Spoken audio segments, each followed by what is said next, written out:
The rain fell rhythmically. The droplets shined under the light bomb, scattering a blood-like texture. The two stood across from each other in the front of the sports center, eyes fixed on each other in silence. God. Jiang Chen scoffed at the thought. How childish would you be to consider yourself a god? Bu Yu didn't seem to mind Jiang Chen's scoff as he smiled. I have to respect you for the fact that you made me show my trump card. I'm really curious as to where you got those rockets. As far as I know, no countries before the war were bored enough to use the boring non-guided missiles. A task that could be completed by a single guided missile obvious didn't need a bunch of non-guided missiles to complete. These non-guided missiles left history in the mid-21st century, so it made sense for Bu Yu to be completely oblivious to the source. I managed to find creativity in history. Outdated doesn't mean useless. Jiang Chen grinned and gave a vague answer. Is that so? Bu Yu shrugged. But you, how did you manage to do it? Jiang Chen glanced at the steel beams and bullets on the ground. He was intrigued. Bu Yu seemed to have heard an interesting question as he suddenly burst out laughing. The arrogant laughter echoed inside the sports center, clear but strange. Looks like you know nothing about power. Jiang Chen didn't respond as he only apathetically looked at the smile on his face. He seemed to have finished laughing as he retracted his arrogance. Fine, because you answered a question for me, I'll tell you. Have you heard of the hidden genetic code? Hidden genetic code? I have heard about it, Jiang Chen said emotionlessly. He already unlocked the second level. Did you try to unlock the third level? Bu Yu said mysteriously. The third level? That's right. The hidden genetic code is someone human ancestors possessed, but through the process of evolution, it was eventually lost. The reason why they lost the ability was not of its weakness or extraneousness, but rather because they were too powerful, therefore they were balanced out by nature. Bu Yu stared at Jiang Chen's eyes with a smile and raised one of his hand, just like this. The bullets began to float from the ground and concentrate in his palm before slowing, forming a mini hurricane. Jiang Chen raised his eyebrows at the supernatural scene. Telekinesis? No, no, no. That is too unprofessional of a way to describe it. With bullets in hand, Bu Yu shook a finger. This is just a different way of using Klein particles. It uses the third-dimensional physics phenomenon to disrupt the coordinate location. So your ability is to detect Klein particles? Jiang Chen said musingly. Klein particles disruption to a third-dimensional phenomenon. Speaking of which, he remembered that the Klein particles that Ting fired could destroy electronic equipment. Could that be a method of disruption? The disruption to electron movement. Just as Jiang Chen thought about this, he noticed the flashing ring in his hand. Wait, if his ability is to disrupt Klein particles, then his ability must come from sense, disrupt, and control. Bu Yu smiled. Just like what you saw, I can make kinetic energy stop at will, and I can create magnetic fields out of thin air. I become the god of this world by unlocking the third level. And technology's power will allow me to gift my power to my followers. I originally wanted to use the 121 hydrogen bombs I have on me to force you to help me leave, but now I have changed my mind. I respect your ability. With your help, my plan will be much easier. What do you think? Do you long for this power? Do you long for leaving the barren wasteland? Join us. I will give you a ticket, and I will gift you the ability to intervene with nature. Bu Yu said, his voice manipulative while gazing into Jiang Chen's pupils. Join him? The project to leave for a new world had not the slightest attractiveness to Jiang Chen. He could freely traverse between the modern world and the apocalypse. But Jiang Chen didn't immediately reject him but instead became immersed in thought. 121 hydrogen bombs. Even if they explode in Jia City, it could easily wipe off the province of Suong from the map. You have no other choice. I already activated the 121 blood crystals in my body. Once they leave my control, they will explode like grenades. Seeing Jiang Chen was silent, Bo Yu advanced. Jiang Chen looked up in the sky. The 15 light bombs dangling nearby seemed to be reaching their limit. What are you looking at it? Bo Yu frowned. Nothing, I agree to work with you. Jiang Chen suddenly smiled and extended his hand. Bo Yu paused for a moment as Jiang Chen's smile gave him an ominous feeling. But feeling the hefty weight on his body, he felt calm again. I don't care what kind of tricks you play, I have nukes strapped on me. Bo Yu opened his hand and let the bullets slide down as he shook Jiang Chen's hand. Welcome, my comrade. Haha, welcome. Jiang Chen warmly shook his hand as mischievousness suddenly flashed across Jiang Chen's eyes as he put his finger casually on his sleeve. The light bombs in the air began to fade as the shadow projected down the wall began to gradually disguise the two's figure. Suddenly, Bo Yu was alerted. Before he could react, he felt the weight on his body disappear as his ring and jacket all vanished into thin air. How is that possible? Bo Yu backed up feeling wholly shaken while pulling out the pistol around his waist. He could no longer use his ability after losing the ring, although his mind was in complete chaos after witnessing the supernatural activity, he knew one thing clear. If he wanted to live, he must control the man in front of him.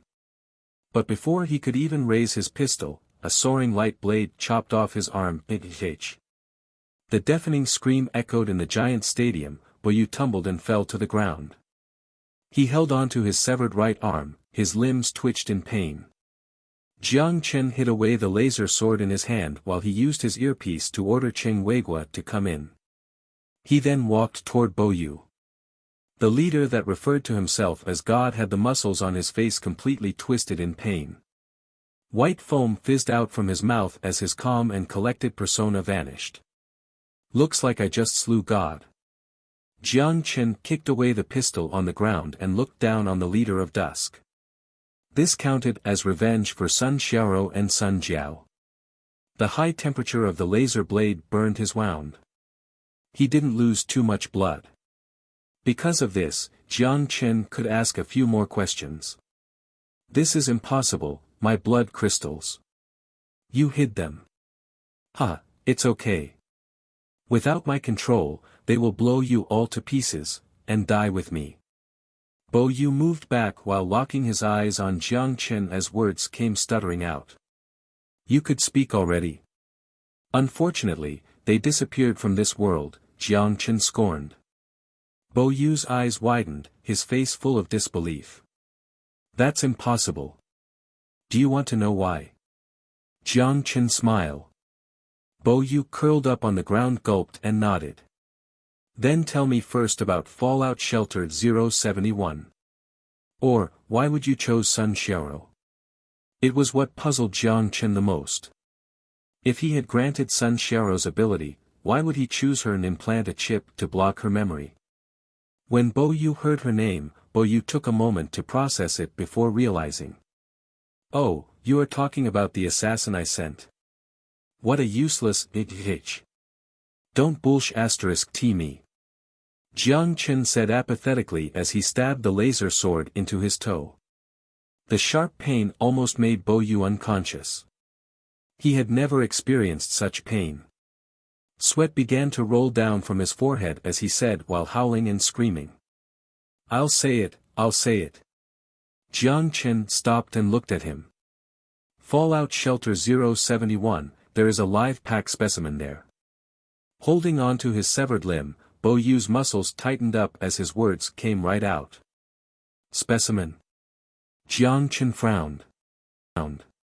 Among the hazy chaos, the 121 crimson dots began to expand and illuminated the 30 cubic meters subdimension.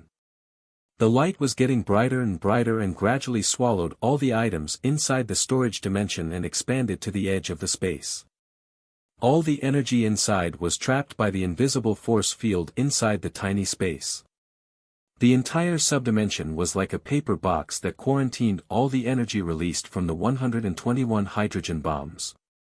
The blinding light expanded against the invisible wall in an attempt to break through the boundary and spread further. The 121 blood crystals were like a dam that was cracking, the violently diffused energy unleashed into the third-dimensional space.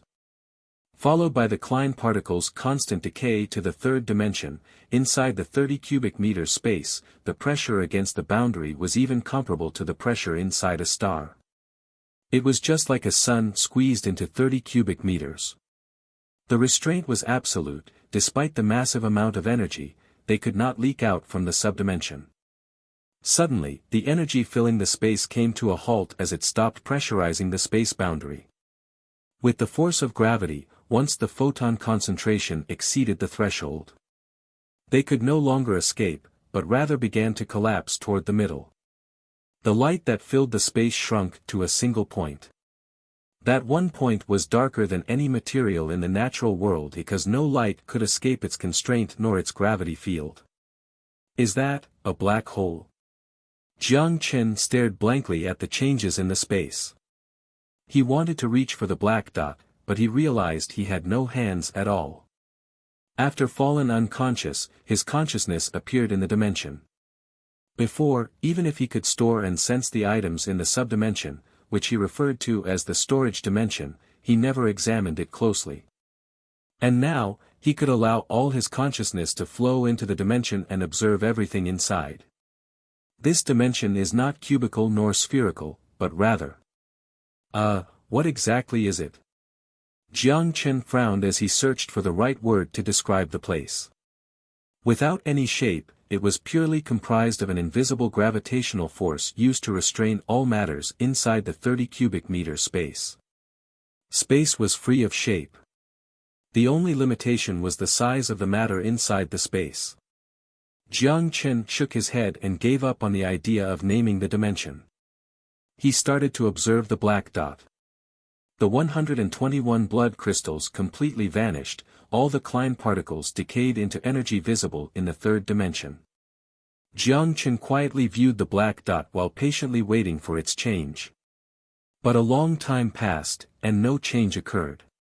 But even then, Jiang Chen could sense that the black dot's dimension was still compressing.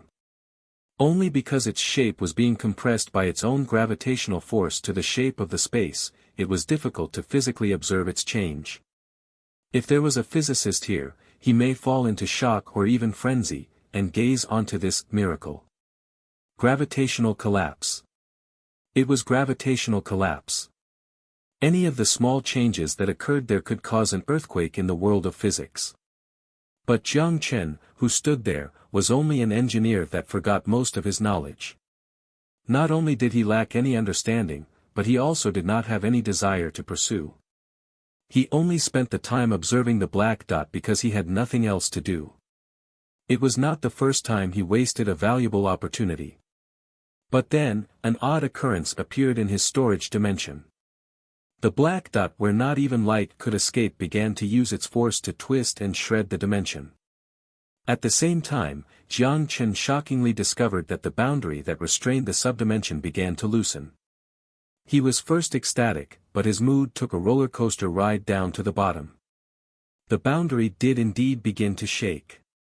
But it was not being expanded outward, but being dragged in by the black dot with infinitely large density and infinitely small dimensions. Jiang Chen didn't know what to feel. My storage dimension will be pulled to form a singularity. Jiang Chen wanted to stop everything from happening, but he could not interfere with the changes. Throw the black dot outside. Jiang Chen instantly rejected the idea as cold sweat dripped down. Creating a black hole on Earth, the place would no longer be an apocalypse, but doomsday. Just as he was pained by the idea that his storage dimension disappearing, the black dot exploded. The Big Bang occurred. If a physicist were here, he would fall unconscious due to the excitement. Because at that instant, Jiang Chen witnessed the birth of a universe. When compressed to the limit, the motion of photons turned into an absolute static state. The photon without mass instantly lose all its energy when it stopped moving. The black dot lost its energy, the infinitely large density instantly returned to zero, and the gravity that warped space vanished too. The Big Bang caused by the gravitational collapse caused a sudden transition from the subdimension to a dimension. Jiang Chen witnessed everything that occurred in front of his eyes with astonishment before his consciousness slowly returned to his body. He opened his eyes and realized that he was in a room. Cheng Weiguo sat beside him. "General. You are finally awake." Seeing Jiang Chen wake up, Cheng Weiguo instantly turned joyous as he immediately got closer. "How long was I unconscious for?" "2 days. Emichim. Where is this place?" Jiang Chen scanned his surroundings. "This is Xinxiang town. I followed your order and left 1,000 soldiers to defend Jia before taking the rest of the soldiers and armored forces back to Wanghai." Cheng Weiguo immediately responded. "We won. We won." Cheng Weiguo nodded in excitement. "We won, but everything feels surreal." Jiang Chen reminisced about the final showdown and what happened in the storage dimension. "General, please don't do something dangerous like this again. If anything happens to you, your miss will blow our heads off," Cheng Weiguo said with a bitter expression. Jiang Chen only smiled. "If it were not for me, who threw the 121 blood crystals into the storage dimension, the entire Suong province would have been wiped out from the map, never mind you." Of course, he would not explain this to them. Only a few members of the NAC knew that the dusk could explode crystals. As to his storage dimension ability, only Sun Jiao, Yao Yao, and Lin Lin knew. Even Sun Xiaoro didn't know as he hasn't had the opportunity to tell her. "Where did the 8 mounted rocket launcher vehicles go?" Jiang Chen asked. "The vehicles are deployed to Xinxiang, the remaining solid fuel rockets are still being transported." "General, are you hungry? Should I bring you some food?"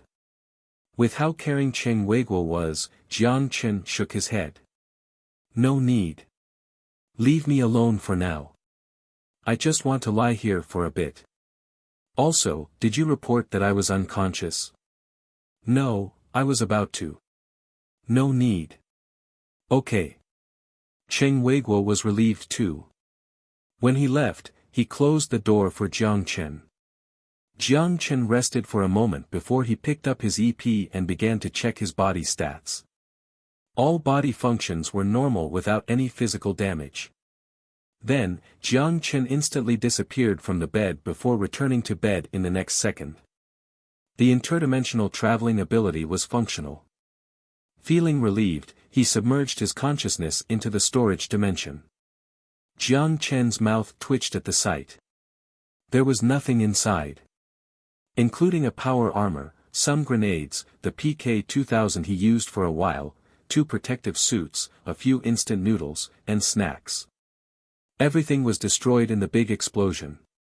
Jiang Chen sighed. He was not pained by the loss of weapons and foods. But all the debit card, ID, and driver's license must be obtained once again. He would also have to obtain a new set of keys and a new phone. He was used to tossing everything into the storage dimension. Now everything inside had been melted down. Whatever, it is a good time for new things. "I will ask Yao Yao to create a new phone for me," Jiang Chen let a sigh as he muttered to himself while staring blankly at the ceiling. Other than that, there was an increase in his sense of the storage dimension, as he could not only submerge his consciousness into the pitch-black space, but he could also use his consciousness to interfere with the matter inside. For example, he could control a pair of non-existent hands inside the dimension to move the location of the vase he threw inside. The vase reappeared in his hand. Jiang Chen opened the life signal detector on the EP and lowered the frequency identification range. Staring into the EP screen, Jiang Chen was silent before he sighed. Still could not carry creatures. Jiang Chen shook his head and let his consciousness continue to sink into the dimension to feel more of the suspended feeling. But then, he was shocked by his discovery. When did my storage dimension get so big?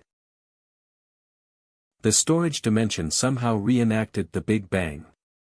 The previous 30 cubic meters dimension expanded 10 times, and it was now 300 cubic meters already.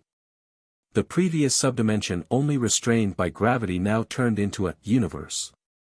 And the universe was expanding outward at a hardly visible speed.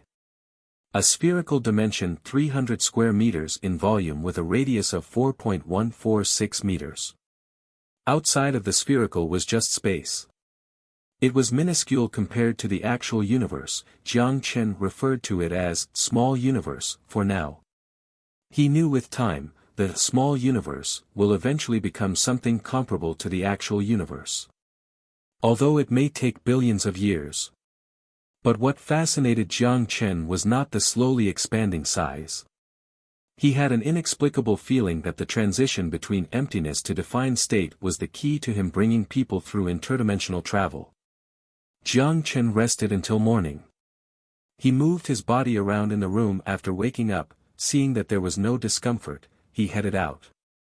The soldier stationed outside the door saluted when he saw Jiang Chen and took him to the temporary command post of the First Corps under his request.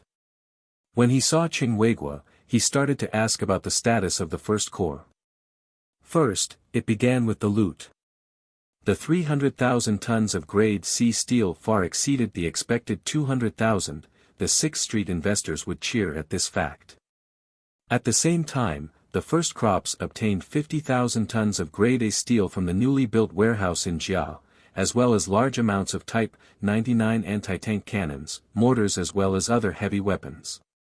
The looted steels would be used by the factories in Fishbone Base to produce Tiger II tanks.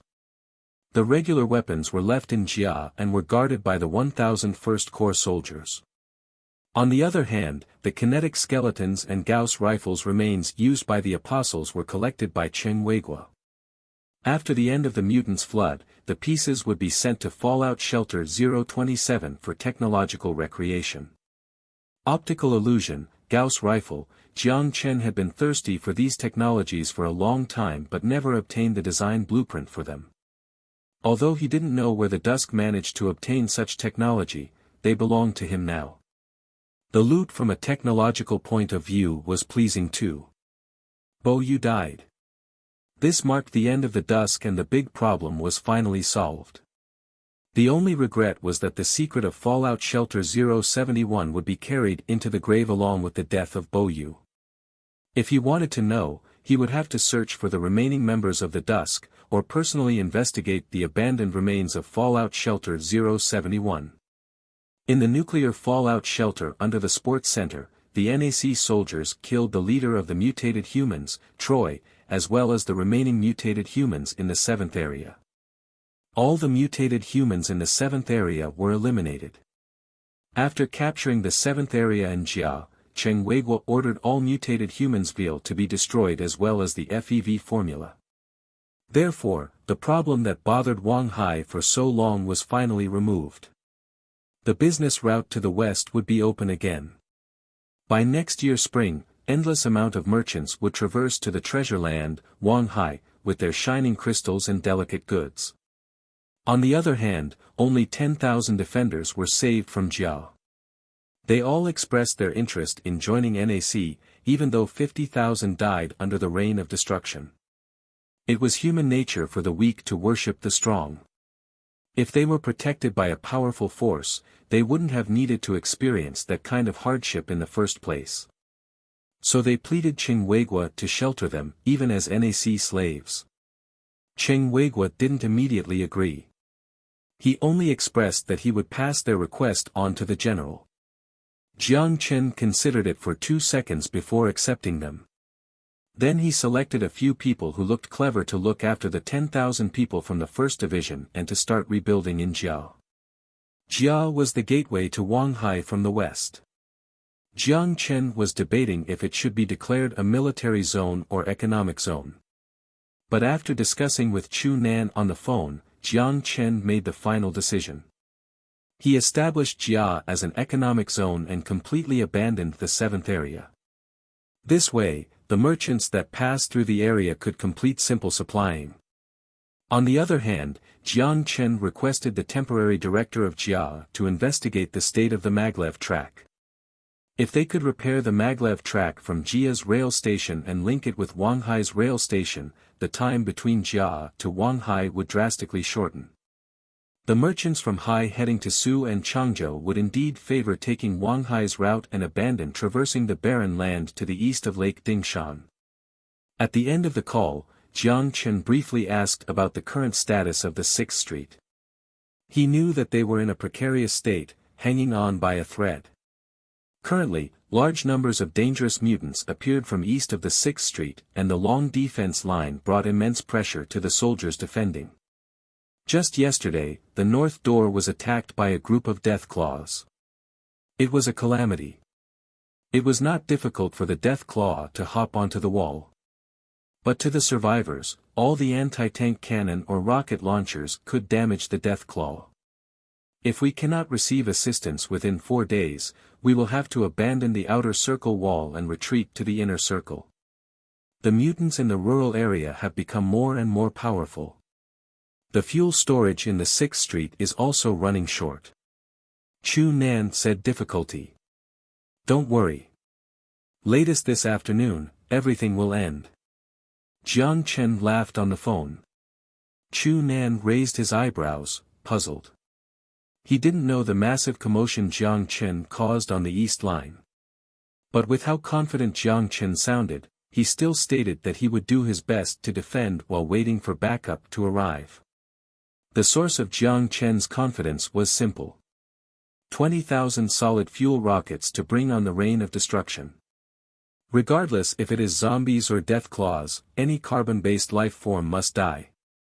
Jiang Chen hung up the phone and looked toward Cheng Weiguo waiting on the side. When will the 20,000 rockets be ready? It has been ready since an hour ago, waiting for your order. Jiang Chen nodded pleasingly. What about the armored force? Prepared to enter the battle. Cheng Weiguo raised his chest. It was time to end everything. Jiang Chen looked at the hologram map hovering on the table and a grin formed on his face. Tell everyone to get ready. Bring the weapons and let's go home. Outside of the east gate of the 6th Street, broken limbs were scattered on the ground. The thickened blood and zombie fat mixture formed a hard shell and covered any visible surface. A soldier on the wall gulped and slightly moved his finger on the trigger. The tragedy and disgust under the wall made his skull feel numb. The sentry guns on the wall moved at a uniform speed with the red sight scanning outside of the wall, searching for any suspicious target. The higher towers were installed with Type 50 electromagnetic pulse cannon or Type 99 anti-tank cannon. The soldiers responsible for firing were taking a nap beside the cannon as a lot of them haven't closed their eyes for over 24 hours. They are almost here. Inside the command tower, Zhao Gang gazed at the red dot on the hologram screen with his eyebrows twisted together. The drones captured the mutants' distribution outside of Wanghai.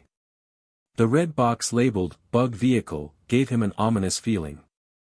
As an ex-Qingpu survivor who survived for over 10 years on the wasteland, he knew exactly what the "Bug Vehicle" was.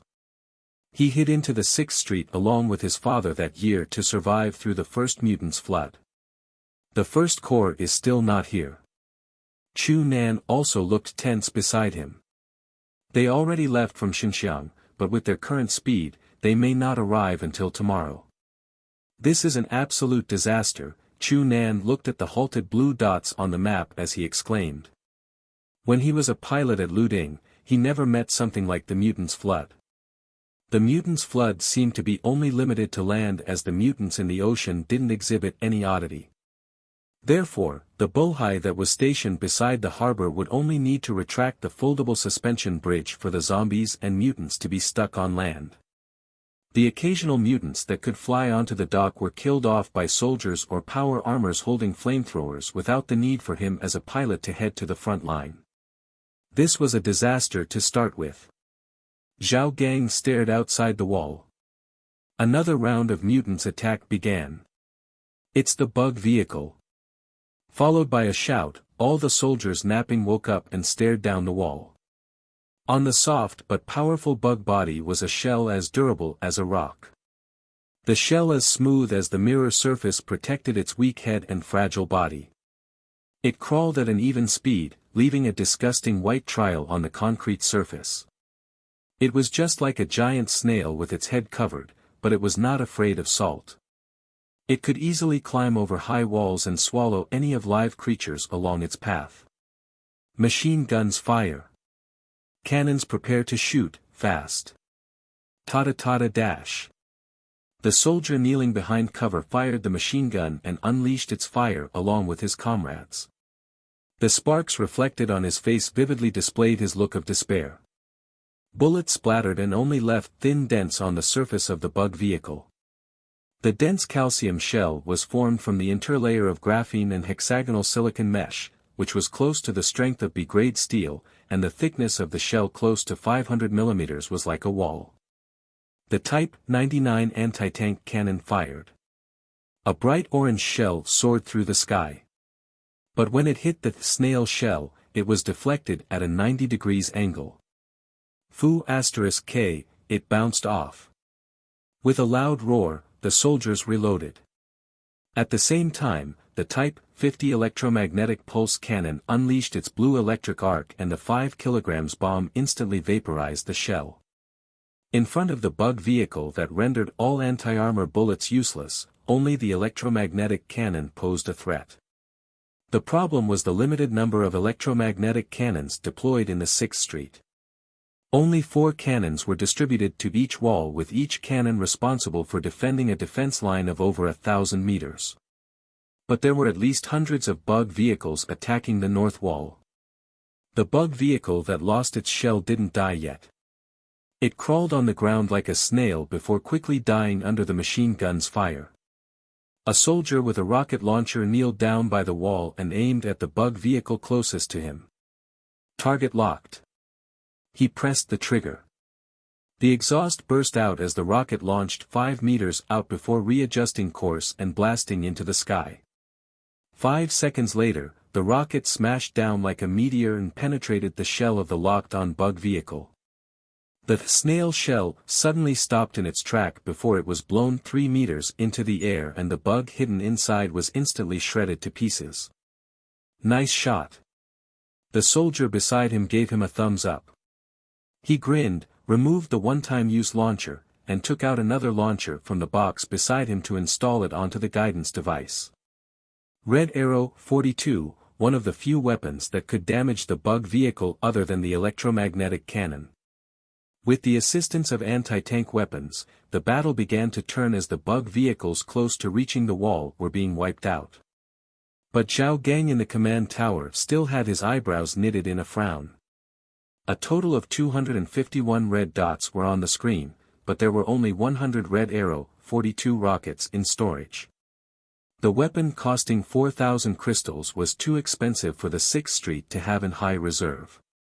At that time, the communication device connected through. Hello.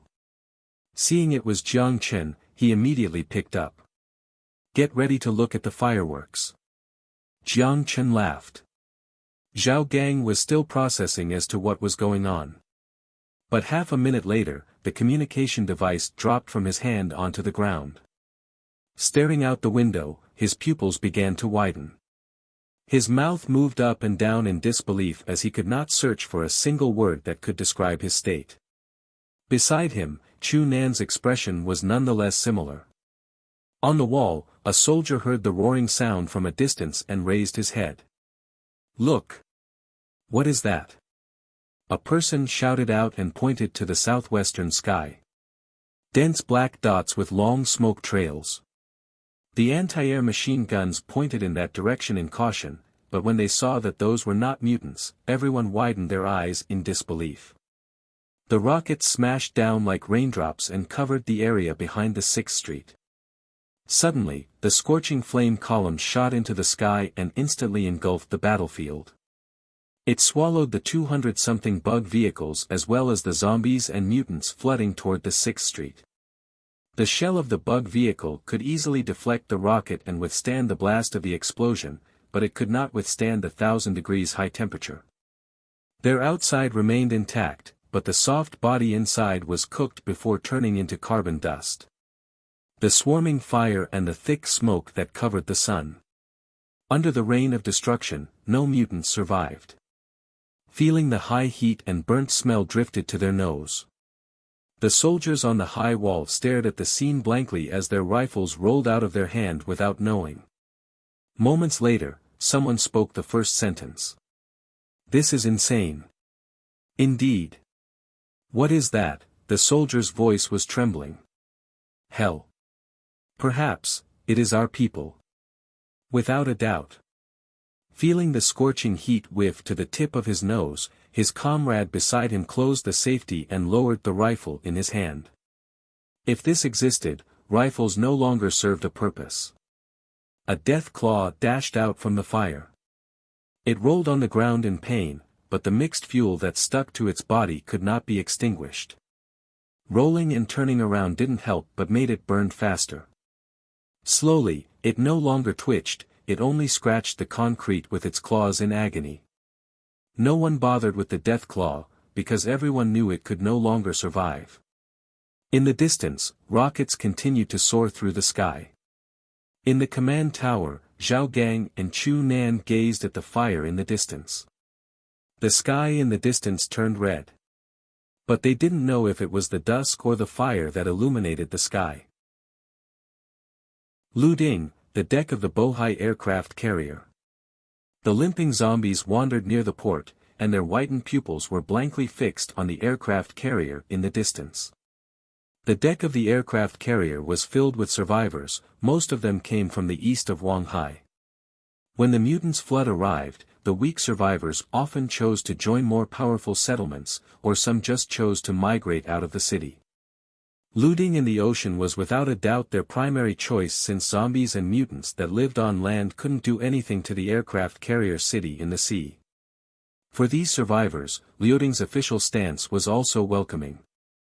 The official government designated a living area and provided them with drinking water and nutrient supplies.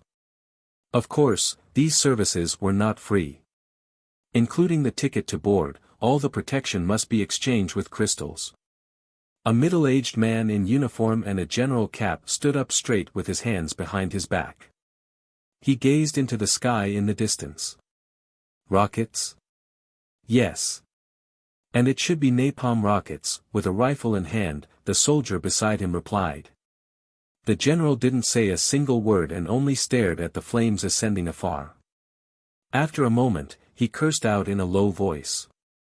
Fu*K, where did they get so much fuel? The powerful NAC was indeed a threat to Luding.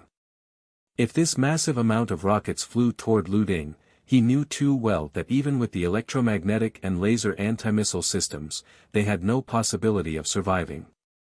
With the rockets that absolutely had no technological capability, the cutting-edge countermeasures such as electronic hacking and electromagnetic were simply invalid. The laser anti-missile systems could also at most destroy 3 or 4 rockets. In front of hundreds of missiles, it was a joke. The soldier beside him didn't speak. He slowly took a deep breath and watched the rockets' fiesta in the distance with a stiff expression. It was already getting darker. The general abruptly asked. "How long did they fire for?" "They started from dusk," the soldier who recollected his thought replied. After a momentary silence, the general turned around and left the deck. "These bastards, they will blow all the radiation dust from the city center to here. Prepare to activate the anti-radiation sail." "Yes." The soldier saluted while watching the general.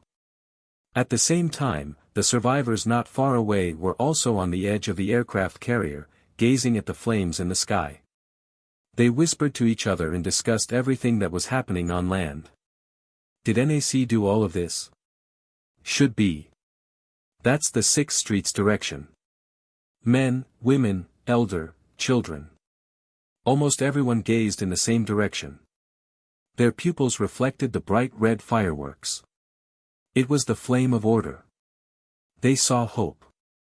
At the same time, in the space 36,000 kilometers from the surface, The debris of satellites and space stations quietly rotated along the synchronized orbit and formed into a steel planetary ring.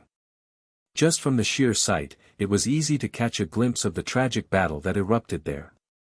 Among the space junks, a ship cruised among them. Inside the ship lied a figure. Oh. Very interesting. Through the layer of glass, he narrowed his eyes while watching the spark of flame on Earth. The flame from Wanghai was visible even in orbit. At the same time, the pleasant female electronic voice began to play. Okay, but I don't think I will need it. Lin Chowan spoke to the program that could not reply before he clicked on the launch pad. Lin Chowan ignored the voice as he inputted the password beside the glass hatch. The steel opening popped up as the emergency launch button appeared. He slapped the red button. Following the sound of air dispersing, the hatch door gradually opened.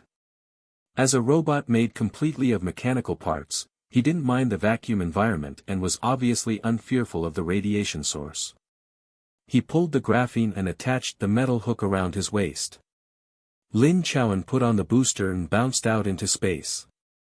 He watched the silent space station floating in space as a smile appeared on his face. It was a cane.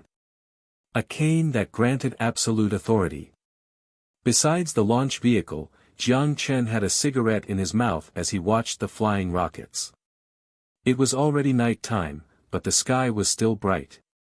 The BM-21 rockets continued to unleash its power as the solid fuel rockets covered the west rural area all the way to the city center. Millions of zombies and mutants died under Stalin's organ. Just with the body of flesh, he didn't believe that any creature would survive in this hell.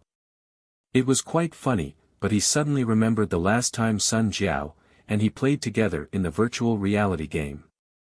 She seemed to have used a spell and scorched the entire beginner's village. The feeling of magic. Jiang Chen raised the cigarette with his 2 fingers as he grinned and extended his hand into the night sky filled with rockets. The fireball rain started because of his order. If he interpreted the order as a spell, then he was indeed a magician. The magician that possessed power. Cheng Weiguo, who stood on the side, had his hands behind his back. He pretended not to see the general's childish moves. What's in the city center? Jiang Chen suddenly spoke out. Cheng Weiguo first took a moment to process before a wry smile appeared. I don't know, I heard that when the rumor of God's cane was in the city center, the furthest the survivors reached was the Changning area, which is still 5 kilometers away from the city center. It was all ruins there with a giant nuclear crater in the middle. Only dangerous mutants or extremely mutated creatures would appear there. Is no one curious what is there? It shouldn't be that difficult to send a drone to investigate. Jiang Chen killed the cigarette and threw it on the ground. To be honest, after being injected with the genetic vaccine, he didn't really smoke anymore. But when it was too boring to wait, he would occasionally have 1 or 2. The drones can't enter the area, or I should say no electronic equipment could enter. Cheng Weiguo shook his head. EMP. Using EMP through a creature's body? That's too obscure. As Jiang Chen thought about this, he raised his eyebrows in question as he reached for his pack of cigarette only to realize it was empty. He wanted to look in his storage dimension, but he remembered that there was absolutely nothing inside. Cheng Weiguo immediately walked up and took out his own. Jiang Chen smiled and grabbed one for himself. I will give it back to you. Haha, General, you gave it to me. Cheng Weiguo smiled. With the cigarette in his mouth, Jiang Chen didn't light it up. He gazed into the flame in the distance, pondering.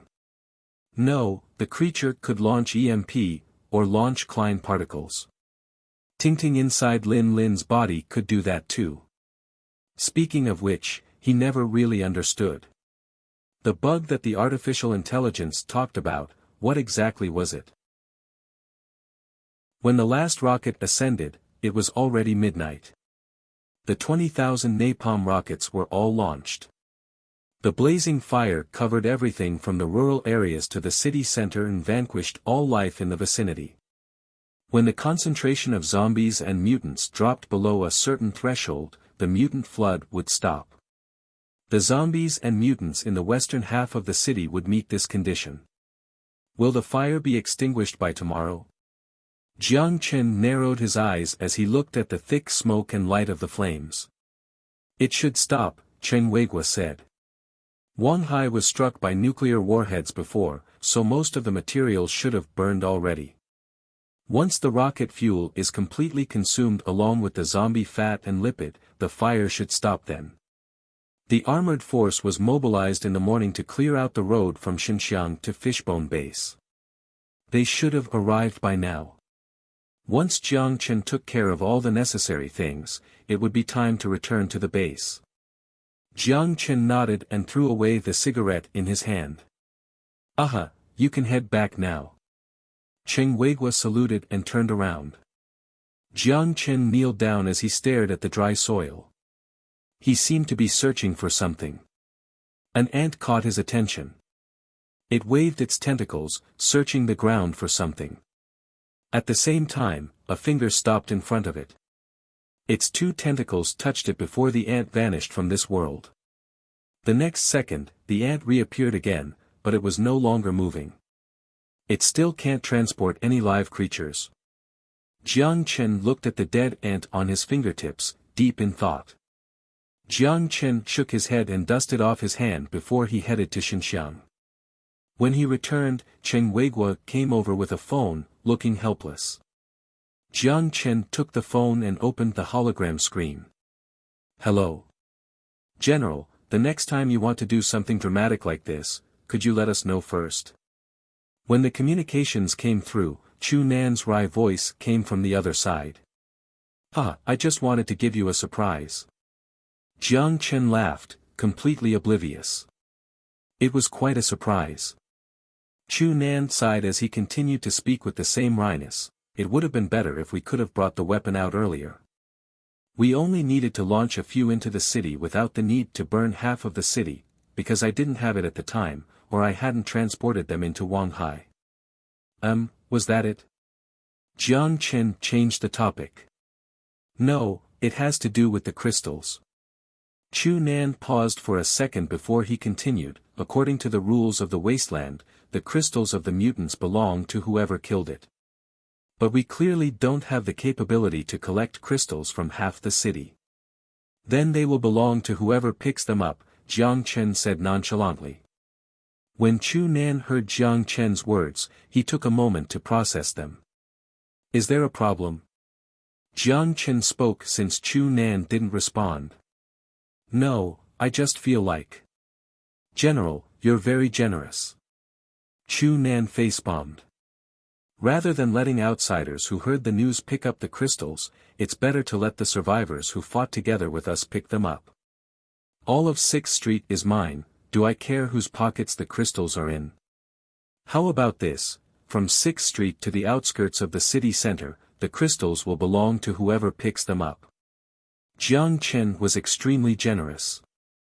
Okay, but I think it's better to tax the crystals a certain percentage since you killed all the mutants yourself.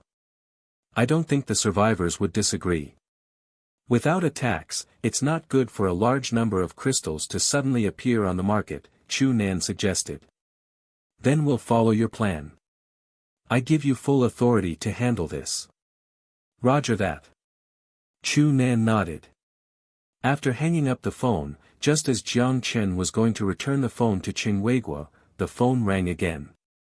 Seeing the office of the general on the hologram screen, Jiang Chen didn't need to think before he realized it was Han Junhua.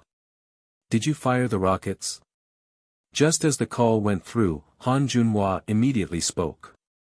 That's right, are you surprised? Jiang Chen laughed. Why didn't you use it earlier? She had the same question as Chu Nan. Jiang Chen let out a sigh. That's enough, don't be greedy. I had to leave the base before being able to obtain them. What's the status at the base? Your rockets greatly alleviated the pressure. The areas 500 meters out were all suppressed by the rockets. After the mutants behind the wall were cleared out, the soldiers on the wall watched some fireworks with protective masks on, Han Junhua reported concisely. Is that so? Jiang Chen laughed, delighted. The feeling of crushing his opponents was too delightful. At dusk the next day, at the rural area west of Wanghai, the broken limbs were visible on the wide road and the pungent smell of burnt flesh filled the streets. The broken ruins were stained with daunting darkness. It would take more than several drops of rain to wash it all away. It wasn't until they approached Fishbone Base when the scenes from hell began to fade. For bulldozers modified from trucks were working outside the wall as they pushed the corpses with crystals already extracted 1,000 meters away to be burned. With the first core force appearing at the end of the street, the survivors working outside the wall began to cheer. They whistled and waved at the victors. On top of the Tiger II cannon, Jiang Chen carefully listened to the cheering from the crowd as he responded by waving back. The gates opened and allowed the first division to storm in. When Jiang Chen arrived, he didn't immediately head to his office. Instead, he chose to go home. After being gone for so long, Sun Jiao and the others must be worried. As Jiang Chen thought to himself, he couldn't help but smile. When he entered the mansion, he opened his arms to welcome Sun Jiao, who jumped toward him. After they kissed, he picked up the cute Yao Yao and pecked her adorable face. Her pale skin was colored red as Yao Yao lowered her head in embarrassment and said in a timid voice, "Do you want to shower together?" When she reminisced the last time they showered together, her heart began to pump uncontrollably. But Sun Jiao authoritatively declared possession of Jiang Chen and spoke to Yao Yao with a smirk, "That's not okay, your brother Jiang Chen will have to wash with me." Yao Yao made a face like she was wronged as she replied in a feeble voice, "Well, what about tomorrow? How about the four of us shower together?" Sun Xiaoro hugged Yao Yao. "We can also teach Yao Yao the adult stuff. I am not a kid anymore. I'm older than all of you." Yao Yao protested as her cherry-like mouth pouted with displeasure. With arms crossed, Lin Lin interrupted on the side. The time spent in the hibernation chambers does not count toward age. That was the rule in any country before the war. Yao Yao's face turned red as she looked away. Only Lin Lin and she were born before the war. Does Lin Lin want to come too?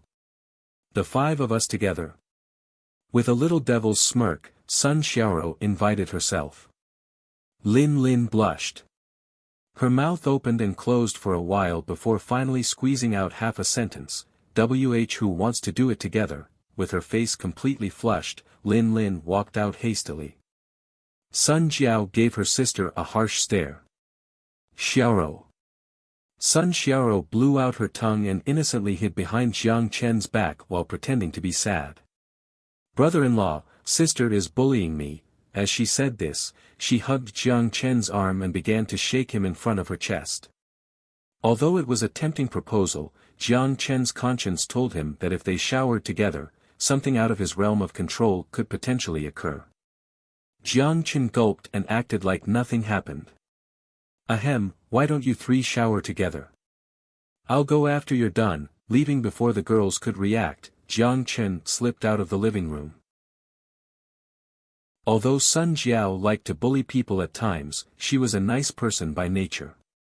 Maybe it was because of the warmth of their little family, but it made her recall happy moments before she left the fallout shelter.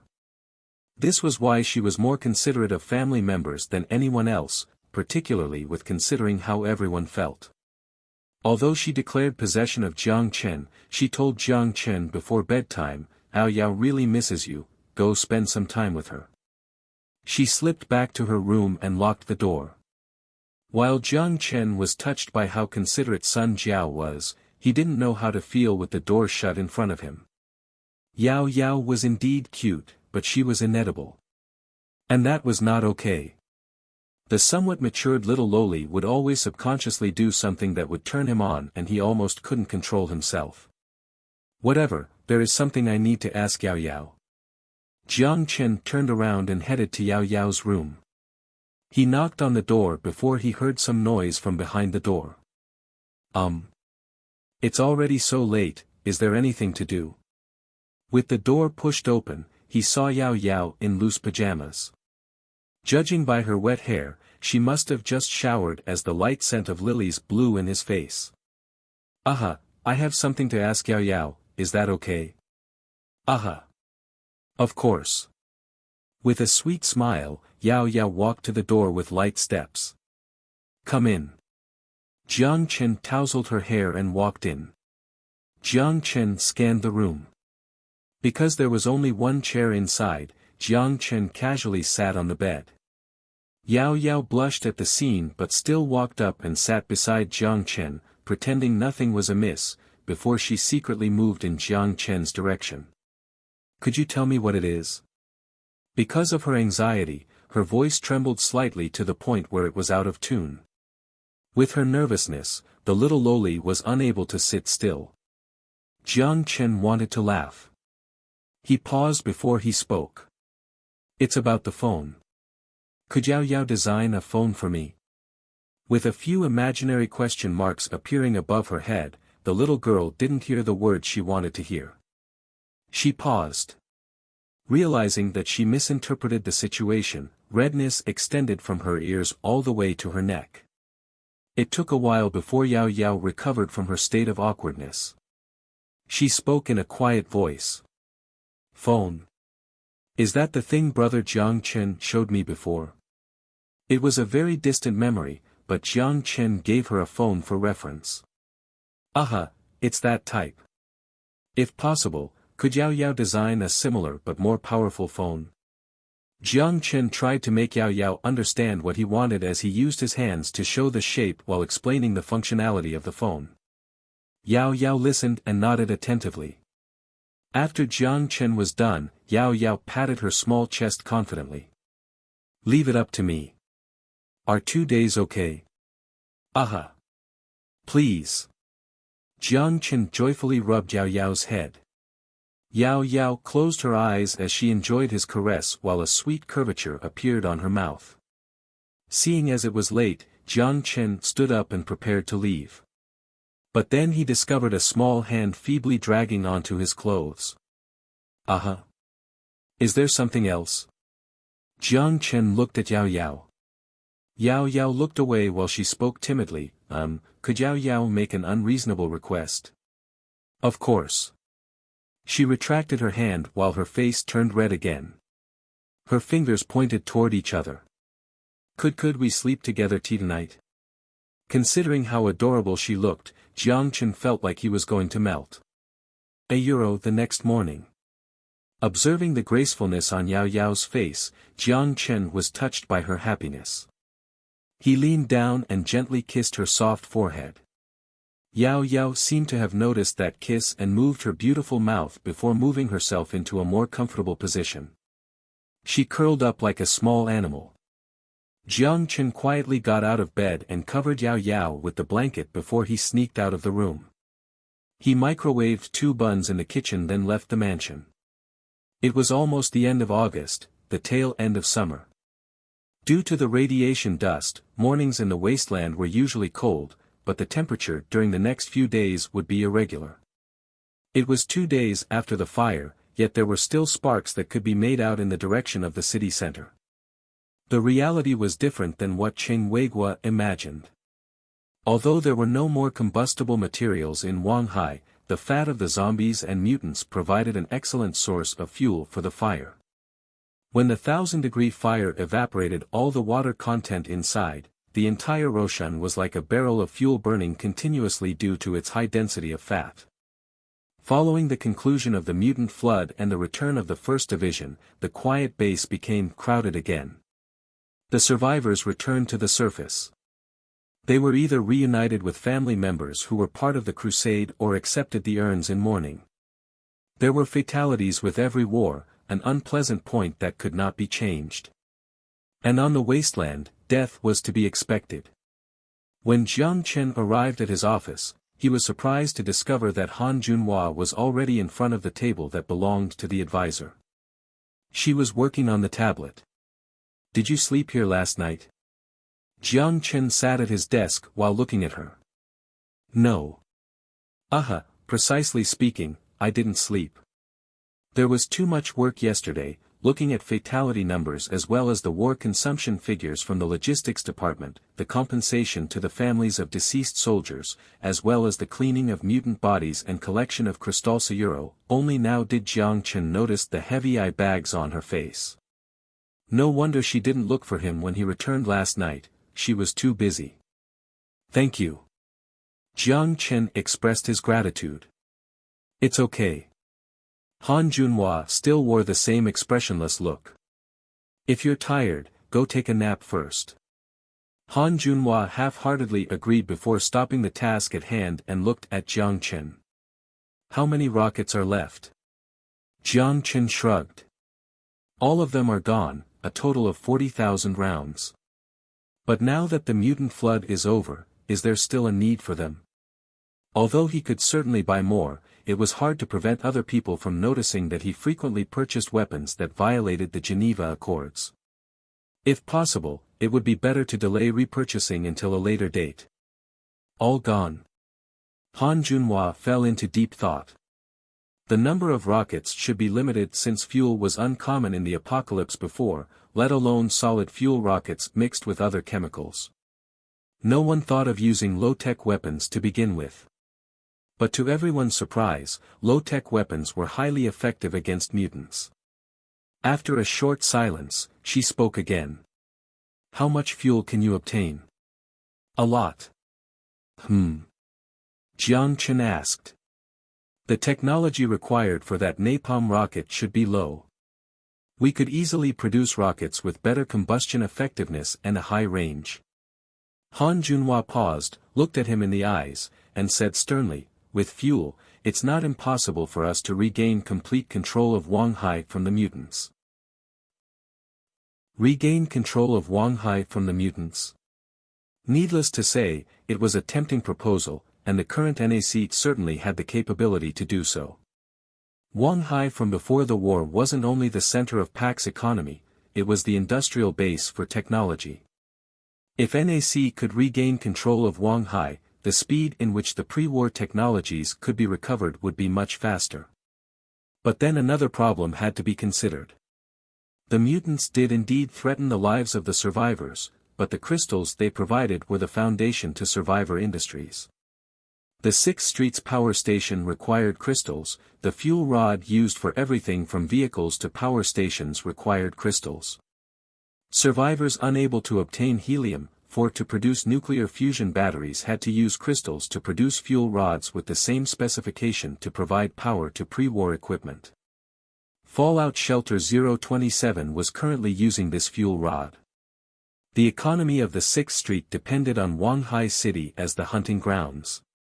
If the mutants inside the steel forest were wiped out, the hunters had to go further to hunt. Jiang Chen only debated for 2 minutes before he made a decision. Regain control of Wanghai. The reason was simple, going from hunting to farming was a necessary step to go from brute to civilized peoples. And the first step toward civilization was a step NAC must take one day. Jiang Chen wouldn't be able to provide food for this place forever. The current population of NAC was 5 digits, but what if it became 6 digits? What if it even exceeded the million mark? As to the farming problem, if he was willing to pay up, there were solutions available. It wasn't out of the realm of possibility to produce a closed biosphere through the Project Garden of Eden controlled by Lin Lin with NAC's resources. Jiang Chen had a potential alternate source to obtain crystals, but to make it into a reality, he had to discuss it with the biologists in Fallout Shelter 027.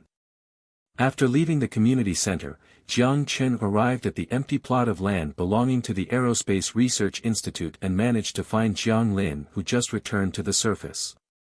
It was quite funny as the guy was standing beside the BM-21 rocket that Jiang Chen bought with a wrench. The picture looked like a 21st-century modern rocket scientist studying the Firing Crow 1 from the Ming Dynasty. A soldier standing nearby looked nervously at Jiang Lin, afraid he would take this thing apart. He didn't care if it was for research or not. As the launcher for the rockets, he just knew that this thing destroyed half a city of mutants and zombies, and the powerful explosion was still clear in his memory even after 2 days. "Did you figure something out?" Jiang Chen walked beside him and asked nonchalantly. Jiang Lin nodded and exclaimed at the same time, "A straightforward design, primal, even, in both ignition and targeting system. The rocket has no guiding function, and it wipes out targets just by sheer strength. It damages creatures with the fuel, and it proves that nothing is more effective than this against zombies and mutants.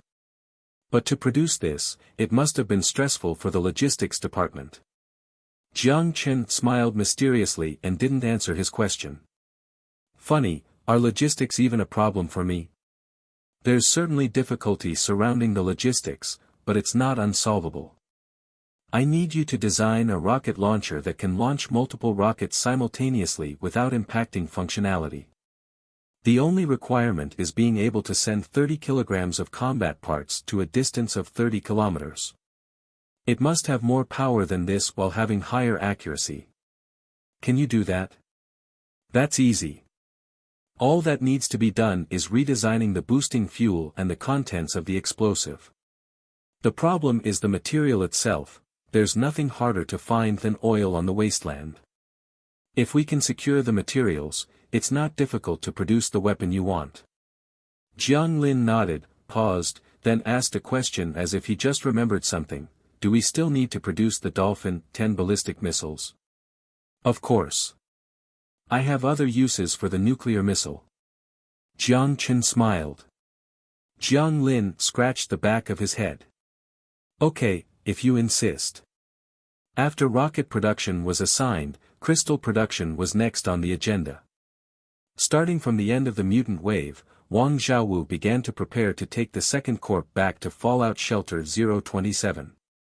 When Jiang Chen came out from the Aerospace Technology Research Institute, the second corp fleet was lined up at the front door while waiting for Wang Xiaowu's order to mobilize.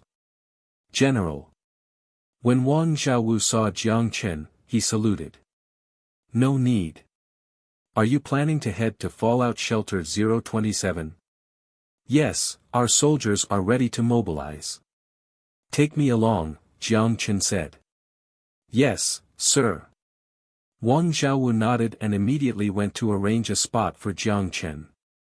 After 10 minutes, the second corp fleet finally finished loading the supplies. With the gate open and the survivors waving farewell, the fleet gradually started to move. Burned corpses were scattered along the road.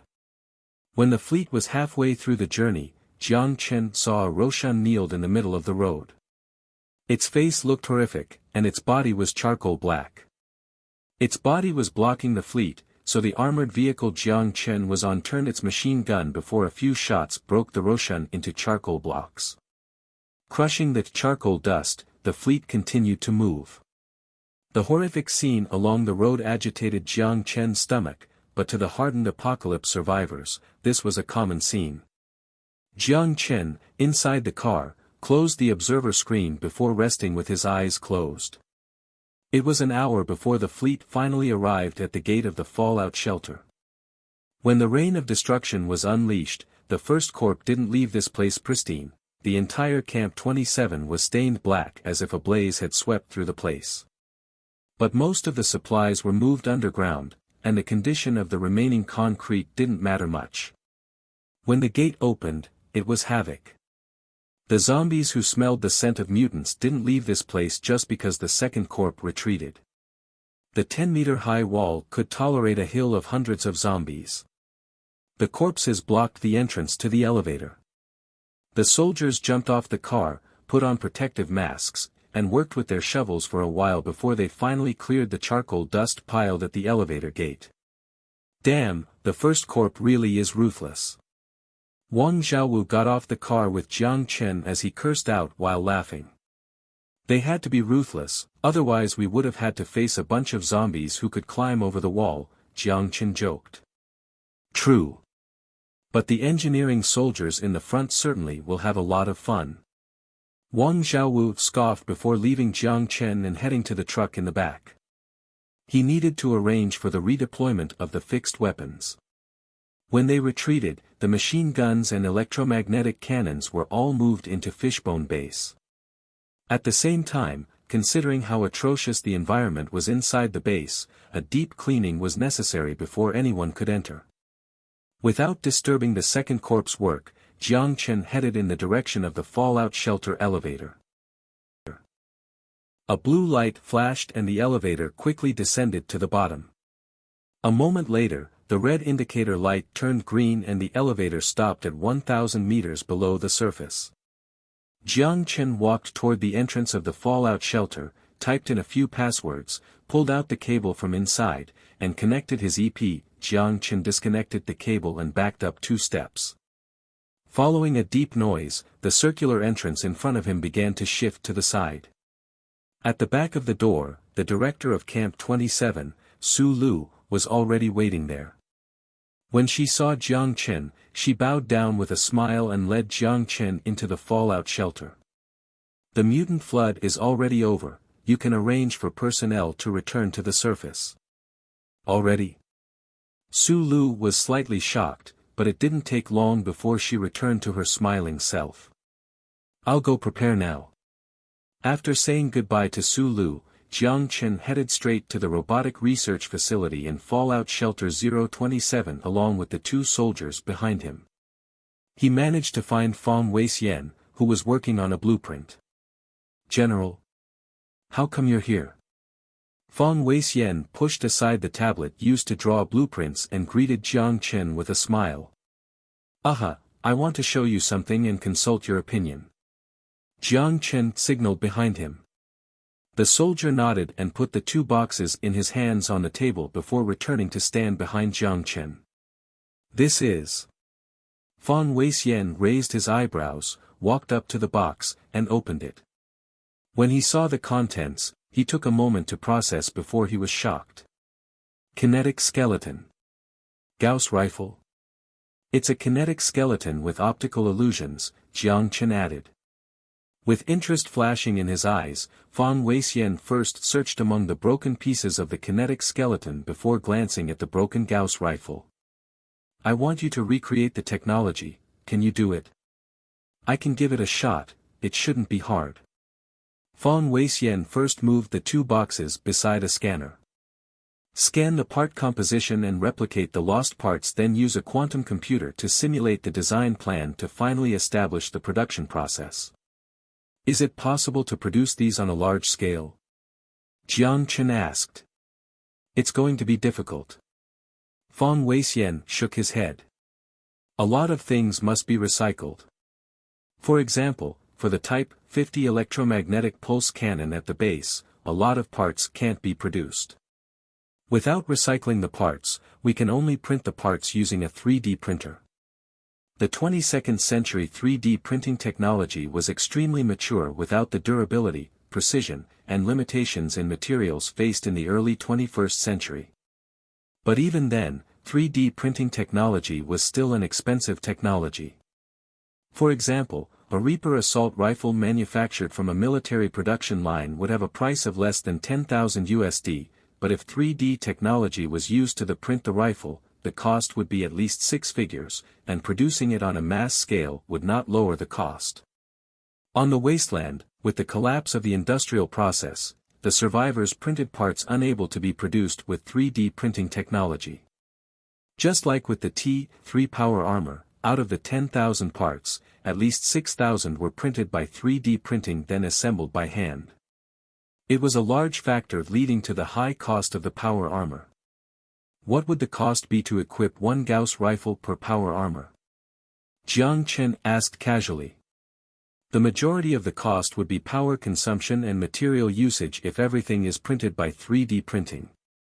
It would be 4,000 crystals per rifle. The miniature high-energy capacitor and acceleration track have high requirements for materials. Fang Weixian provided an estimate. Damn, it's close to half the cost for T-3 power armor. Jiang Chen was shocked by the figure. Jiang Chen deliberated for a moment before he said, regardless, first recreate the technology. It's fine for it to be a bit expensive. Other than a potential application in the aerospace field, the Gauss rifle was particularly effective against power armor. Its penetration power and stability could not be matched by traditional rifles. Jiang Chen examined the status of armored vehicle production inside the Robotic Research Institute before he left, not wishing to disturb the researchers inside any longer. Leaving the Robotic Research Institute, Jiang Chen then headed to the Biology Research Institute not far away and found the biologists unpopular at the fallout shelter. When Jiang Chen walked inside, he saw a bunch of scientists in white lab coats all surrounding a vial with daunting excitement on their faces. As to the reason why it was daunting, it was because they acted like science freaks from cartoons. The study of life had always been a taboo in the science field as its danger was no less than advanced artificial intelligence. But on the wasteland, research laws were no longer in effect and hence, they had the opportunity to allow their creativity to flow. What are you looking at it? Jiang Chen walked up to Wang Fangping and patted him on the shoulder. Wang Fangping jumped. It wasn't until he saw Jiang Chen that he smiled. General, we completed the electricity-producing seaweed project. Completed? Jiang Chen stopped to think for a second before a joyful expression appeared on his face. For Xin to develop its tourism, they had to decrease the number of coal-powered power stations. But due to the low efficiency of wind and solar energy, the high cost of tidal energy, and the reluctance to use nuclear energy, Jiang Chen maintained a strong interest in the biological power generation Wang Fangping proposed. Not only was it environmentally friendly, but it was also cheap, and the one thing a Pacific country didn't lack was ocean territory. This is it. Wang Fangping moved aside and pointed at the vial in the middle. Inside the yellowish-green vial was a piece of floating 3-meter-long seaweed with a UV light hanging above the seaweed. The note on the side recorded the ratio between light levels and power generation. It can be grown 100 meters below the surface with maximum power generation of 1 kilowatt of power per square meter. The tip of the seaweed can be attached to a metal wire and transports the electricity to the transformer on the surface before becoming part of the grid. Wang Fangping pointed at the device and explained to Jiang Chen. Jiang Chen nodded with pleasure. Great, you did well. All researchers who participated in the project will be awarded 1,000 crystals each. All 9 scientists in the facility turned ecstatic. A NAC Knight's monthly salary was merely 50 crystals, so 1,000 crystals was a large sum of wealth. Jiang Chen would never be stingy on his investment in research. Thank you, General. Wang Fangping thanked Jiang Chen with sincerity. No need, I'll generously reward anyone who contributes to the NAC. Also, I still need you to do something. I need you to breed a type of mutant that isn't hostile, easy to breed, and quickly able to produce crystals. Jiang Chen brought up the primary purpose of his visit. Since he was certain he was going to clean up Wang Hai, the source of the crystals would have to come from elsewhere. He would make all the hunters transform into mercenaries guarding the merchant fleet, then change the source of crystals from the hunting ground to a farm and establish food production at the Garden of Eden.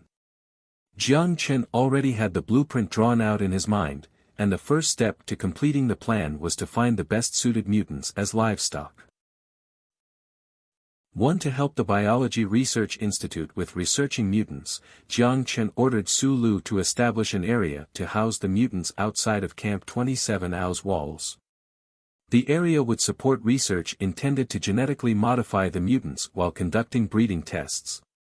As for the task of capturing mutants, Jiang Chen assigned the task to the Hunter Corporation. With the support of the helicopter and power armor, aside from the difficulty in capturing Deathclaw, other mutants were relatively easy to catch. All experiments would be done outside the walls. Any mutants who escaped would be killed by machine guns and electromagnetic cannons on the wall which prevented uncontrollable circumstances from arising. After all this, Jiang Chen returned to Fishbone Base via helicopter. When he returned, Jiang Chen headed to the warehouse and moved a set of T-3 power armor, kinetic skeleton, and Reaper assault rifle into his storage dimension. After all this, only a laser sword would fit inside the 300 cubic meter dimension. Emptiness in the storage dimension didn't make Jiang Chen feel safe. Heading to the city center would still require a period of preparation before their mission could be executed. Whether it was designing the rocket launcher or producing ammo at the base, it all required time to complete. The crystals on the ground would especially need people to pick them up. Therefore, after Jiang Chen and Han Junhua had a discussion, the attack on the city center was set for mid-September. The reproductive cycle of creatures wasn't short. Even a month after the reign of destruction, the number of mutants and zombies didn't increase substantially. Seeing as he didn't need to assist with anything else, Jiang Chen returned to the modern world. The 20 days were almost up as he was eager to see the results of the construction robots. He needed to solve the mining problem as soon as possible so future mining could officially start its business and virtual reality helmets could then be manufactured. Leaving his mansion on Koro Island, he went to a telecommunications store along the way. While he reactivated a new SIM card, Jiang Chen purchased a new phone. Although Yao Yao was designing a phone for him, he still needed a phone in the meantime. In such a digitalized world, being without a phone practically meant being back in the primal age. After all the troublesome things were dealt with, Jiang Chen took a boat and arrived on Coconut Island. Just as he approached the island, he discovered from afar that the dock built along the shore was completed. The primary structure was reinforced concrete with the top covered by metal roofing. The interior was a concaved water trench. Compared to the 100-meter-long dry dock, the small dock could only be described as tiny. But despite its miniature size, it possessed all the functionality of a dock. And if there was a need in the future, it could be expanded further. He dragged the boat onto the dock and headed to where the construction materials were stored. The two construction robots were in standby mode where the materials were stored. After they completed the construction mission, they automatically entered hibernation. The reinforced steel, anti-corrosion concrete, and sand were mostly consumed, the explosives used to blow up the shore were all gone, and the 6 fuel rods used as batteries were depleted. After he placed all the remaining construction materials back into the storage dimension, Jiang Chen walked to the drone terminal among the trees. The bee nest-shaped drone terminal quietly laid there with most of the drones charging on standby mode, only a small portion hovered near the beach outside the forest. He connected the cable to his EP and checked the reconnaissance reports of the drones. After he confirmed that no one approached the island, Jiang Chen removed the cable and headed to the dock. He opened the dock door before he saw the deepwater submersible floating on the surface. The length, width, and height were 9 meters, 3 meters, and 4 meters respectively. The waterdrop-like design had a smooth surface. The rear end was embedded with a AUTO-shaped structure. The inlets on both ends allowed water to be fed into the engine without interruption, while the back-end nozzle jet pressurized water. The tail tilt of the shell produced a water pressure squeeze effect, and the dual effect of the water jet propulsion gave the submersible the speed of victory over all the submarines. The quadrupledo had 2 pairs of mechanical arms installed in the front, capable of conducting deep-water construction as part of the construction module. An 8-meter cylindrical device hung on the bottom as part of the mining module. The construction robots assembled all parts and were operational once charged. The submersible consumed electric power designed to fit the 100 mm nuclear fusion battery, but due to a lack of nuclear material, Droplet used crystal fuel rod. The submersible's built-in molten salt electrolytic carbon dioxide reduction device meant that in theory, as long as sufficient power was present, it could maintain a normal water supply in the submersible. Jiang Chen jumped on top of Droplet. While he felt it sway under his feet, Jiang Chen carefully kneeled down and finally found a camera-like device on top. Jiang Chen moved closer then spoke in an undertone. Initiate. Oh, Oriri's verification passed. Welcome, Captain. Oh, a crack appeared 1 meter away from Jiang Chen before exposing a way inside the submersible. Jiang Chen moved closer. After confirming its safety, he jumped inside. It is transparent. No way, should just be an optical effect. When he entered the cabin, Jiang Chen scanned his surroundings in shock. It was hard to imagine that viewing the outside from the inside was easy. It looked transparent.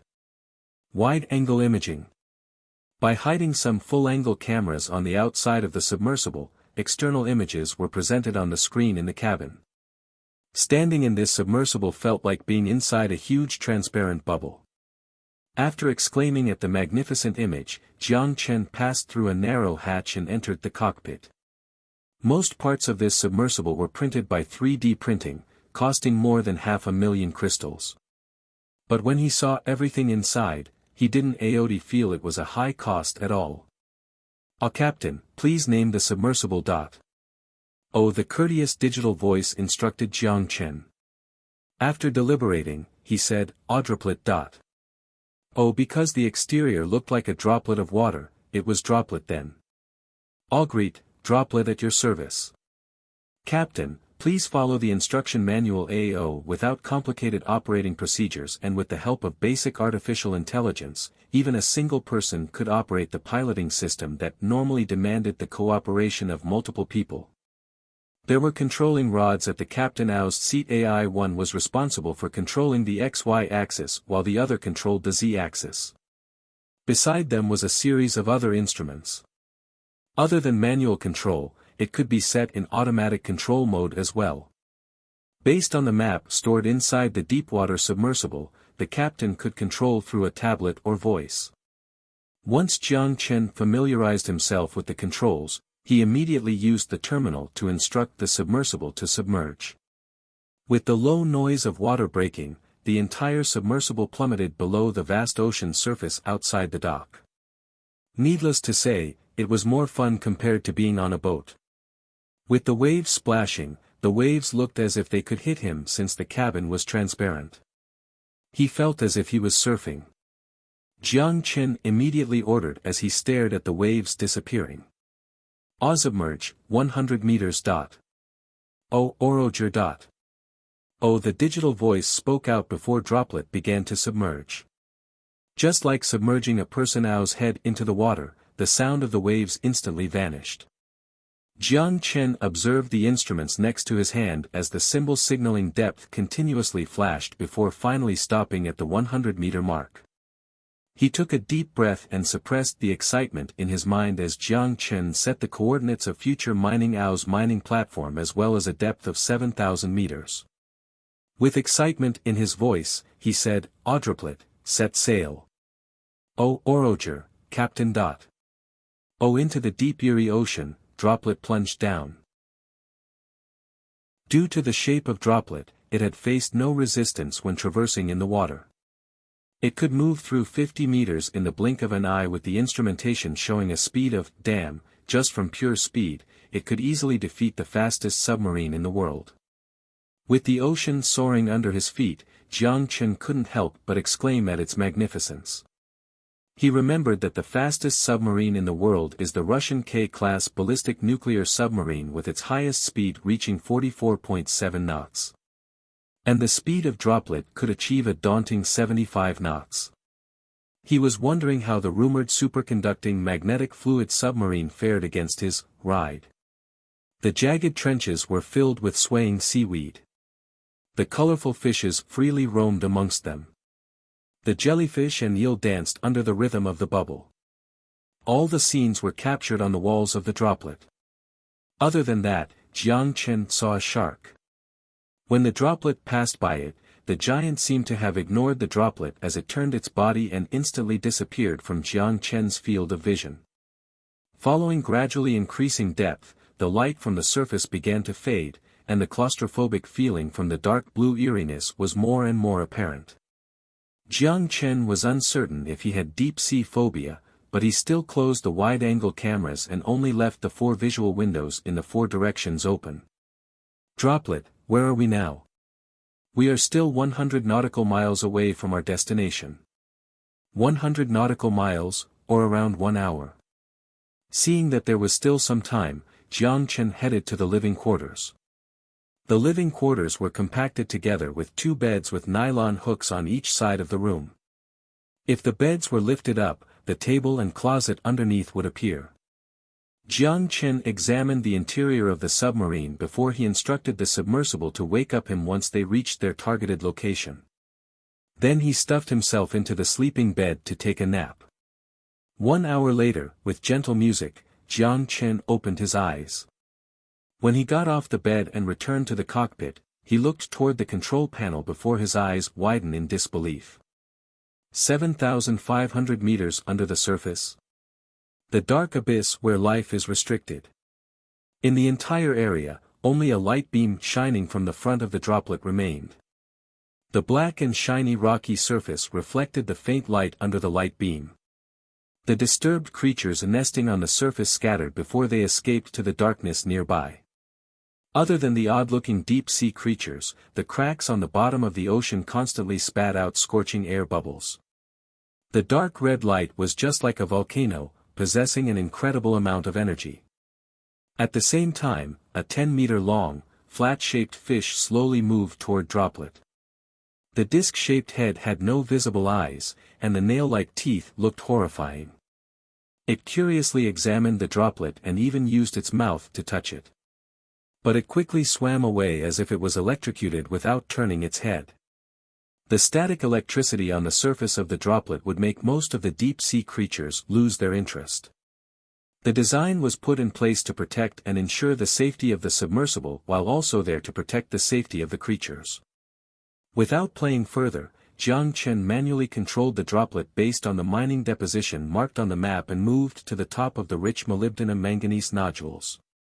Initiate mining module. After confirming the targeted location, Jiang Chen order.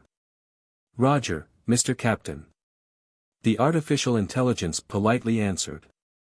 Immediately, the circular tube below the Droplet separated out. A trail of air bubbles dispersed out from behind the circular tube and pushed the torpedo-shaped tube to the targeted deposition. 100 meters. 50 meters. 10 meters. The light locked onto the circular tube as Jiang Chen stared at the scene without blinking.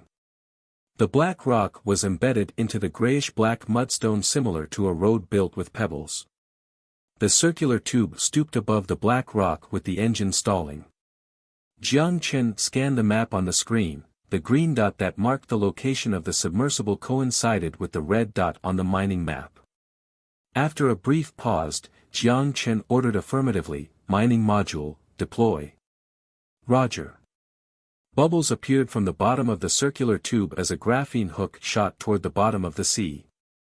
The cable tightened and slowly dragged the circular tube toward the ground and stopped 3 meters before reaching the surface. The circular tube gradually deployed with the hatch door on the 2 sides extended out to release 2 rocket-like items. The rocket was 5 meters in length and 1 meter in diameter. The tail was connected to the inner circular tube with a graphene tunnel. The 2 rockets were released from the circular tube, and the head immediately dove down with a series of water bubbles propelling it from behind, pushing the rockets down into the sea. The rocket's head pierced into the rock body. Then an almost miraculous scene happened. The tail of the rocket popped out, while it created more air bubbles, just like an umbrella opening. It expanded into a circular disc with a radius of 10 meters. The disc slowly descended and clipped onto the flat sea surface. From afar, it was just like a circular tube connecting 2 bowls flipped upside down with graphene tubes. Mining module deployed, please deploy transportation module. The courteous digital voice sounded again and brought Jiang Chen back from being shocked by the technology. The transportation module was 4 graphene cables and an oval-shaped ascending device. Because of the size of the equipment, Jiang Chen didn't bring it aboard the submersible. Since he had the storage dimension, it was easy to bring things underwater. With Droplet stalling, Jiang Chen returned to the apocalypse and headed to the backyard of the mansion. The place stored his Dolphin 10, a bunch of graphene cables from the 6th Street factory. Under the deep-sea environment, 7,000 meters under, normal materials could not withstand the water pressure.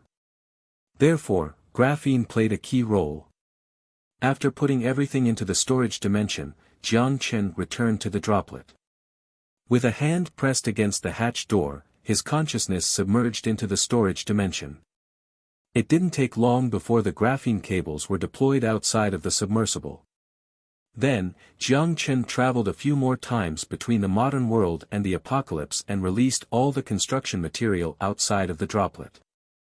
He ordered the droplet to restart again, and the smart system began to connect the graphene cables together with the flotation markers, using the blueprint stored in the mining module. He didn't need to do anything after. With 5 hours remaining of construction time, Jiang Chen yawned and returned to the living quarters. The artificial intelligence will take over. As the captain, he only needed to take a nap. And once construction was completed, he could return home. The 7,000 meters track was just like a strand of seaweed that swayed with the ocean current. The 500 meters long graphene track connected on both ends by titanium rings, 14 tracks in total formed the 7,000 meters deep sea stairs from the abyss to the surface. The entire track cost 500 million crystals, almost equivalent to the entire food trade revenue of NAC. Out of all the equipment, the most expensive was the 15 titanium rings. They not only play a role in fixing the graphene tracks, but they could also freely control the depth of water just like submarines.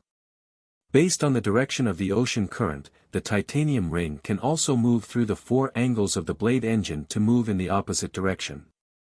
This prevents the huge tidal force from tearing the entire graphene track apart.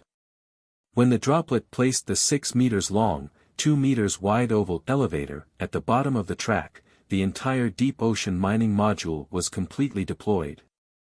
The 2 suction discs underwater would shred the rocks on the surface and use the graphene tube to transport the broken pieces into the circular tube.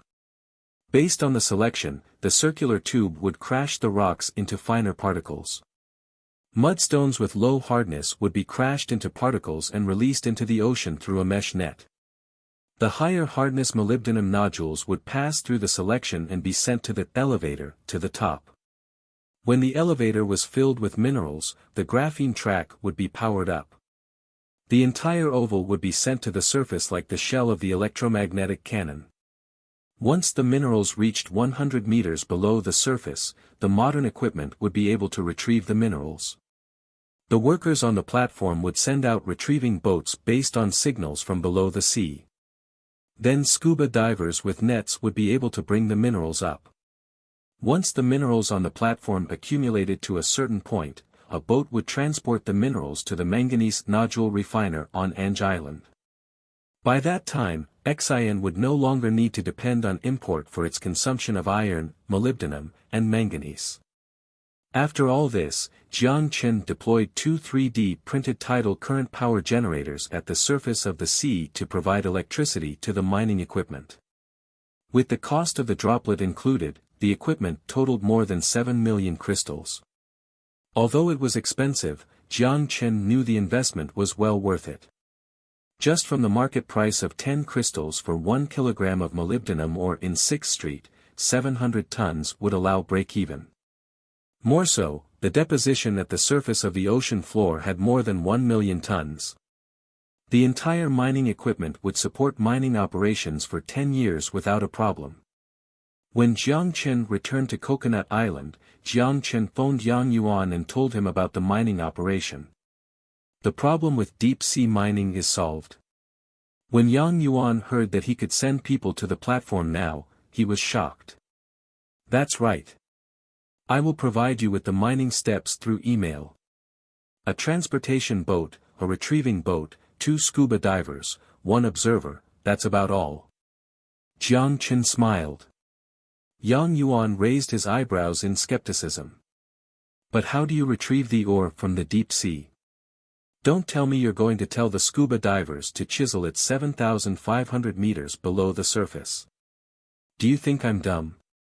Jiang Chen scoffed jokingly, don't worry, I took care of it. I will send it to you by email, and you'll know how the entire mining device functions. It's the top technology of Future Group, don't be too shocked. Yang Yuan glanced at his phone. Funny, I'm a graduate student from West Australia University and a top student that signed with Rio Tinto in my first year as a student. What type of equipment haven't I seen? It was the first time he heard that something could retrieve ores from 700 meters below the sea. Okay, send me the email first. Wait. Then, Jiang Chen hung up and sent out the email that included visualization of the mining equipment through a digital file. Yang Yuan held onto the phone for half a minute before he heard a buzz. The email came through. He opened the email with skepticism and began to scan the document Jiang Chen sent. He was first questioning the mining equipment as he thought his boss didn't consult with him before purchasing and that he must have been fooled by a fake company. But when he was halfway through the document, his shocked state was more and more apparent. This is impossible. What kind of joke is? Are we shooting a sci-fi film? With his finger continually sliding on the screen, Yang Yuan muttered to himself. Nothing else, just the circular tube mining device. Even if it was built with titanium, it was hard to prevent it to be squashed into a ball by the immense water pressure by operating for an extended period in the deep ocean. And that bowl-shaped mining device, it didn't look like it was designed to withstand pressure at all.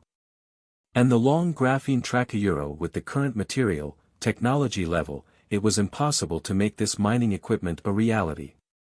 Yang Yuan's finger moved furiously and slid down the document. The operation of the employees on the platform was outlined in detail in the document. When he saw the last line, he stopped. Yang Yuan suddenly realized that the mining equipment was the work of Future Group. How many more secrets does this guy hold? Yang Yuan shook his head. After hesitating for a moment, Yang Yuan deleted the document as required based on the warning on the last line. He got up and headed for the door. Yuan, are you leaving? Su Fei, who was in the kitchen preparing dinner, spoke out. It's work-related. Yang Yuan hastily put on his shoes and headed out. Although he could arrange employees through the phone, he couldn't wait to personally see the mining equipment. It was unbelievable. Without seeing it with his very own eyes, he wouldn't be able to sleep. Su Fei looked at her boyfriend rushing out the door as well as the shoes messily scattered on the ground. She let out a sigh and put the bowl she was working with on the kitchen counter. Although she was first excited when she arrived, there was a mansion, a beach, endless amount of champagne and seafood. But after a while, she thought the life far away from the noise of the city was different than the life she envisioned. She washed her hand and went to the bedroom on the second floor to scroll through her Weibo. Only when she saw her friends in the country's envious replies could she satisfy her vanity a bit.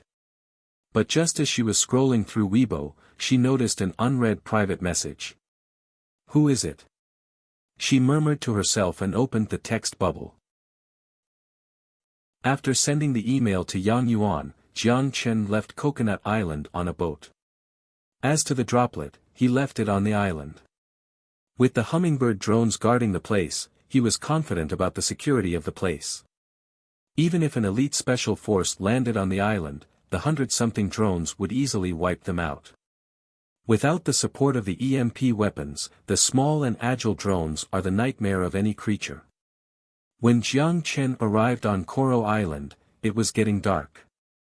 He touched his empty stomach while thinking about the empty mansion as a wry smile appeared on his face. He missed Aisha's cooking. It was late. Even if he returned to the apocalypse now, Sun Jiao and the rest must be done with dinner too. Whatever, I will just grab something to eat. Since he drove to the city center area, a few restaurants were around him. He parked the car and found a Chinese restaurant. He ordered a few dishes before he began to play with his phone out of boredom. The phone he just bought had nothing inside. After using the restaurant's Wi-Fi to download Future 1.0, he scanned his iris with the camera and logged into his account. Just as Jiang Chen was syncing the contacts on Future 1.0 to his new phone, he suddenly noticed a name. With a smile on his face, seeing there was still some time before the dishes arrived, he pressed on the name and called. Hello. You finally remember me? The phone went through, and it was Lu Yao's voice, full of resentment. I've been busy, do you miss me? Jiang Chen laughed. I miss you so much. Lu Yao pouted. Your movie is finished. Finished 2 months ago, the editing was done last month. It has been sent in for review, and the release schedule has been proposed already. Our director also asked me to see if you could give the movie a headline. As Lu Yao said this, she couldn't help but smile. The achievement she has today was all because of the man behind her. Among the cast, even the leading actresses respected her when they spoke without acting superior to her, and even called her sister. This was something she couldn't even imagine before. She was an intelligent woman. Although the intelligence was sometimes not used at the right place, she knew that he didn't mind as long as they didn't make principal mistakes.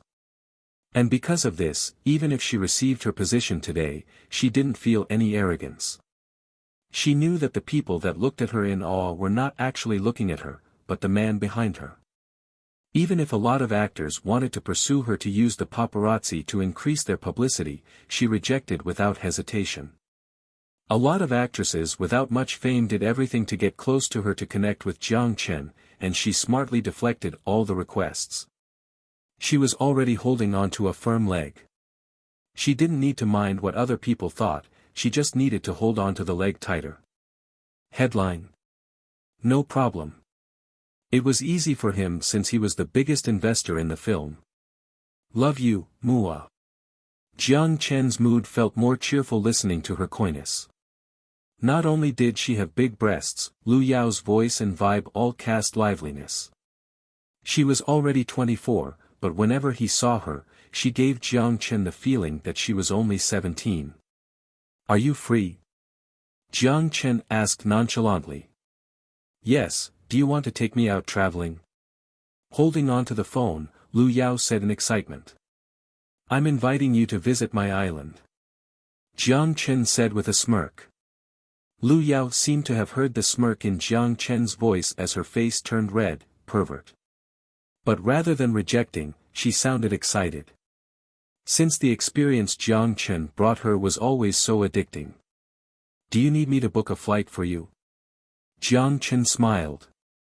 No need, I already got paid. 8 million. I will treat you to a nice dinner. I gave it to you. Jiang Chen rolled his eyes. 8 million was enough for a superstar. The top actress in Hua was paid 8 million per film, her pay was the top 10. Normally speaking, the supporting actress's pay never exceeded the leading actress's pay. But Lu Yao was an exception, the investors paid her directly. Don't say it like that. It is my first time receiving so much. Lu Yao pouted coyly. Okay, up to you, Jiang Chen smiled. Also, do you have a digital version of the film? Digital version? Yes, but why do you need that? Lu Yao was puzzled. Get me a copy of it for collection purposes. Collection? Lu Yao skeptically tilted her head. There was no way the director would agree to make a digital copy of the film before the film was released.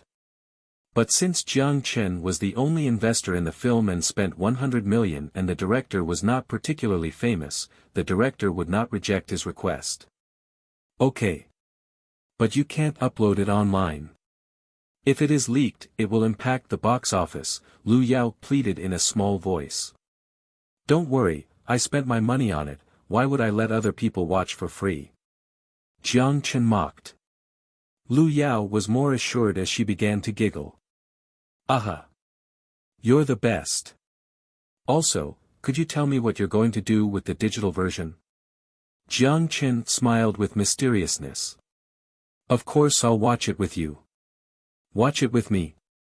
Although she was delighted that Jiang Chen wanted to watch her film, Lu Yao still tilted her head feeling puzzled. Didn't we say we are going to watch it in theaters? The experience of the digital version is not as good as the actual theater, right? Don't worry, I have a home theater in my mansion, 6 million AUD. The experience is no less than a movie theater. Jiang Chen smirked. Jiang Chen's smirk made Lu Yao slightly unsettled as she frowned. Watch it in a home theatre euro. I think you are planning something naughty. Could you not guess it? Jiang Chen pretended to be shocked. I can't guess it. Lu Yao shook her head. Then let me give you a hint.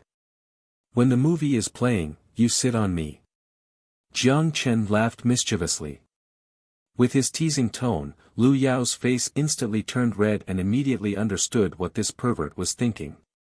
You're so perverted. Why do I sense you sound excited? Jiang Chen didn't mind the waiter bringing the dishes look at him strangely. Leave me alone. I'm going to book now. Lu Yao hung up. Book now. Her body is more honest than her words. Jiang Chen put down his phone in a pleasant mood and began to enjoy the dinner in front of him. Just as Jiang Chen was working on his dinner, a blonde beauty suddenly sat across from him. Without raising his head, Jiang Chen knew who it was. How did you know I was eating here? You definitely didn't notice that the Russian embassy is on the next street, and how eye-catching your Lamborghini is parked on the side of the road. Natasha grinned and asked the waiter to bring her a bowl of rice. I remember that Russians live off of bread. Are you okay with eating rice? Jiang Chen glanced at the bowl in front of her. No worries. Before I came here to work, I learned about the culture. Showing off, Natasha picked up the chopsticks and spun them between her fingers. Would ordinary people play with chopsticks before they eat? Jiang Chen mocked in his mind. Is there something you need? Jiang Chen was direct. Nothing in particular. Can I not just ask you to treat me? Natasha also asked the waiter to bring 2 bottles of beer. Are you not afraid of getting a beer belly? Jiang Chen joked. Are you caring about my body? Natasha giggled. Jiang Chen looked away. This girl is seducing me again. Also, could you let me play with your virtual reality helmet? Jiang Chen let out a sigh. Didn't you say you just want me to treat you? Can we not talk about this topic as friends? Natasha took a gulp of beer. Of course, once the Phantom is officially released, I will gift you one personally. Seeing that Jiang Chen wasn't planning to disclose any information, Natasha sighed. Okay, the Kremlin wants me to learn more about how advanced your virtual reality technology is. Don't be mistaken, the only reason I ask this is that we are somewhat disconnected from the world in this area. But even if I ask, you won't tell me, right? That's right. To Natasha's straightforwardness, Jiang Chen was extremely pleased. Natasha rolled her eyes as she picked up a piece of meat and sent to her red lips. With every movement, it looked seductive. So Jiang Chen's choice was to not look at her to avoid being distracted. What about the nutrient supply? Natasha continued to ask. Nutrient supply? Kremlin would be interested in nutrient supply? Jiang Chen laughed out. Precisely speaking, the Ministry of Defense and Department of Aerospace are both interested. Because we tried your nutrient supply, although it is not filling, we surprisingly discovered that we wouldn't we are eating. Jiang Chen coughed to remind her. Natasha immediately realized and changed her wordings. Aha! You don't produce any waste. Jiang Chen glanced at her and continued to work on the delicacies on his plate. So, we want to work with you to develop a nutrient supply that's convenient to carry, capable of maintaining people's energy, and won't produce waste in critical times. Natasha put down her chopsticks, put an elbow on the table, and smiled at Jiang Chen. A nutrient supply that's convenient to carry, and would allow the soldiers to obtain enough calories without the need to number 2 in critical times. Jiang Chen put down his chopsticks and wiped his mouth with a napkin. And astronauts. With nutrient supply as food, we could save space and remove the waste disposal unit. Seeing Jiang Chen was done, Natasha directly began to talk business. To be honest, we already developed this, so we don't need to work with you, Jiang Chen sighed, but I personally have a cautious attitude to the military necessities market. This thing is just like poop, it is hard to wash off after you get it on your hands. It is only military necessities and not a tool for killing, you don't need to be so sensitive. Natasha sighed, just like a tech company, Google, they still design robotic dogs for the UA Army for transportation. When he heard Natasha's words, he fell into silence.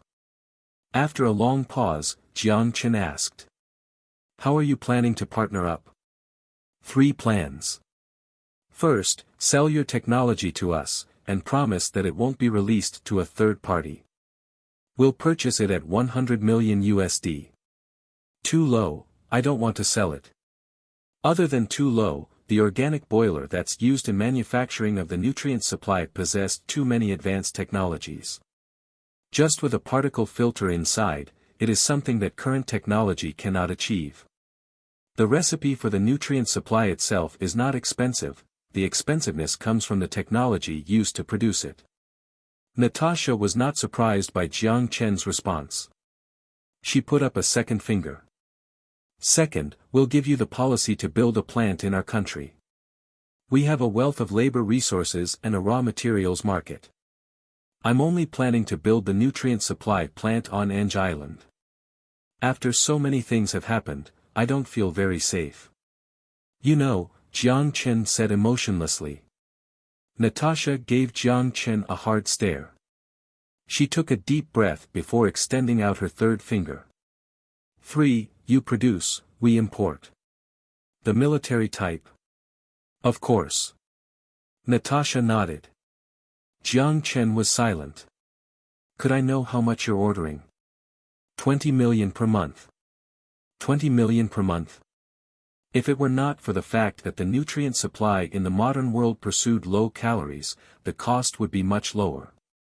The nutrient supply now must be produced with DH seaweed, but if the wasteland nutrient supply was manufactured, any fruit and vegetable could be used as the ingredient to produce nutrient supply above a grade.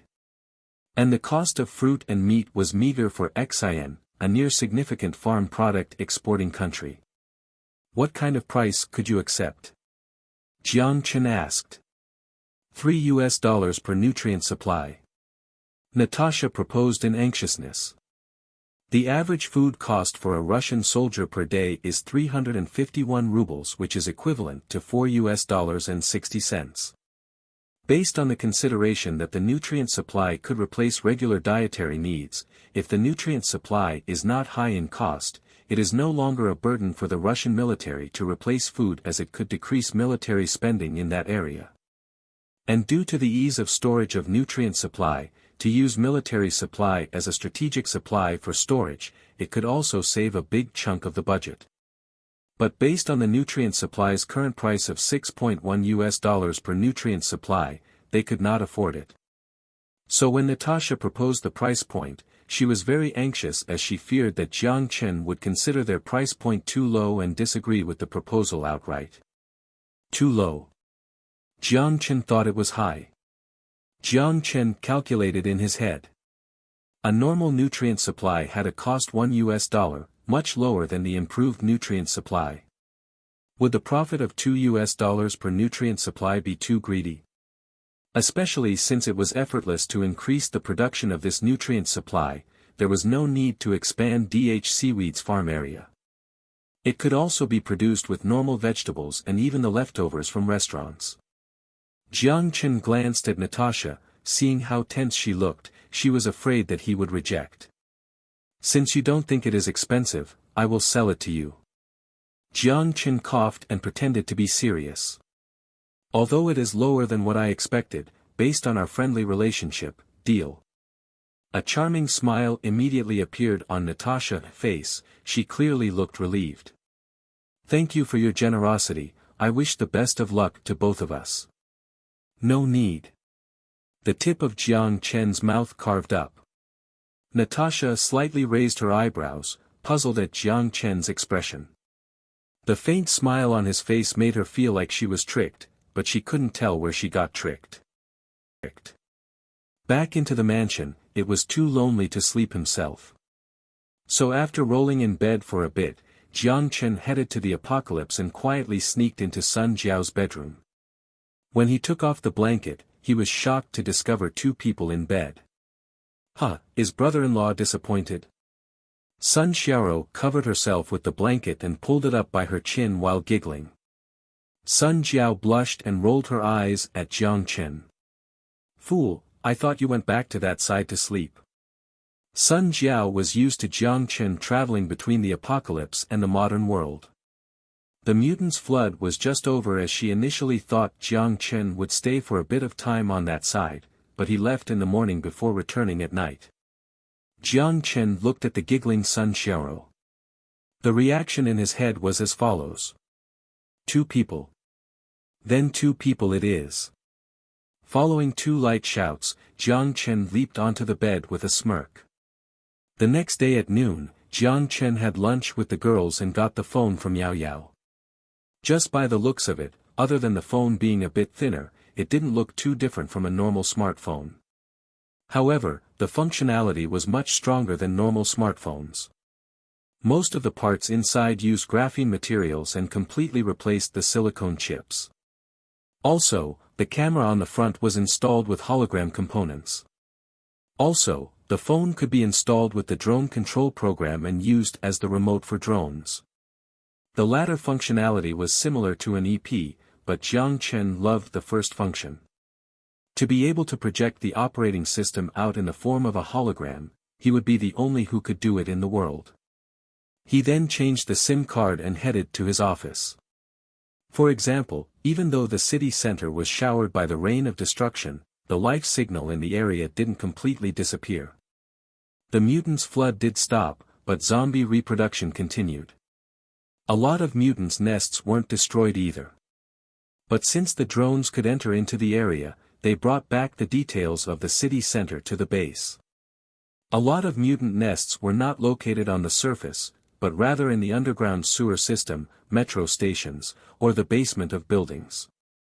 The mutants on the surface indeed all died, but the mutants under the surface didn't completely die off. Even if all the oxygen were burned off, a lot of mutants were resilient even in an oxygen-free environment with only a portion of the mutants dying off due to asphyxiation while the rest survived.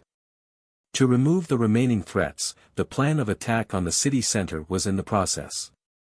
The First Corps was responsible as the primary attack force. With the support of the armored force, they will conduct surgery to the infection source in the city center.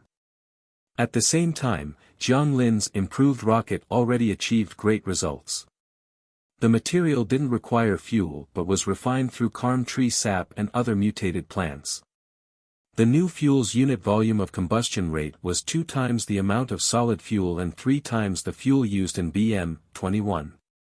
At the same time, the component of the rocket became 2 times heavier than the BM-21, and the original launcher was replaced with the more powerful rocket booster. The primal weapon replicated by future technology had no similarities other than the appearance. The single launch cost was 1,000 crystals, equivalent to 20 rifles sold at the 6th Street gun store. While it was a bit pricey, the power was immense. The weapon was named Fireball 1 by Jiang Lin.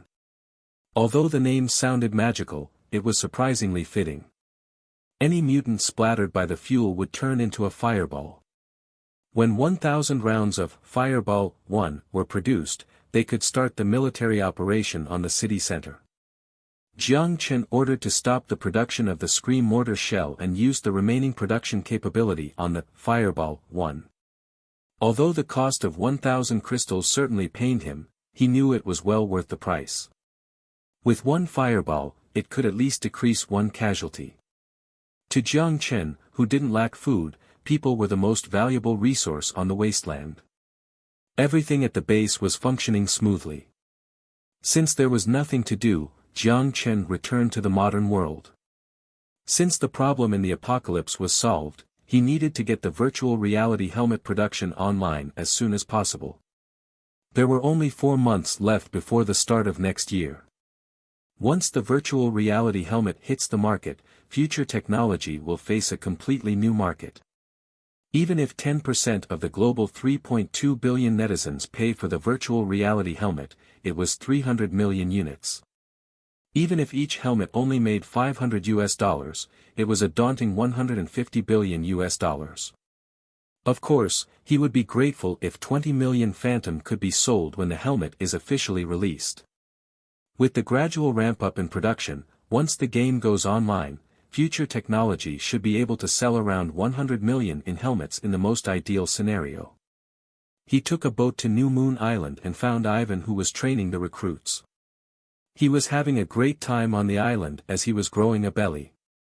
But from how tanned he looked, it was almost comparable to Barkery.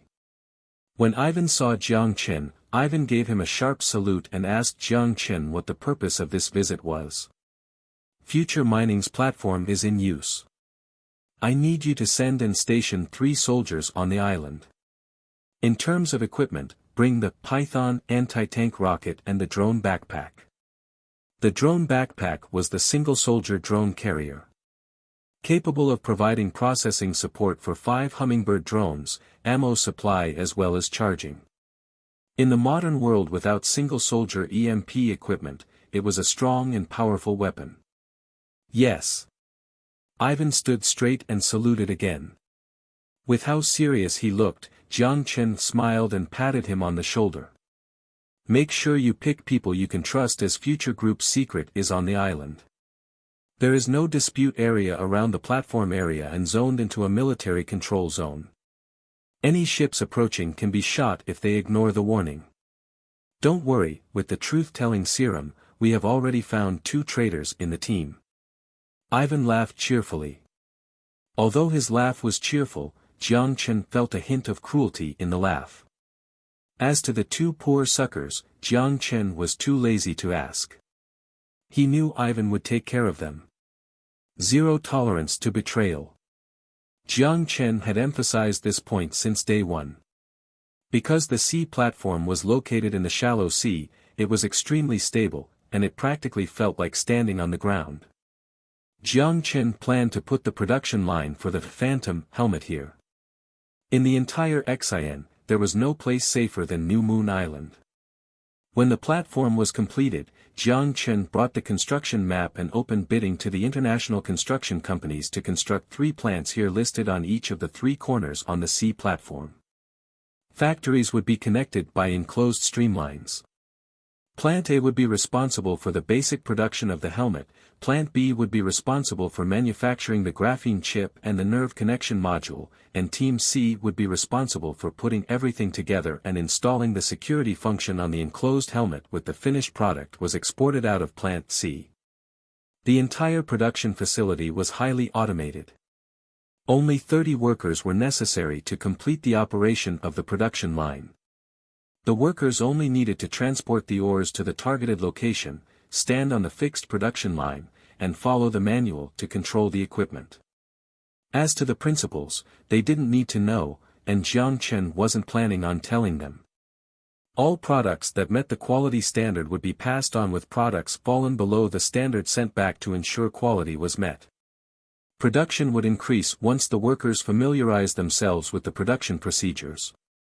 All the workers must pass a security screening when they enter and their phones locked away during shifts. The procedure was stricter than college entrance exams to prevent the technology from being leaked. With future groups' technology, even a pin-sized needle would be scanned out. Any worker attempting to bring in spy devices would be prosecuted based on Xian Business Secret Act and fired from future group. If the production facility experienced technical difficulties, the entire production line would immediately halt, and the triangular floating island would be temporarily shut down. The production would only be restarted when Jiang Chen arrived to solve the problem. But the facility had high stability. Without deliberate human damage, the facility could run several years without error. Currently, Jiang Chen instructed the scientists in Fallout Shelter 027 to improve this production line and the possibility of drones replacing workers to conduct the production. It was best to decrease the number of people directly involved with the production while increasing production volume. The exterior of the helmet was primarily made out of industrial plastic, and lead insulation and modern world technology could easily produce this. Therefore, the work without any technical innovation could be contracted to companies with interest. With the current production facility, 500,000 helmets could be produced monthly. Followed by the wasteland's continuous improvement and building of the production line, the helmet could reach 5 million per month by year-end. After sending the soldiers on the platform back to the island, Jiang Chen went into a plant and returned to the apocalypse and moved the 2 finished production lines over. He installed and placed the 2 production lines based on the blueprint provided. After everything, Jiang Chen dusted off the sand on his hands and looked pleasingly at the equipment in the 3 plants. Once the 2 production lines come into production, the entire world will be crazy over future technology. Earlier in the month, Jiang Chen contracted out the specification of the Phantom helmet to workshops on Coral Island with a production cost of $40 per helmet. Jiang Chen aimed to sell each helmet for $50, so a single helmet would have a profit margin of $10. The high rate of return brought a wave of startups in Xi'an. There were no more fishermen on Ange Island. People grasped the opportunity to purchase production equipment and started workshops in their own backyards. They only needed to produce 1,000 helmets to gain $10,000 in profit. It was a much better business compared to fishing. After they got accustomed to the taste of money, the clever ones would start building bigger plants, expanding production, lowering costs, and making more money. And they would become capitalists dependent on future group. The calculations showed that a helmet cost roughly $500.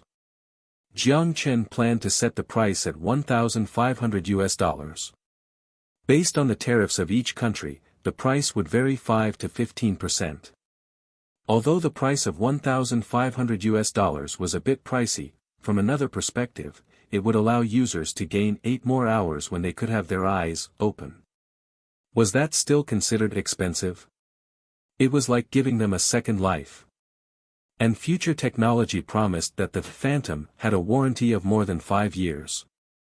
Any helmet broken with normal usage within 2 years could be replaced, while any helmet malfunctions within 5 years could be replaced at half price. The warranty was impeccable. For users who opened the helmet out of curiosity, they had to pay for their curiosity, unfortunately. The agreement and package explicitly stated that any activity exposing the interior of the helmet could cause the interior to oxidize. A helmet damaged in this manner would not enjoy the warranty provided. On the production side, due to low production rates of the helmet, it meant that only part of the population could obtain one. Jiang Chen trusted that even at a price of $1,500, the Phantom would be out of stock for a long period of time. Late into the night, inside the virtual reality MMORPG testing room, 2,000 players quietly laid on their recliners and carried out the testing. In the first 20 days, the internal tests were conducted in the morning. But the employees soon discovered that when Phantom was active, the user's brain would be in sleep mode. So when the testing was done in the morning, it shifted the players' biological clocks. It meant that the players were all energetic even well into the night. The fact that the helmets affected their biological clocks was undoubtedly a problem, but it also meant the virtual reality helmets had an excellent ability to lure people to sleep. Even for players with insomnia, they could use the helmet to obtain a great night of sleep. Although this was just a minor detail, the employees recorded this data to provide better information for when the game would officially be in operation. It was day 25 of internal testing.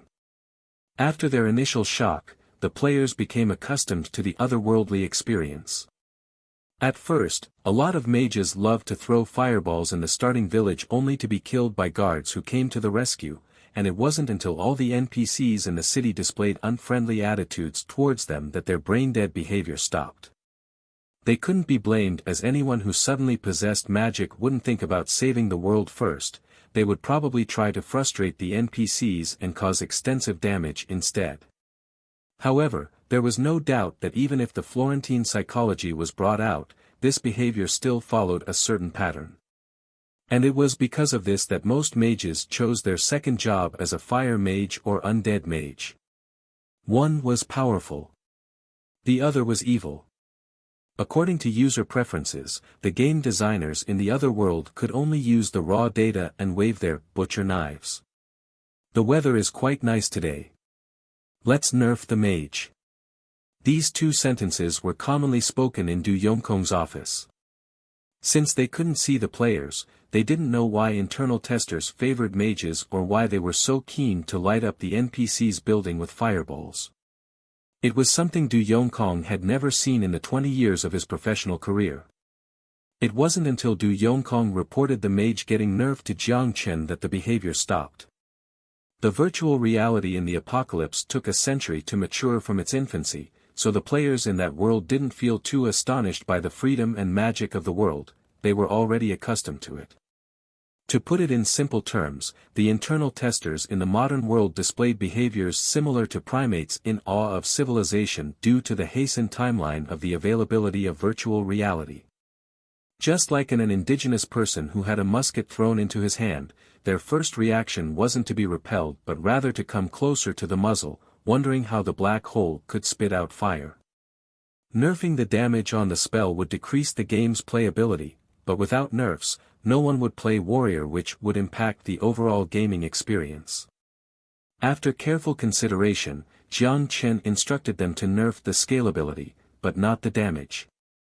For example, sea-level equipment for a warrior required 100 gold with a drop chance of 10%, while sea-level equipment for a mage required 1000 gold with a drop chance of 4%.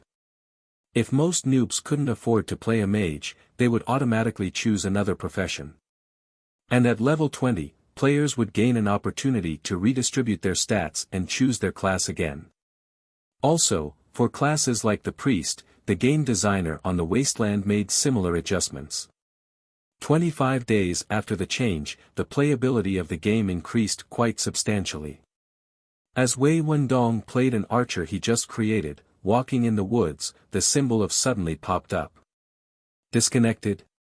Wei Wendong frowned. The battery should be full. The Phantom, connected to Wi-Fi, could potentially disconnect in theory, but this is the first time this has happened. He chose to log out, put down his helmet, and look around only to discover it was pitch black in the hall. He could slightly make out that the players around him were all experiencing the same situation as they woke up from their games with a blank expression. Everyone, please remain calm. There's been a small accident outside. An employee walked in and spoke to the crowd with a loudspeaker. Because Wei Wendong was close to the door, he noticed that behind the employee was security in plastic armor. He had been skeptical of the futuristic-looking plastic armor that could defend against bullets. The fluid-looking rifles in their hands were more like props from a sci-fi movie. But if Wei Wendong knew the plastic armor could defend against the firing of a 12.7mm caliber machine gun, or the toy could easily flip over a 3-ton military Hummer, or that the prop gun could penetrate through the bulletproof exterior of a Hummer, what kind of expression would he have on his face? The kinetic skeleton had remained a concept only in labs. In this aspect, celestial trade was leading the world. A faint explosion transmitted from outside. But due to the excellent insulation of the hall, only Wei Wendong, close to the door, felt a minor shake. The explosion made him uneasy, but just as he was planning to ask the employee, the lights in the hall came back again. What just happened? Fu*K, I was killing a boss but suddenly disconnected. Q.Q, I just got a legendary weapon but hadn't picked it up. Did the power just go out? Wei Wendong listened to the chit-chat of the surrounding players. He hesitated for a moment before he swallowed his question down. The explosion outside and the barely audible gunshots made him feel the situation wasn't as simple as a power outage. We apologize as the hotel's power system experienced a temporary outage. Our technical experts have resolved the situation, please return to the game. The game data has been reset to before the outage and will be unpaused in 2 minutes. Pausing the server is only something that can be done during internal testing. With a mind full of questions, Wei Wendong put on the helmet and logged into the game. Jiang Chen had spent an entire day working on the contract for the production of helmets. When he returned home, he fell asleep right away. But 2 hours into his sleep, a call from the internal testing center woke him up. An attack? Jiang Chen listened to the description over the phone as his eyebrows furrowed together. That's right. There were 5 attackers in total. One cut off the power supply in the hotel remotely while the other 4 with light weapons attempted to enter the hotel, but the drones detected them. Our people immediately suppressed them with bullets. When they were retreating, they used grenades and struck the wall of the hotel, but fortunately, there were no casualties, the security manager responsible for the internal testing center reported. Where are they? Jiang Chen asked in a serious undertone. As long as there was one person alive, the truth-telling liquid could uncover the truth. 3 people were shot dead during their escape. 1 person died due to a vehicle collision and the other person committed suicide. Suicide? Jiang Chen's eyebrows tightened. Did you confirm their identities? Other than the fact that 3 of them were white and 2 were black, we weren't able to obtain any more information, Ma Li answered. The organization that sent out that force was a formidable opponent as they sent out agents who would rather commit suicide than reveal their identity. Were there any witnesses? All information leaks have been controlled. Great, continue to monitor the information leaks and don't let the media know. Take care of the situation. If the media exposed a shooting at the door of Future Technologies' internal testing center, XIN's tourism rating and Future Technologies' public image would be impacted. If possible, it was better to keep the media ignorant of the incident. Understood, Ma Li answered affirmatively. Jiang Chen thought for a while after he hung up the phone to think about who could have launched the attack. But when he carefully went through a list of potential organizations, he realized there were too many suspicious people.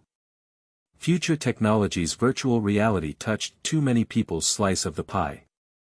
It was fortunate that the testing was being done on his territory and Celestial could punish any rats with iron fists.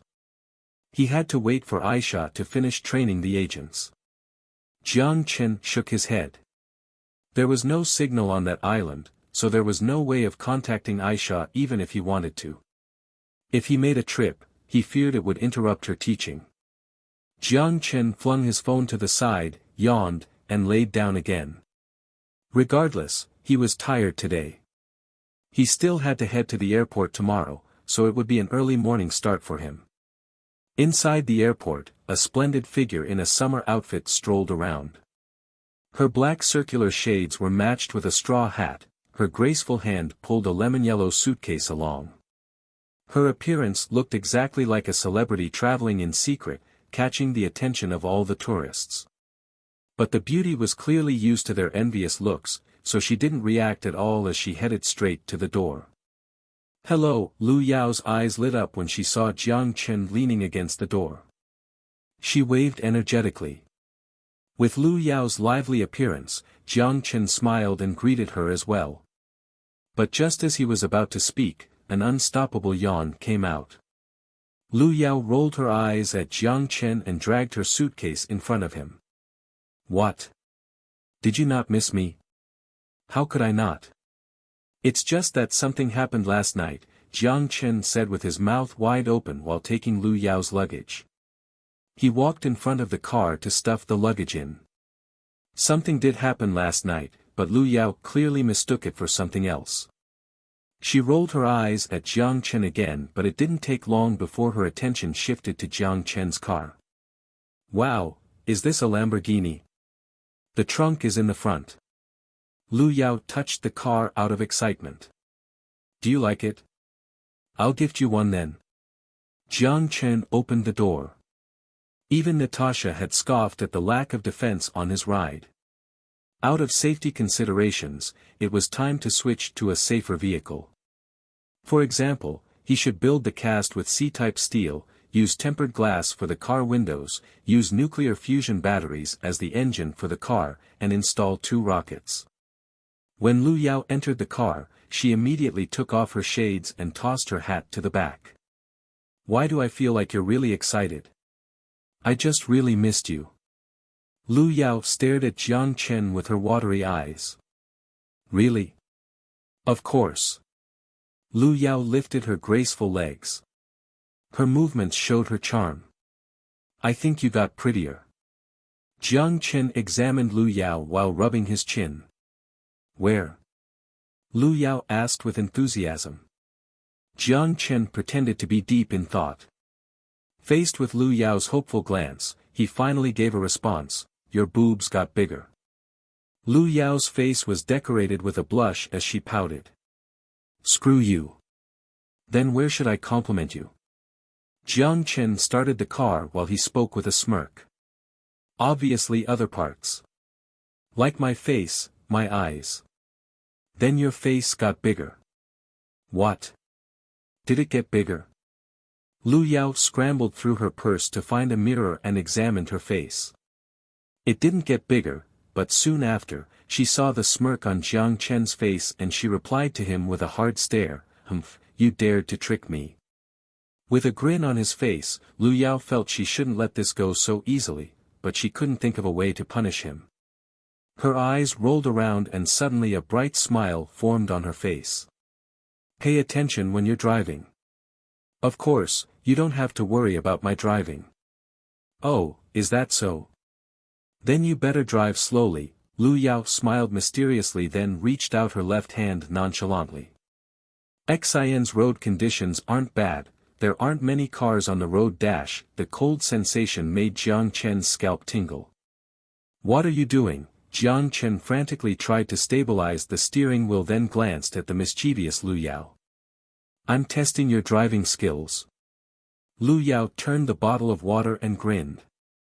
Lu Yao studied Jiang Chen's expression and she felt confident. Regardless of what happened last night, he still had feelings for her. As his mistress, only this feeling gave her a sense of security. If Jiang Chen knew what she was thinking, he would have a peculiar expression on his face. Something did happen last night, but it was completely contrary to what Lu Yao thought. Something similar happened before. When they came out of Wanghai University, a similar scene happened in the car. But the only difference was that the Maybach had tinted glass. The inside of this Lamborghini could still be seen from the outside. If Jiang Chen parked on the road, everyone would see what was happening in the car. But the car was moving. Can't you wait until we watch the movie? Jiang Chen was consumed by the gentle coldness while he squeezed a few words from this teeth. He tried his best to maneuver the vehicle. It was very distracting to have people drinking water on the side. No, I'm 30. Lu Yao pouted. The displeased Jiang Chen made Lu Yao even more naughty. Her mischievous eyes rolled around and she opened the bottle cap. Her bright red lips moved closer and began to slurp on the water. Jiang Chen drove Lu Yao back home and they watched a movie she starred in at her home theater. Needless to say, it was fun hugging the actual movie star from the film. But because Lu Yao distracted him from viewing the movie, Jiang Chen didn't absorb any of the film's plot. But even then, just from the few scenes she acted in, her performance as the prom queen who could only be viewed from a distance was exquisite. This was especially obvious when she rejected the supporting actor's confession and the leading actor accompanied the supporting actor to watch Lu Yao's plane fly into the distance. Lu Yao displayed her goddess ambience and even surpassed the leading actress on this aspect. Although it had a typical romance plot, teenage girls loved to watch it and their boyfriends loved to watch it with them. The plot wasn't important necessarily as long as the BGM and scenes were emotional enough. With the weight of a favorable review from Senior Film Critique, Jiang Chen, once the film hit the theaters, Lu Yao would become the goddess in everyone's heart, the prom queen only viewable from a distance. But what they wouldn't know was that the prom queen was currently sitting on Jiang Chen's lap. Okay, that should be all your scenes. Aren't you going to come down? Jiang Chen smiled. No, the film isn't over yet. Her hair was slightly messy, but Lu Yao pouted defiantly, shook her waist, and swatted away Jiang Chen's hand. Okay, as long as you can take it. Lu Yao stuck out her tongue and thought about it for a bit before coming down. The gorgeous exit scene I heard was added when the director asked the screenwriter to change the script. Oh. Is that so? I feel it was a great addition. Aha, bring me a bottle of champagne. Jiang Chen smiled nonchalantly. Typically speaking, to prevent the supporting cast from taking over, the director would usually decrease the number of scenes the supporting cast appeared in. Although Jiang Chen wasn't well versed in the art of movies, who cared? He was rich. Thank you, Lu Yao whispered as she stood in front of Jiang Chen and tidied up her messy clothes. No need. Jiang Chen smirked, closed his eyes playfully, and opened his mouth. I'm thirsty, give me water. Lu Yao seductively rolled her eyes at Jiang Chen. She turned around and headed to the kitchen with elegant steps. Lu Yao was the type of girl who knew her position and what other people needed. Because of this, it was relaxing and joyful spending time with her. In the next 3 days, Jiang Chen had the rare opportunity to enjoy the lavish life of a billionaire. He either brought Lu Yao to contribute to the local tourism industry on Coral Island or spent time with her on his private island. When he thought about it, he hadn't had the time to relax for the past while. He was either working on future group's business in Xian or he was working on the territorial dispute in the apocalypse. While he made a decent amount of money, only a small percentage was used for leisure. This is such a waste. Jiang Chen laid on the lounge chair while sluggishly bathing in a ray of sunshine. A waste? Lu Yao lay beside Jiang Chen while uploading pictures of the southern kingdom. It's nothing. I just think it's so beautiful here, yet I only spend a handful of time enjoying this. Could I interpret that to mean you're showing off right now? Lu Yao pouted while looking at Jiang Chen, speechless. She then continued to play with her phone and upload pictures onto her Weibo. Just then, she posted a photo of their private beach. A lot of good friends commented and called her sister, hoping she could bring them along next time she traveled. Lu Yao's vanity was satisfied when she scrolled through the comments. A bright smile appeared on her face. She typed away with delight and replied, saying she would bring some specialties back and treat them to a nice dinner with her pay. As for bringing them there, she'd pass. She didn't want to increase her competition. While Lu Yao was waving her legs in joy, Jiang Chen couldn't help but smile. Without needing to look, he knew what she was doing. A woman's vanity wouldn't make a man jealous, because vanity could also bring satisfaction to men. A lot of the time, men just hated women who used their vanity to kidnap him, challenge his limits, and cause unnecessary problems. But Lu Yao seemed to know this point well. While she did brag about her man's power, she never used Jiang Chen's name for anything unreasonable. And she didn't use her relationship with the biggest investor in the film industry to mistreat the other cast members. Jiang Chen often thought she was the perfect mistress. "Oh, am I in the picture?" he asked casually. No. Lu Yao tilted her head but suddenly remembered something as she whispered, "Of course, if you want to make our thing public, I won't mind." No, Jiang Chen shook his head. This girl's thought process is completely different from mine. To be honest, I don't care about scandals or rumors. The reason I asked was because, it's for your safety. Safety? Lu Yao had a slight look of fear. Did you get into trouble with gangs? Jiang Chen burst out laughing and spat out the orange juice he just gulped down. Gangs? Am I this low? Lu Yao looked at Jiang Chen, still confused, as she didn't know why he was laughing. Are you scared? Jiang Chen didn't address her confusion. If she was afraid, he would draw a line in their relationship and force her to stay away from that world. Lu Yao took a moment to process things before she shook her head rapidly. I'm not afraid.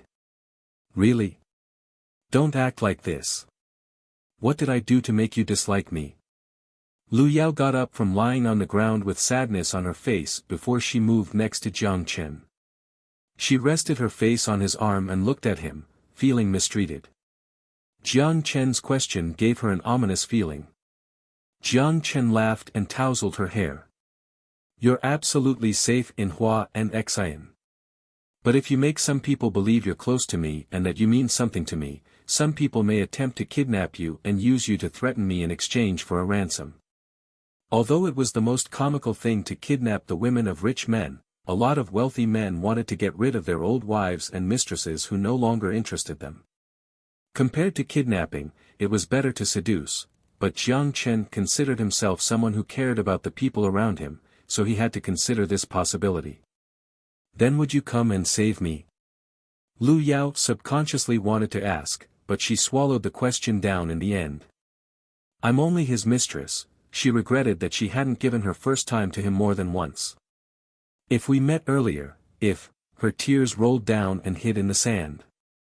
Perhaps the sorrow of being an actress was that even if she felt emotional, her tears would be considered acting by others.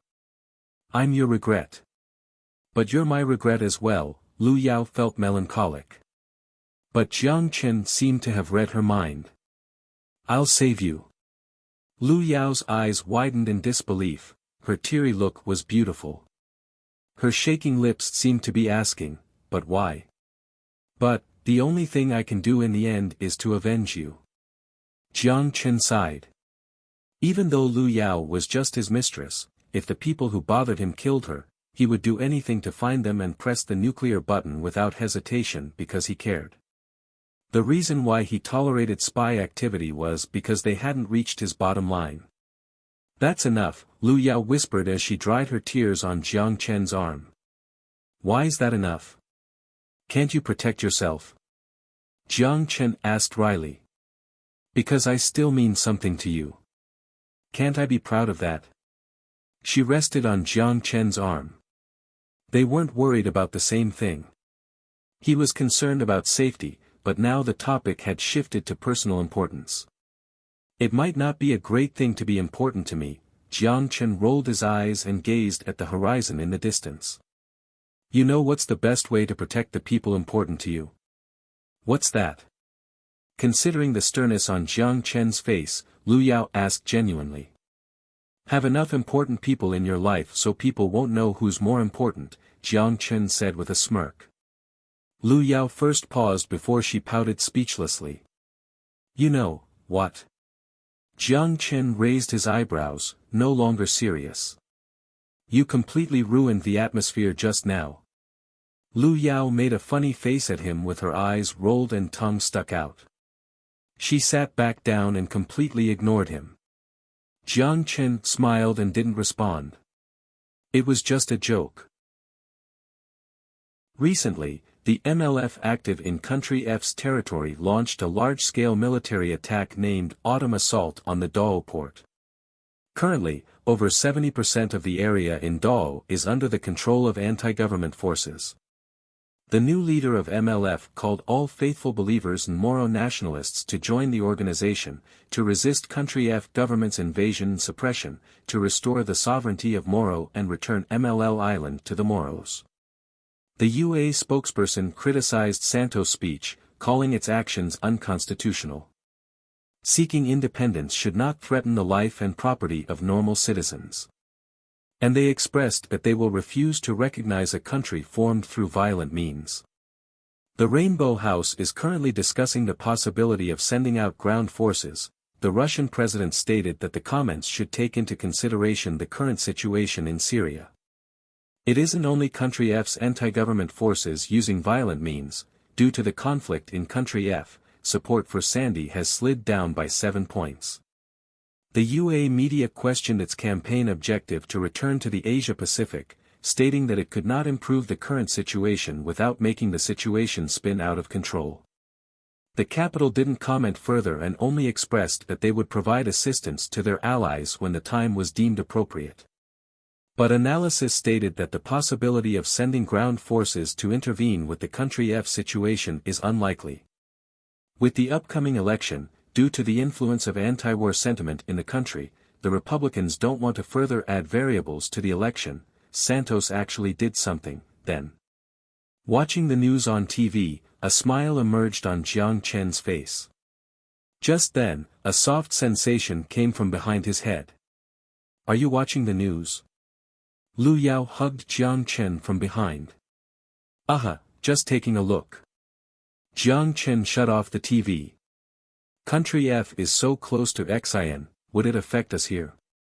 She rested her chin on Jiang Chen's head as she asked with concern. Are you worried about me? Jiang Chen lifted Lu Yao's head and rubbed her hair. Why else then? Lu Yao rolled her eyes at Jiang Chen and lowered her body to nibble on his ear. She then moved up and said, breakfast is ready, let's eat. Jiang Chen smiled, got up from the sofa, and headed to the table with Lu Yao. The past 7 days, he lived a shameless life with Lu Yao. Jiang Chen previously thought she was the trophy type of woman who didn't do any housework or cooking, but the reality soon proved that he was wrong. After living alone for so long, Lu Yao learned how to take care of herself. For the past few days, Jiang Chen's life had been taken care of by the celebrity. Because of this, the mansion, previously filled with dust, became bright again. Other than enjoying life, Jiang Chen kept himself busy. The production arrangements for Phantom and the new nutrient supply production line were all tasks that couldn't be delegated to anyone, he had to do it all himself. Also, 3 completed Dolphin 10s were deployed by Droplet, 200 nautical miles away from Coral Island in the Pacific region. With the protection of nuclear weapons, Xin no longer needed to be afraid of the threat of any external forces. As to when their nuclear weapons would be made public, the date hadn't been set. During the night, Jiang Chen immersed himself completely in Lu Yao's softness. With the blink of an eye, it was already early September. Although he wanted to continue to live the comfortable life, since the Wanghai City Center attack plan was approaching its scheduled date, he had to wrap up everything in the modern world before mid-September. Outside the airport, Lu Yao released the suitcase she was dragging.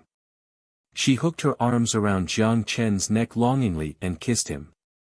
I'm going to go. Take care of yourself.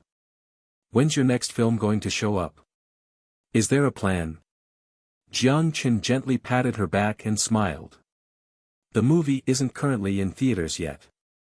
I'll have to wait for the box office at the year's end.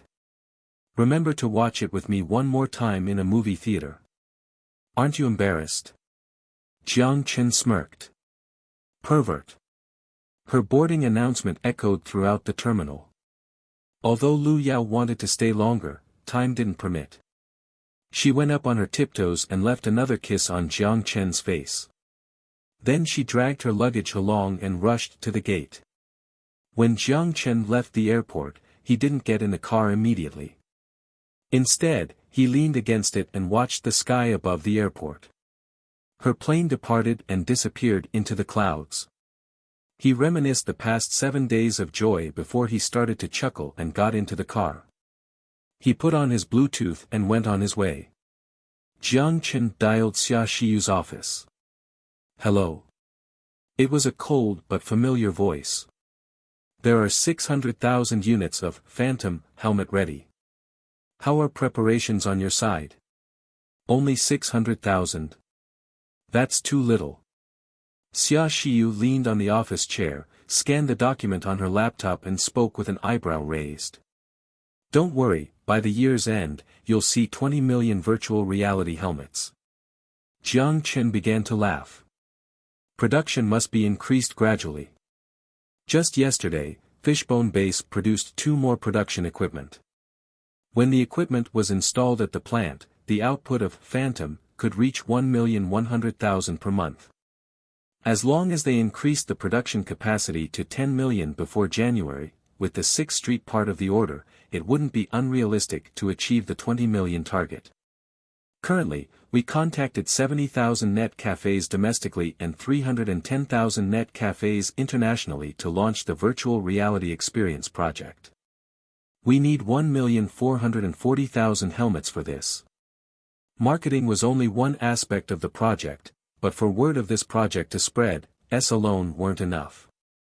Using internet cafes as a physical channel to market the product was an excellent choice. With expensive products, consumers often held a cautious attitude, but Jiang Chen was confident that when players experienced the magic of Phantom, no one would want to put it down. What are the specifics of the plan? Jiang Chen asked curiously. We'll provide the product and they'll provide the channel. The current pricing for experimenting with the product is set at $1 per hour with an equal split of profits. I've laid out the details of the plan. But the key is, do you really have 1,440,000 helmets? Xia Xiyu pushed up her glasses and asked concisely. When do you need them? As soon as possible. In the initial stage, we can work with bigger net cafe chains before expanding to the smaller cities. We only need 100,000 in the first phase, but it's still better for us to have 1,440,000 ready by the end of October. Don't worry, it'll be done by early October. On your side, you can start to arrange the logistics. Jiang Chen smiled. I already made an agreement with Norway-based MSG Group. They have an excellent reputation, have high efficiency and are considered a top 5 global logistics company. I signed a 3-year agreement with them. They promised to bill us at 90% of the market price. Xia Xiyu spoke nonchalantly with subtle pride. When Jiang Chen heard this, he was amazed at Xia Xiyu's abilities. Anything that could have come to mind was already arranged by her. I can't believe you took care of everything. Then, for everything aside from production, I'll have to count on you. You've always counted on me, Xia Xiyu said, speechless. Jiang Chen only grinned at Xia Xiyu's scoff. How's it been? Not bad. Xia Xiyu felt touched when Jiang Chen began to ask about her. She answered with a finger twirling her hair. The female assistant at the side looked at her CEO's expression in shock. She had been working for her for a long time, yet it was the first time she saw such a womanly expression on the normally emotionless CEO. Inside the hallway of Tencent's headquarters, a project manager in a suit walked with brisk steps. He had a document in his hand and from the expression on his face, something good must have happened. Du Zhuze stood in front of Ma Huateng's office. He took a deep breath, adjusted his tie, and knocked on the door. Come in. When he heard the voice inside, he eagerly pushed open the door. Boss, they agreed on the acquisition.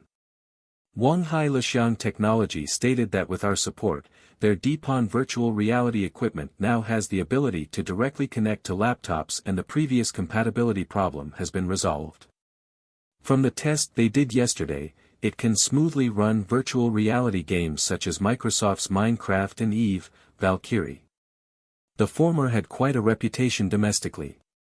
Ever since the virtual reality trailer was released in December of 2015, it received considerable attention. And the latter's lack of publicity domestically was primarily due to the poor selection of game operators. Discuss publication rights with CCP.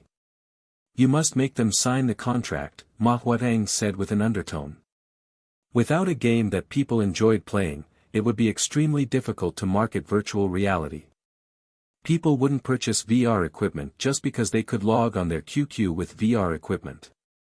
But Eve's partner Shiji Tiancheng is also in discussions about Valkyrie. They're already the operator for Eve, we don't have any advantage in winning the bid for Valkyrie, Du Shi said with a pained look. Ma Huateng smiled mysteriously. We have money and an even better user group. He hadn't focused on Eve because it was a small market game, but now that he thought about it, what was more appealing than freely soaring in the galaxy in virtual reality? After receiving assurance from his boss, Du Shi felt relieved and continued. What about Microsoft's Minecraft? That's a single-player game, right? Ma Huateng had a slight frown. Primarily a single-player game, but it has server functionality, Du Shi answered. Therefore, without the need for a large-scale server, it allows for a local network connection. In theory, yes. The project manager nodded. Then ignore it. We're only focusing on MMO. The spirit of the internet is sharing, and players will naturally tire of this type of game. Ma Huateng waved his hand to dismiss his concerns. The project manager suddenly understood. Boss, you're so smart. Did you even need to say it? Ma Huateng glared at him. But it certainly felt good to listen to flattery as Ma Huateng sunk into his chair, feeling proud. Future technology's sudden emergence was indeed annoying, but with the solid foundation of the Tencent empire, it would be easy to break into virtual reality. The only reason they hadn't made a move was because the mobile market was saturated. As a newly formed company, they dared to fight for market shares with the three giants, Baidu, Tencent, and Alibaba. That was wishful thinking. But since the war began, he was more focused on the plans of the other two giants. Keep an eye on Alibaba and Baidu, I feel they will dash. The door was suddenly pushed open, interrupting their conversation. The person at the door leaned on the door frame while gasping for breath. He had a piece of wrinkled paper in his hand. Ma Huateng raised an eyebrow as this employee's rude actions displeased him. Du Shuz, by the side, glanced at the person and gloated before returning to a serious expression. After catching his breath, the person finally stood up. Without apologizing, he hastily walked to Ma Huateng's desk and placed the document down while shaking. "Boss, Future Technology made a new move. This is a document I copied from a net cafe that works with us." The person finally started to breathe normally and began to articulate himself. Ma Huateng glanced at him before gazing at the document. Virtual Reality Experience Project? Ma Huateng flipped through the document before he started to look concerned. For some reason, Future Technology's move made him feel uneasy. Little Du Shuz straightened his back and awaited orders. "You're responsible for virtual reality. After work, go experience this for me," Ma Huateng said nonchalantly. "Yes, boss." "Okay, that's it from me." Du Shuz immediately stepped out. The employee who rushed and hesitated for a moment, wanting to say something. When he saw the displeased expression on his boss' face, realizing his recklessness, he shut his mouth and left the office with Du Shuz. Wanghai City's Star Net Cafe was filled with people. There were empty computers, but the front desk was crowded with people. The first things people said when they entered the net cafe was, "Could you get a Phantom virtual reality helmet for me?" "Sorry, sir, the only 4 Phantom helmets in the store are being used," the staff said with mixed emotions. She had repeated the same line over 50 times. "What? Full already?" The man's eyes widened. Why there are only 4 here?" Her explanation clearly didn't convince this man. If it wasn't for the fact that the staff looked cute, he would have cursed. As a loyal fan of Future Technology, he followed the official site of Godly Land while waiting for the monthly updated trailer. Other than that, he also avidly followed the streamers who chose to be part of the internal test. The streamers didn't disclose the game content, but when they were asked if the game was fun, even straight-faced streamers would display a fervent look. It had been half a year since the official site came online. Now that he could finally play it, he was indeed eager.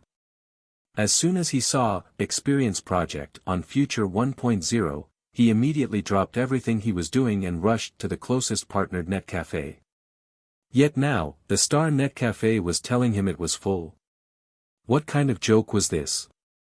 The largest net cafe in the area only had 4 Phantom.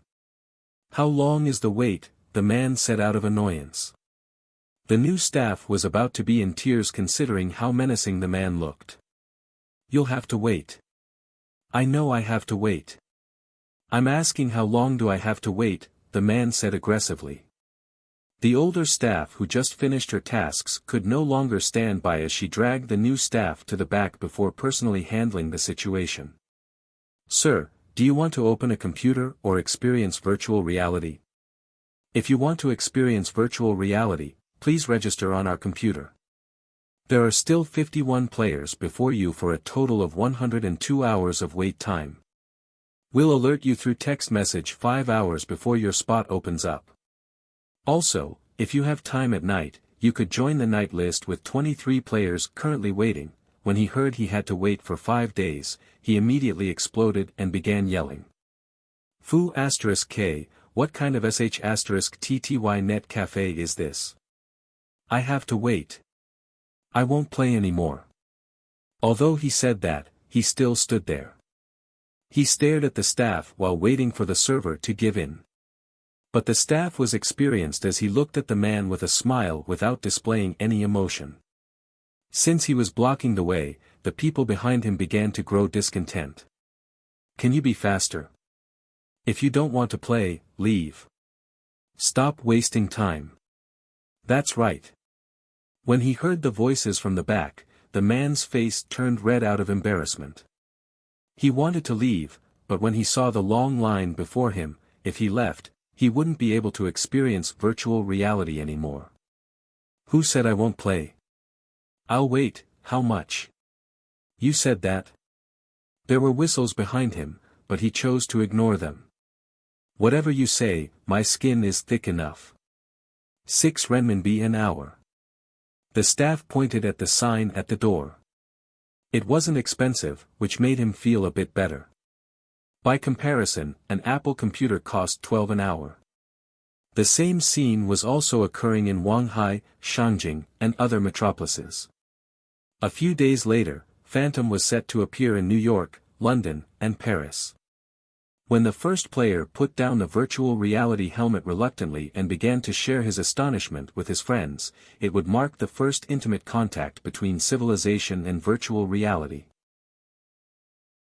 Based on the income and tax of each country, the virtual reality experience price differed. The internet cafe in Hua was priced at 6 renminbi an hour, in UA it was $2, in Europe, it was €2. Half went to the internet cafe while the other half went to future technology. 2 months later, the internet cafe could purchase the helmet at $2,000 without the need to share their profits with future technology. All the players' accounts were being connected to their iris scan and could be linked to their future 1.0 account. To ensure everyone could play the game, future technology limited the experience of time per person. Every person could experience the game for a maximum of 2 hours every 72 hours. The frequency would increase following the increase in vacant helmets. But that would never happen. Within 24 hours, after introducing the virtual reality experience project to 21 major internet cafes in Shanghai, the internet exploded with passion. A lot of forums, BBS, and Weibo were flooded by the word Phantom. Players who were fortunate enough to experience the game all expressed their astonishment. It's immersive virtual reality helmet. The rumor before was true. I did experience it in my life. That's unbelievable. It's hard to imagine, my body didn't move. It's hard to describe the feeling. It felt as if I traveled to another world. Selling HoloLens purchased, only played for 2 days, selling at half price, please contact here. Words alone could not describe the excitement of the players. Not only players, but even the scientific field was also stunned by future technology. The Nobel Prize Committee sent emails to future technology, inquiring about the individual that made the breakthrough of exchanging information between the neural network and electric signals, as they wished to name them as a candidate for the next Nobel Prize. But when Xia Xiyu asked Jiang Chen about the name of the person, Jiang Chen painfully rejected the Nobel Prize right at his doorstep. Even if he said he invented it himself, no one would believe him. With his personal resume in life, it nowhere resembled a sophisticated scientist. This technology was destined to be left out of the Nobel Prize. Disregarding how astonished the players and the scientific field was. In the hopes of the players waiting to experience virtual reality, future technology finally opened the tip of the iceberg to Godly Land, Arena Experience Project. Although it was just an experience project, it could be defined as internal testing. All the players were arranged to be part of the testing server. Although they could not experience the content of the full game, they could experience the arena function that the internal test players have yet to experience and its dueling function. In the arena, the player level was set to 10 with all classes available. When the game started, the player could use gold from the system to purchase equipment from the arena merchant, then join the battle in the arena. Duel or team. 12 different terrains to choose from. Everyone was a beginner without any need to consider advantages and disadvantages. But when they just enter the game, there was a tutorial. In some element, the data from the arena would affect the class balancing in the official release. On the other side, the arena would allow the players to unleash their desire to throw fireballs. On the official release, the prepared players would not all choose the mage class. What was funny was that a lot of pacifist players chose to make an agreement with the opponent not to fight, but rather to stroll around the map, turning the arena into a tourist spot. A lot of mages who had fun with the fireballs began to dig mud with their canes. As to the players that purposely chose to be a different gender, they wanted to see if they had the parts of the opposite gender. Based on the country's law, the sensitive content would be removed. If they wanted to play the adult game, once the helmet was officially released, following the tutorial on the internet, they could use Xion's VPN to play. But strictly speaking, the Phantom helmet didn't provide audio and video footage. All the footage was played at the brain level. Similar to the idea of daydreaming. So it was debatable whether virtual reality content would fit in the boundary of the current regulation on electronic publications. It would be unreasonable to use the law to prevent people from daydreaming. Of course, the primary theme of the arena was the battle. Other than that, what also shocked the players was the real-time translation functionality in the game. All the players in the world were in the same testing server, but they could freely communicate. The functionality allowed the players to speak in the common 12 languages. With so many advanced functionalities, future technology once again became the center of the public's and media's discussion. In a UA talk show, the host had a discussion with Gates on future technology. There is virtual reality equipment called Phantom that has been recently introduced. Gates, did you play it? Of course, I was at an internet cafe the day it was available, and finally managed to play it yesterday.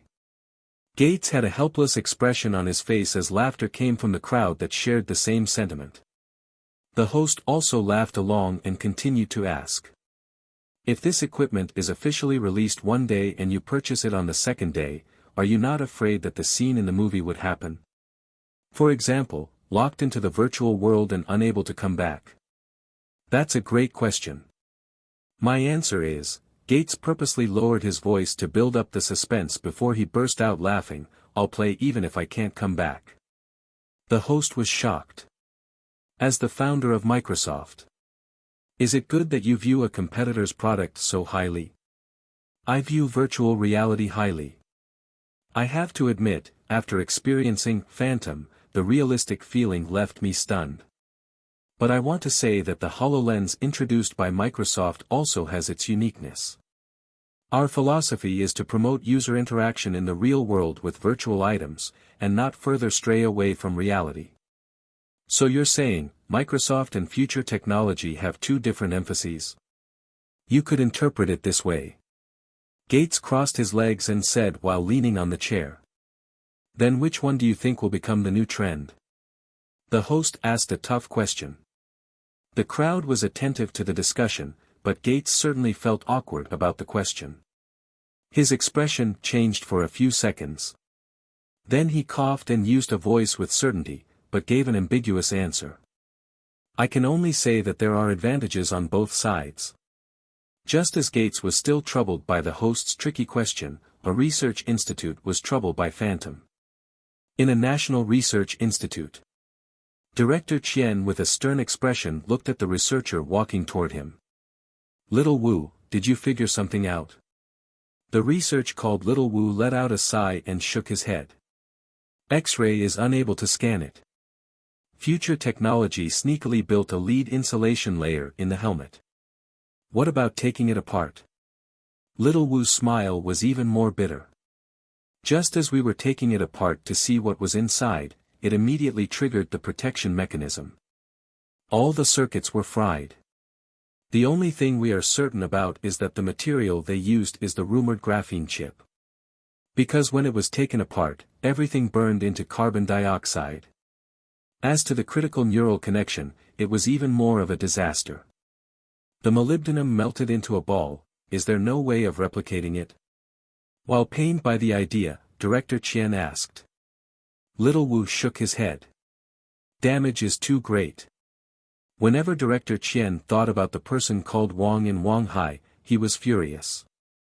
Although he was not as powerful as that guy, it still didn't stop his contempt. So wasteful. He cursed out and shook his head before heading out the door, sighing. He needed to request to his superior to see if they could contact Future Group. If they could cooperate in virtual reality, it would be best. Though he knew that it would be a difficult process.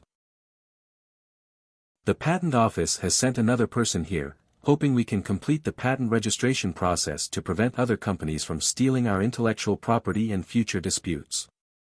Tell them that the company will take serious consideration on their recommendation. Next. Tencent wants to partner with us on virtual reality. They stated that if we could provide support on neutral connection. Next. Currently, Jiang Chen was sitting in front of his desk with both legs on the table while video chatting with Xia Shiyu. Perhaps he was feeling good about himself, for he felt just like an emperor at his morning meeting. Okay.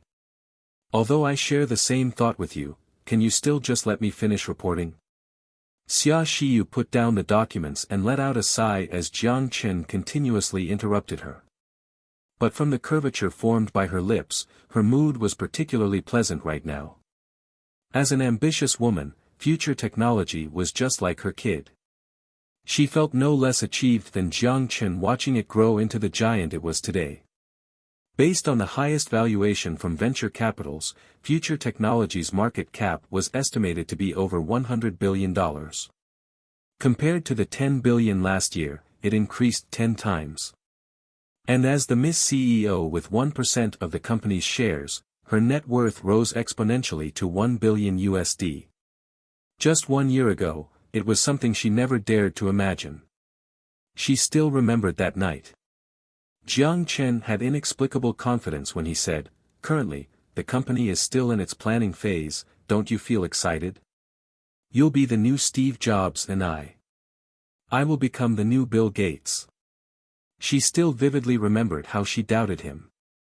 But now looking back, his confidence was not without reason. He did become the Hua Bill Gates, and in Wall Street's view, he even exceeded Bill Gates. Future technology expanded from a small company in an apartment to a $100 billion company. It only took him 1 year. Is there something else you need to report? Jiang Chen leisurely sunk into his chair and asked. Only 17 days left before internal testing is over and the virtual reality experience store will expand worldwide. In 4 months' time, people will gain an initial understanding of future technology. Then they would use the hype to put Phantom online before raking in the cash. Currently, I have released pre-orders for 500,000 helmets with a price of $1,000. They were all gone in 3 minutes. Players who didn't manage to purchase a helmet hoped we could release another 500,000 units. Taking out the $500 cost, a profit of 250 million in 3 minutes was extremely exciting. Then release another 500,000 units. Jiang Chen said in excitement. My recommendation is to release 500,000 units at the beginning of every month. With Jiang Chen's excitement, Xia Shiyu covered her mouth and began to giggle. Releasing high amounts would lower the price of the product in consumer minds. Only a hungry market is an energetic market. When Xia Shiyu finished, Jiang Chen blanked out. Is there something wrong with what I said? Seeing Jiang Chen was silent, Xia Shiyu was confused. Jiang Chen shook his head and laughed without being serious. It's nothing, I just feel you like to smile more now compared to before. Now it was Xia Shiyu who blanked out. Really? Xia Shiyu touched her own face. But when she noticed the joking expression on Jiang Chen's face, she blushed and closed the camera. Ahem. She coughed loudly as she sat up straight in front of the computer, forcing herself to put on a serious expression. Let's continue with what we just talked about. Where was I? Although there was no camera, Jiang Chen still imagined how she looked as he couldn't help but smile. Pre-order. Aha. Right, pre-order. The entire conference was done with a black screen. Although Jiang Chen requested multiple times to turn on the camera, Xia Xiu refused with the excuse that it would distract her from work. Is this girl being shy? Instincts told him that was the likely cause. He shut the computer, stretched his body, and headed to his bedroom. It was already mid-September, as the attack on the city center was about to commence. It was time to go back. When he headed to the warehouse on the south end of Koro Island, Jiang Chen put on the bracelet and was prepared to send the warehouse full of food back to the apocalypse when he discovered that the interdimensional teleportation device no longer functioned. Although slightly down by the mishap, the storage dimension still had a size of 300 cubic meters. So after a few trips, he finally emptied the warehouse. It costed some extra crystals, but he didn't mind. Like usual, he ordered Wang Qin to arrange for the storage of the food. Jiang Chen then went to Lin Lin's lab to see Lin Lin, who was working between vials. What are you working on? Fuel. Your Aerospace Technology Research Institute requires fuel with higher combustion time and higher energy, and I happen to have some knowledge in this area, so I am helping them out. So, what do you need from me? Lin Lin swirled a suspicious-looking clear liquid in a test tube while she said proudly. Your interdimensional mass teleportation device seems to be having problems. Jiang Chen took out the bracelet and put it on the desk. That's impossible. Lin Lin raised her eyebrows and put the test tube on the rack, and then picked up the plastic bracelet. She entered into deep thought while examining the bracelet. Then, she abruptly walked in front of a table as if she had thought of something and took out a rubric cube-sized cube. Put this into your subdimension. Lin Lin walked back in front of Jiang Chen and passed the item to him.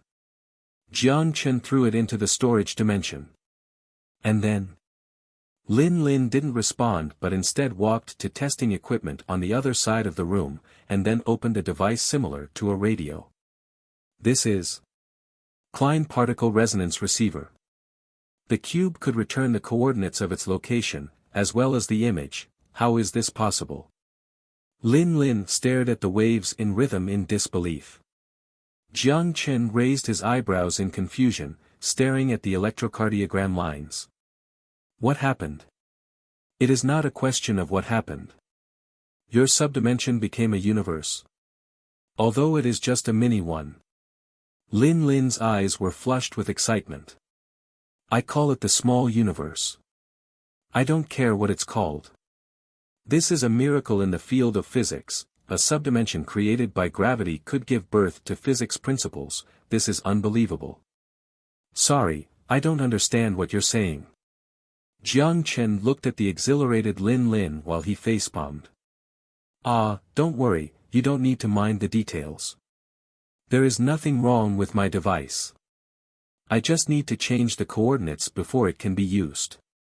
Then, Lin Lin threw the bracelet back into Jiang Chen's lap. It is good now. It is good.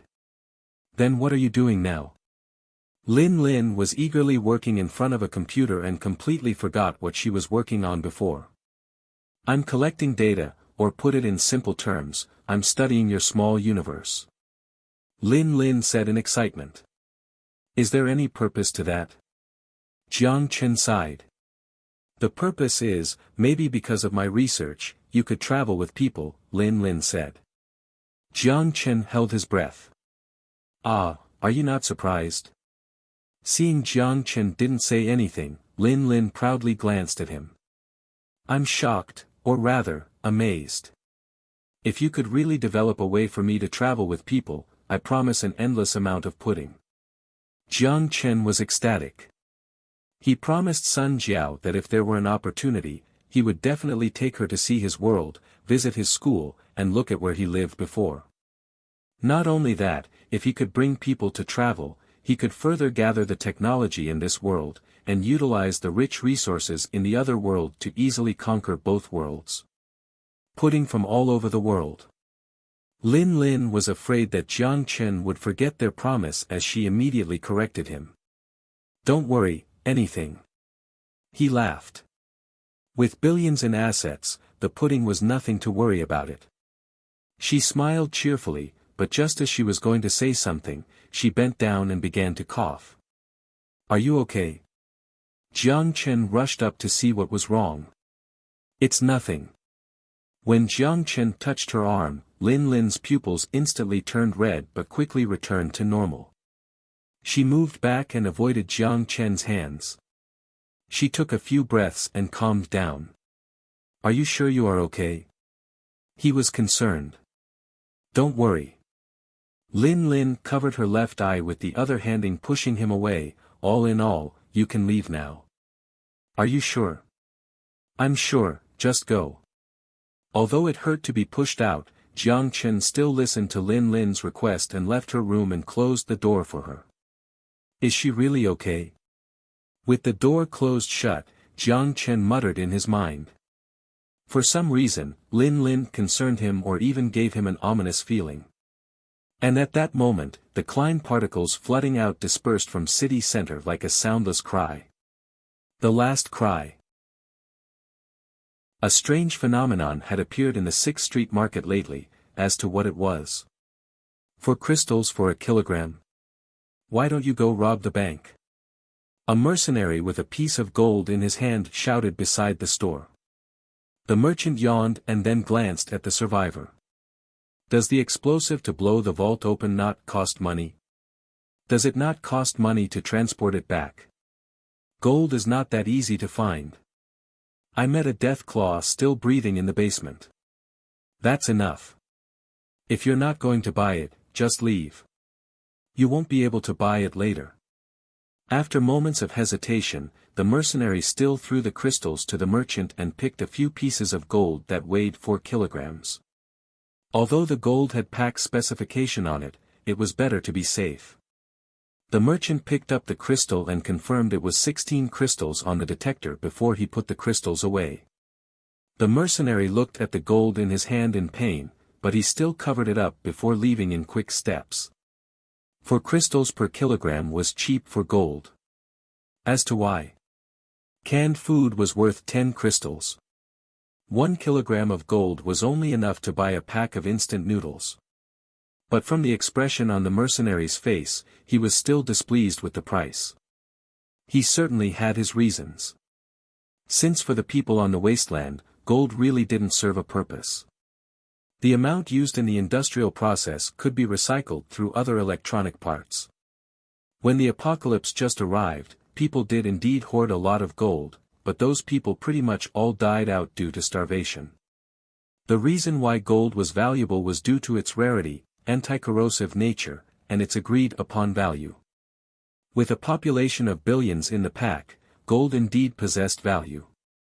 But in a world where it was questionable if there were a billion people, if the total amount of gold were divided among everyone, everyone would net at least a few kilograms if not more. Did gold still possess value? The answer was obviously no. But even then, why did the mercenary still use his crystals to exchange for gold? The reason being that there were too many crystals in the 6th Street right now. The NAC's destruction of Wanghai did indeed frighten the survivors of the 6th Street with its glorious scene. Half a city of zombies and mutants were wiped out was a scene as horrific as actual hell. And then they were shocked by NAC's generosity again. The crystals belonged to whoever picked them up as long as they hand in 10% to the military government since the military government fired the rockets. It was hard to execute the task as it was mostly done at the gate. But since the tax amount was not high, the survivors were all cooperative. And with the existence of banks, it made auditing this much simpler. But even then, the survivors in the 6th Street all won the lottery. The diligent could make 700 a day, and the lazy could easily make 400. Mutant bodies were everywhere. Without the need to fight, they only needed to use a knife to pick apart the burned charcoals. It was not only the survivors that made bank, but the NAC soldiers also participated in the looting process. It was not until half a month later did the zombies and mutants from the east side of the city migrate over. In just half a month, everyone had thousands, if not over 10,000 crystals in hand. If the number of crystals defined wealth, there were no poor people in the 6th Street anymore. The 6th Street survivors were never this rich before, and this type of wealth was dangerous. The average wealth already far exceeded the number of products available in the market. Even if the 6th Street factories worked at full capacity for 10 years, they could not consume all the crystals. Subsequently, a period of hyperinflation occurred. The price of canned food rose from 10 crystals to 50 and continued to be sold out. The steel that depreciated due to the second expedition rose to its peak value of 100 crystals per ton, and that was when no steel was actually available. Then, luxury goods regained its value. Jewelry, gold, gems, all the things viewed as useless in the apocalypse reappeared on the market. A lot of soldiers, mercenaries, and soldiers with wealth in hand not only stored their crystals in the bank, but they all also chose to invest in gold and gems for future investment.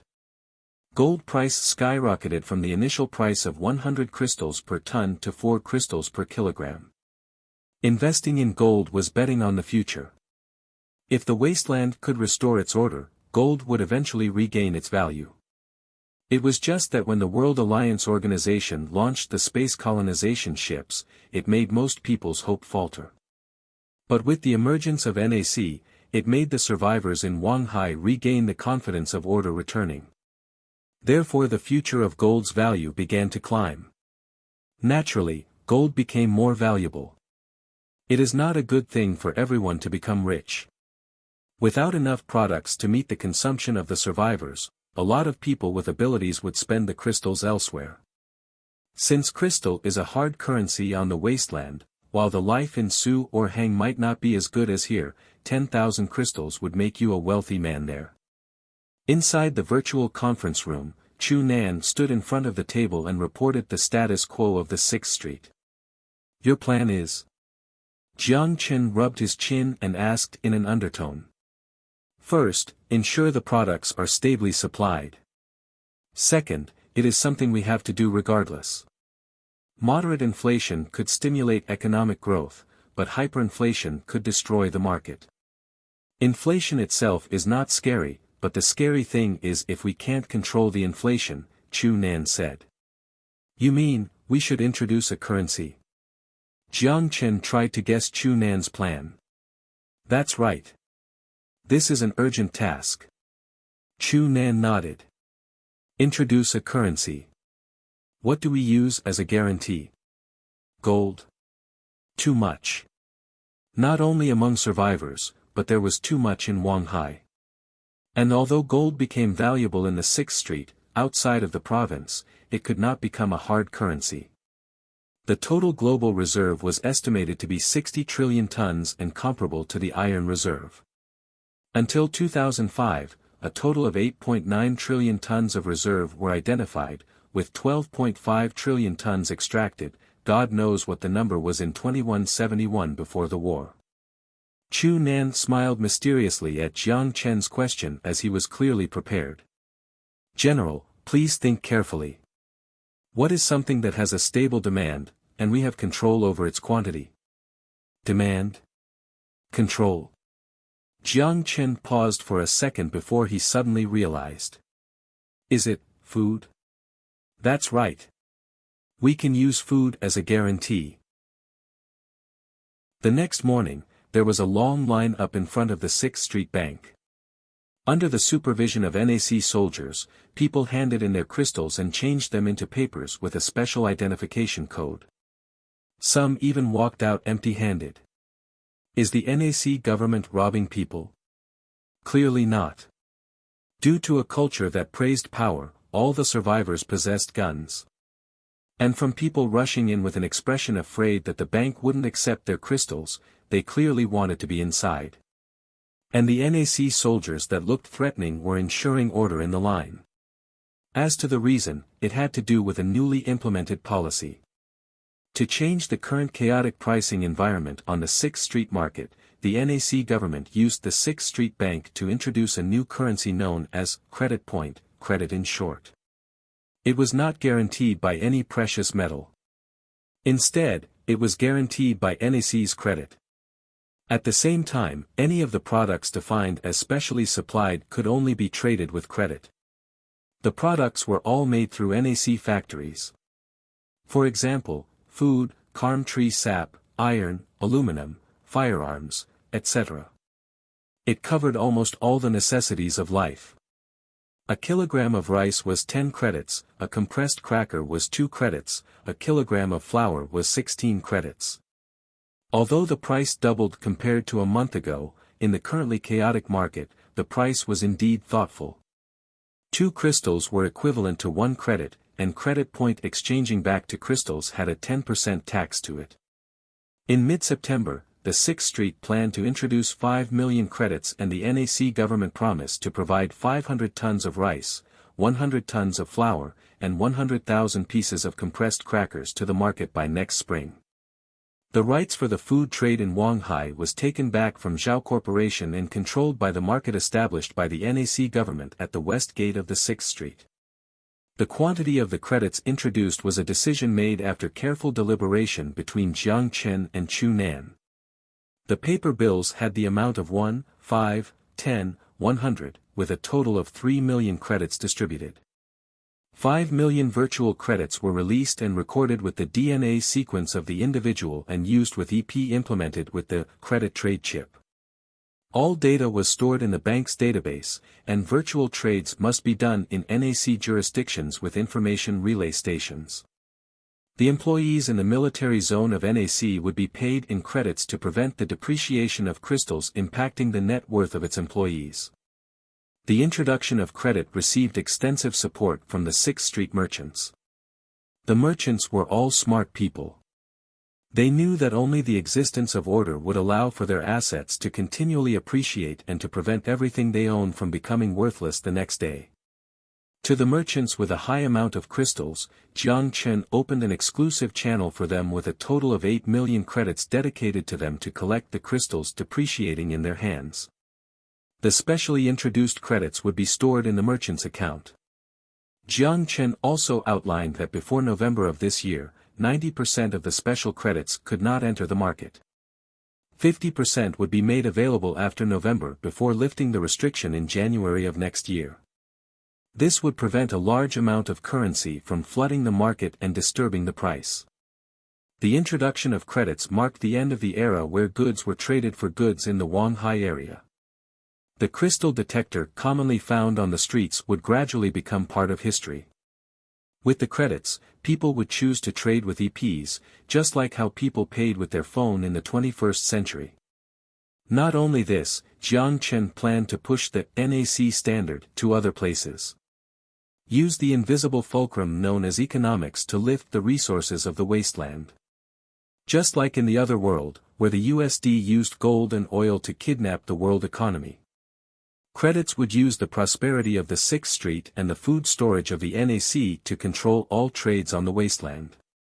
The specifics were demonstrated by the Zhao Corporation changing their crystal strategy and use NAC credits to charge for goods. Crystals would become one of the products and no longer used as a trade equivalent.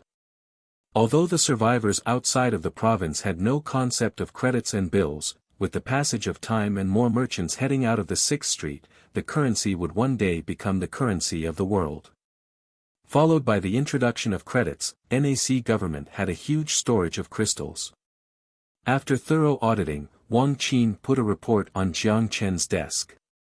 Credits distributed, 16 million, crystals accepted, 38 million, no wonder the government loves to print currency, it is a much faster way to make money than taxes. Jiang Chen was shocked. Just from 3 days, the NAC treasury expanded by 38 million crystals, comparable to 1 year of NAC's total food trade.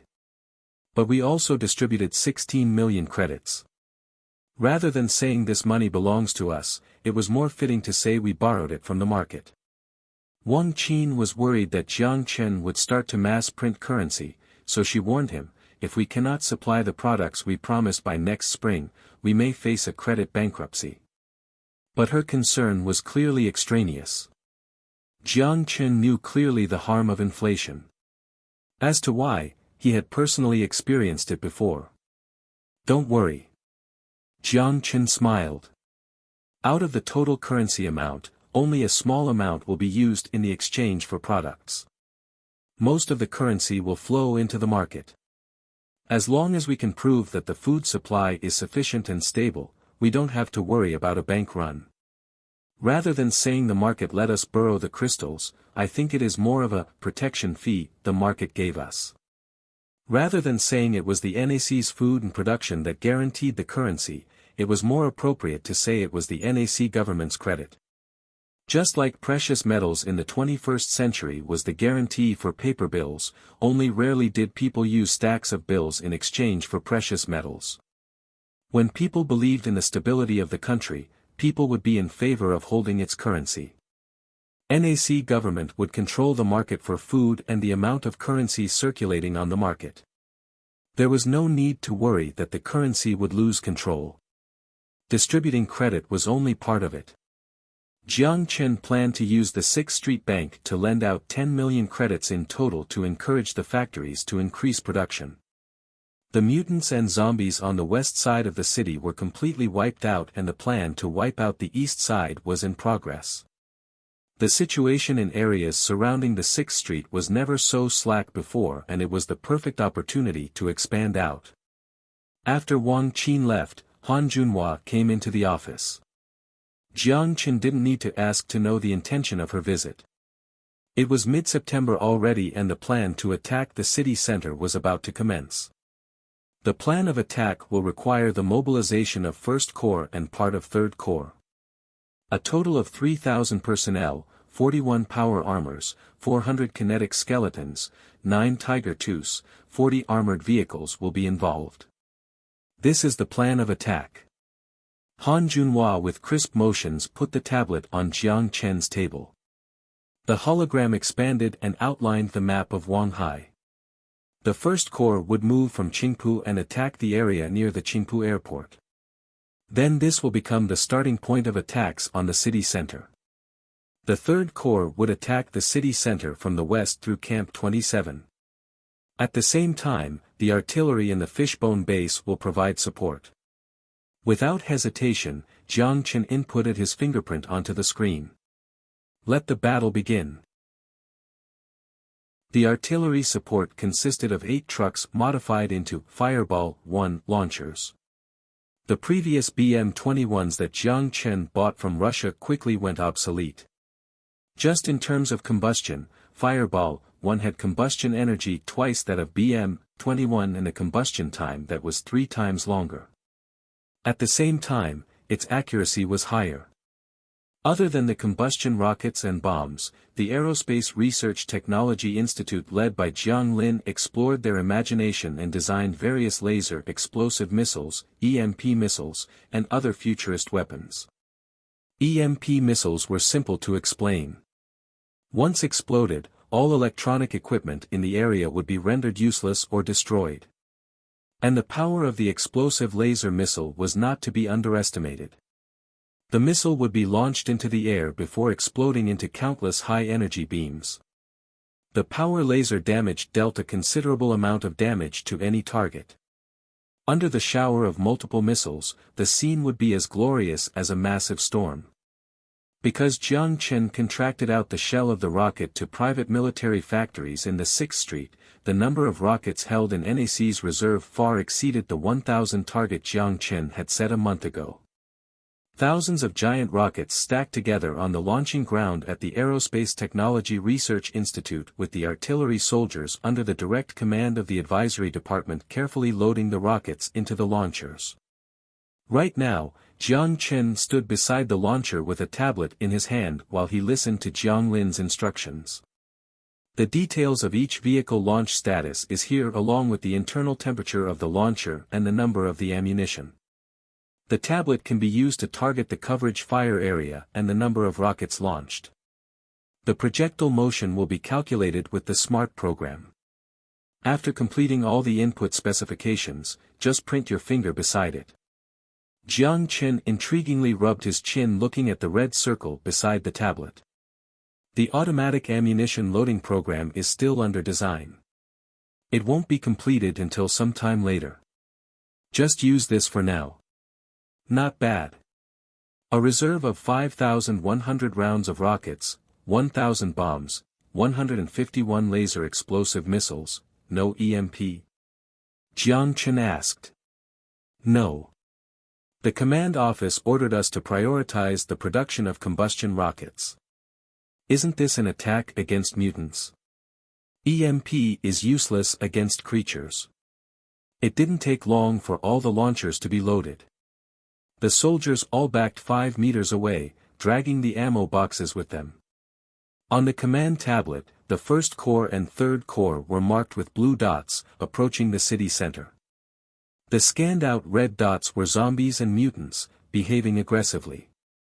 Just from the map, Chen Weiguo was approaching Wanghai Airport. With his finger sliding on the screen, he drew out a circle. Just like a life-restricted zone, it included all the mutants in the airport. It feels like I'm casting a spell. With his finger hovering above the launch button, Jiang Chen grinned. And it is the forbidden spell. The designer of the weapon Jiang Lin laughed along. With a finger on the red circle, the scanning waves ripped through the screen and the merciless words appeared. Fireball, 1 attack group launched. At the same time, the launch ground was engulfed by the exhaust left by the ascending combustion rockets. Outside of Wanghai Airport, the heavy metal symphony was playing. After a few days of rain, the burning marks left on the street were beginning to fade. The dried-up corpses under the weather turned to dust. Suddenly, the tranquil streets were broken by engines homing and yellow shells. Tiger Tooth crushed the corpses with its mighty force and the charged cannon released its prowess, shredding the heads of Roshans into bits. The zombies and mutants on the east side of the city spread to the city center again. However, the concentration was at a normal level. The machine gun on the top continuously unleashed its bullets as they trampled the zombies on the highway. Zombies without forming into a sizable group would not pose a threat to tanks. Most of the risks faced by the 1st Corps were from the dark alley and the shattered windows of the stores. A lot of zombies in there remained inside, and the zombies from the east were mixed among them. Follow up. Feng Yu in kinetic skeleton fired with his right hand while his left hand signaled his team to move forward. Suddenly, heinous zombies flooded out from a side street and tumbled toward his team. Grenade. A soldier ripped off the grenade in front of his chest and threw it toward the swarm of zombies rushing out. Fire, explosion, and chunks of meat flew toward the team. Feng Yu shook them off before raising his rifle to fire back. Firing in close range meant that only explosive grenades can be used instead of combustion grenades, or the burning zombies would be catastrophic to other creatures. To the zombies with their limbs exploded off, the soldiers finished them off with one more bullet. Or they stepped on them as most of the soldiers were injected with the genetic vaccine could crush the corroded skull of the zombies. Damn it, there are more and more zombies in the front. With the opportunity to exchange clips, Feng Yu scanned the EP on his left arm. The drones marked out the zombies in the area as the dense red dots made his skull feel numb. But he would not back down, because he was an upper citizen of the 6th Street. He finally climbed to that level today. He was only one step away from being a knight, he was not going to back down. It's a death claw. Suddenly, a shout came through the radio. A lizard on its feet, waving its claw, rushed out from the street nearby with a soldier struggling to break free from its mouth. From its wrinkled skin, it should be a death claw that survived last month's attack. Fu *K. The face that was slowly losing life chilled Feng Yu. Without hesitating, he immediately ordered the team to move back while firing at the head of the deathclaw. Grenade. Grenades alone could not kill the deathclaw. At most, it could suppress its movement. A sharp claw shredded the smoke of the explosion as the grenade hurt it, but it didn't die. The death claw tumbled toward their direction as its 2 claws waved in front of it. Just as it was about to touch Feng Yu, its throat was clamped by a powerful hand that forcefully turned it by 90 degrees, and smashed into the concrete wall. Roar! The death claw let out its last roar with its sharp claws leaving a series of deafening screeches on the C-grade steel. But against the T-4 power armor, a dying Deathclaw's attack was more like a scratch. With a hand like an iron claw, the minigun fired and the close-distance shooting penetrated the head of the Deathclaw. "You owe me a life, buddy." The power armor threw down the Deathclaw and pumped the steel plate on its chest before it continued to move with its tactical rifle. The armored vehicles began grouping together on the road. The zombies in the area were cleared out, and they didn't encounter any dangers upon arriving at the airport.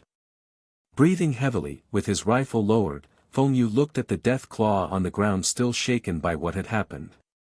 "Captain, what are we going to do next?" An infantry moved beside Feng Yu while panting.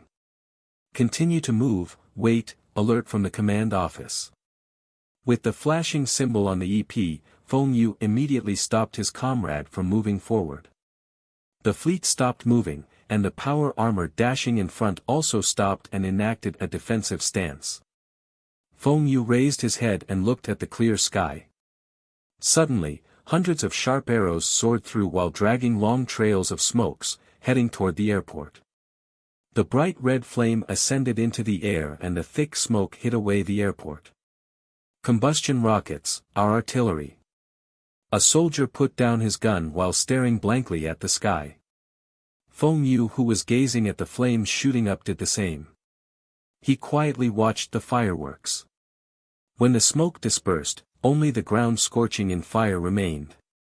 The soldiers raised their rifles up high, and loud cheers erupted. With the cover fire of the rockets, the First Corps with boosted morale stepped onto the road again. They headed towards the last territory that blocked them from reaching the city center. Geosynchronous orbit. 36,000 kilometers away from the surface of the Earth was a zone devoid of life. Steel, plastic, and unexploded rockets floated around in the quiet space. Among the debris was an aircraft carrier-sized space station. The God's Cane.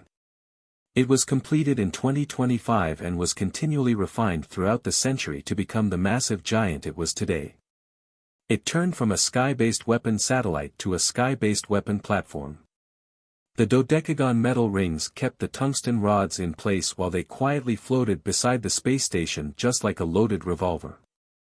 An electromagnetic push would allow the tungsten rods weighing several tons to fall at speeds faster than meteors with a horrifying amount of kinetic energy. Other than the tungsten rods, there were laser arrays and an HPM weapon in front. In the back were wireless electricity receivers powered by the nuclear fusion power plant built on the moon. When power from the moon wasn't available, it could use its foldable solar panel to generate electricity. The 8 engines located on the space station could allow the weapon platform to move between the geosynchronous and low Earth orbits to alter its target area. It was like the sword of Damocles hovering over the CCCP and PAC's heads. But ironically, the suppressive weapon, that cost generations of taxpayer money, was conquered by PAC's fearless space special forces with their undying battle spirit at the beginning of the war. Power system repaired. Lin Chowan grinned before he wiped his forehead, although he didn't sweat and there was no point in speaking in a vacuum. It had taken him a month's time and a lot of energy to repair this. Bodies floated in the space station because of the lack of gravity, and all the bodies still looked the same as when they died. Outside of the cockpit, he met a sentry robot still with power. But with his laser sword, he quickly resolved the problem. Tungsten rod launch device, functional. This is so troublesome. Whatever, it's fine if I only use it once. Lin Chowan stared at the warning symbols on the screen and clapped his hands with satisfaction. There was only one tungsten rod left. The few remaining ones either flew out of the geosynchronous orbit or crashed into the ocean when the space station had fallen. Others were floating in orbit thousands of kilometers away. The sky-based weapon platform was completely destroyed. When PAC gained control of the platform, the NATO commander immediately initiated self-destruction to turn the space station into a land of death. The sprint to sacrifice wasn't any country's specialty. On the brink of collapse, any creature would subconsciously make the correct choice. But unfortunately, the right choice was often made after a series of wrong choices. Therefore, creatures are troublesome. Lin Chowan shook his head and pressed a few buttons on the touchscreen.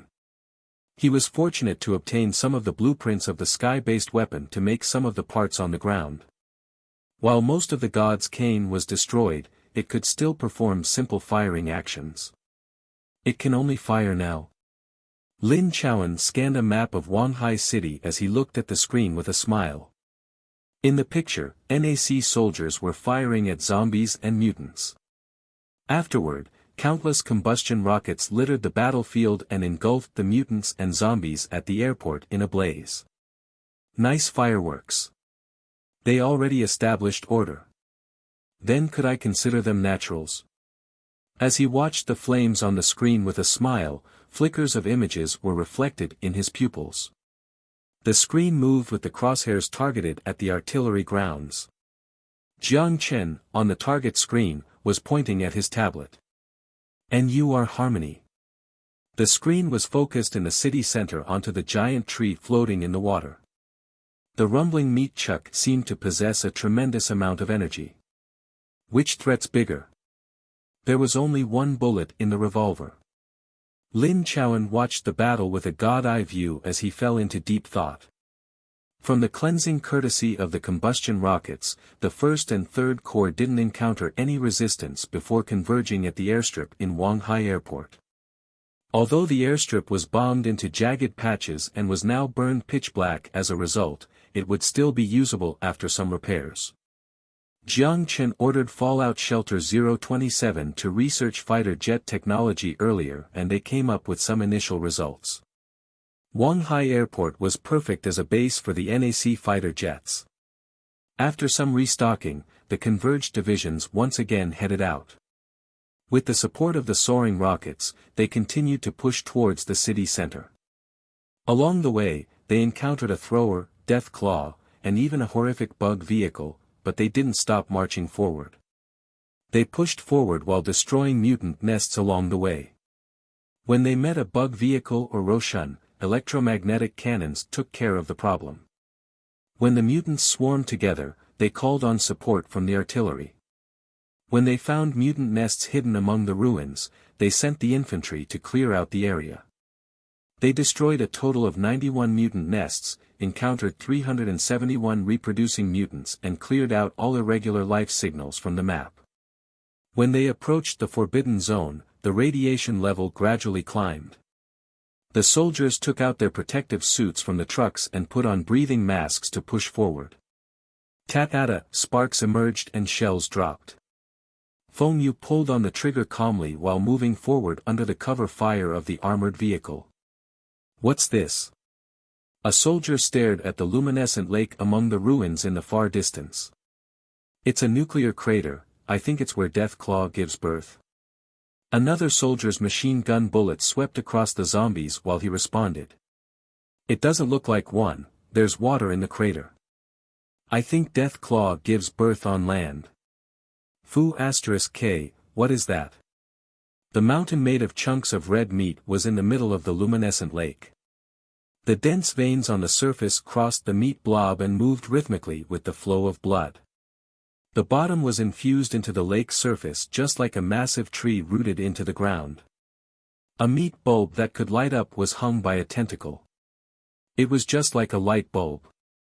This is Team E. We identified an unknown creature, requesting artillery support. I repeat, Feng Yu immediately raised his EP. Not letting his guard down, he reported the situation on the front lines to the command office. A large amount of static noise filled the radio as a strong interference entered the area. Even the EP, known for its stability, started to blur. Signal interference? Or is there still an EMP generator in the area? The soldier beside Feng Yu reloaded his clip while he muttered. In the distance, rockets appeared again. Flames instantly engulfed the meat mountain. The rockets covering the sky not only cleansed the nuclear crater, but they even burned out an isolation zone to the east of the city center made of flames. But when the smoke began to fade, Feng Yu's eyes widened as he looked at the meat chunks in disbelief. He was so stunned that he forgot to press the trigger. The mutants all died, but the meat chunks. They were unscathed. How could that be possible? Before he could shout out, the meat chunks began to move. The light bulb on top began to turn red as it flashed an ominous light. The unknown particles moved restlessly in the air and concentrated together into a crimson ray. Even a cloud began to spread out due to the force the bulb was creating. It seemed prepared to shoot something. Almost at the same time, all the electronic equipment in Wang Hai experienced said interference to some extent. Not working anymore. Jiang Chen looked sternly at the tablet in his hands as the screen turned into a sparkling white. The connection to the front lines was suddenly cut off and he didn't even know if the meat mountain was destroyed. Suddenly, he felt like he was someone's target. Jiang Chen immediately raised his head and looked in the sky. A blinding white light flashed in the sky. Something was dropping down. 36,000 kilometers in distance disappeared instantly. The blinding white light dropped down and crashed to the city center's location. Jiang Chen raised his eyebrows before his eyes widened in disbelief. For some reason, a word suddenly popped into his head along with an image that seemed familiar. The weapon that existed in virtual reality. The god's cane. The ring hovering in the sky began to move. A button was pressed just like a revolver's trigger. A blue arching light flashed and something escaped it, falling straight to the ground. On Earth, it was as small as a feather, minuscule and thin. But the instant it entered the atmosphere, it transformed into a flaming dragon hundreds of meters long, roaring at the Earth. It lit up the sky like a sun rising at dawn, even though the sun was already in the sky. It was just as the Genesis described the scene of Jehovah's destruction of Sodom and Gomorrah, and when Lot reached Zoar, the sun came out, and the Lord rained down sulfur and fire from heaven. The city was destroyed in Sodom and Gomorrah along with all the inhabitants of the city, and all the earth was destroyed. The wife of Rhodes looked back at it before turning into a salt rod. When the fire touched down on the surface, there was no sound in space. The swirling trail of fire was engraved on the blue planet. The flame, thousands of degrees in temperature, was burning. The violent shockwave swept through everything and turned everything around it to dust. And the meat chunks in the middle of the explosion turned into dust long ago. Just like slapping a mosquito. Right now, in the building of the Crimson Chamber of Commerce, a man in a suit on the top floor gazed in Wang Hai City's direction. With this, Wang Hai will be a mess again. With a smile, he turned around and left. Right now, inside the space station, Lin Chowan witnessed everything with the same smile. You dared to aim at the god. Then I'll have to kill you first. He looked at the shockwave dispersing. He raised his right hand and with his thumb and index finger up, he made a shooting gesture. Nice shot. This is First Corps Command Office.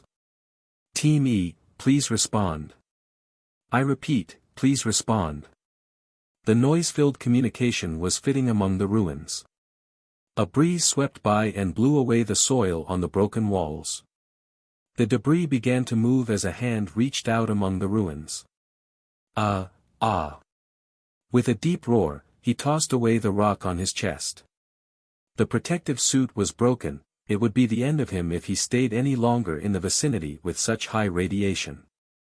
He could already smell the sweetness in the air. It was a sign of excessive radiation. Without staying any longer, Feng Yu climbed up from the ruins while shaking to free his legs stuck in the debris. His kinetic skeleton was half destroyed. The joints were sparkling with fire while they made deafening screeching noises. The polyethylene board in front of his chest was completely shattered while the metal frame connecting the boards was caved in. He ripped the board against his chest off, looked at the crack with a lingering fear, then tossed it on the ground. The meat chunks and the lake were no longer there, only a deep pit remained. There was chaos everywhere. The meteor destroyed the meat chunks and everything around. Just as Feng Yu was preparing to leave, he heard some noises around him which made him immediately pull out his pistol. Help me, It was his comrade's voice. He put the pistol away while he stumbled in the direction of the voice. Feng. Don't talk and give me your hand. We'll be done for if we stay here much longer. With strength from the kinetic skeleton, Feng Yu moved the rock on his comrade's body. When he saw the clearly crushed left leg, he paused. Whatever, just leave me, if you stay longer. Shut up, hold on. Feng Yu gritted his teeth while pulling out his dagger. No, no. Just end me, ah. Feng Yu cut off his comrade's broken leg before pulling out the hemostatic spray and spraying it on the severed part. The soldier's expression was terrifying. Blood spilled out from his mouth and his twitching throat couldn't make any sounds. You'll be better, don't worry. I heard the director of the Aerospace Institute is a master in prosthetics. Feng Yu lifted him up and supported him with his arm before running with trembling steps. There was a horrific scene along the way. The first crop's leading team was almost completely wiped out and the subsequent force was hit hard by the impact. The high-temperature shockwave almost swept through the entire city center. Some of the armored vehicles were crushed flat by the rocks blown from the center of impact. Standing in the middle of the launching ground, Jiang Chen looked at the light in the distance, completely stunned. The light already disappeared. The wind blowing by carried a faint smell of explosives coming from the front lines. Did an earthquake just happen? Jiang Lin gulped and turned his head. Probably. Jiang Chen looked back at the tablet again, it was still white in the city center. But soon after, communication from the front lines came back. This is the first crops, we were hit by a meteor. Damn it, I swore it wasn't a meteor. Cheng Weiguo's voice was screeching and hectic. Report casualty figures, Jiang Chen said with a deep voice. We're calculating. We can confirm that 2 Tigers and 11 armored vehicles lost contact. Damn it, the mutants are attacking. A noise came from the radio and Jiang Chen immediately made some orders. Immediately retreat from the city center to Camp 27. Fireball 1 will cover for you. Roger. Cheng Weiguo responded. Communications ended as Jiang Chen looked at the launch interface again. 8 Fireball 1 launch vehicles were locked and loaded. He stuck out his finger and drew a curve on the northeast side of the 1st Division to surround all the red dots. After confirming that the blue dots had left the area, Jiang Chen pressed fire. Fire. The rockets launched one by one and began to soar toward the city center to cut off the path of the mutants and zombies.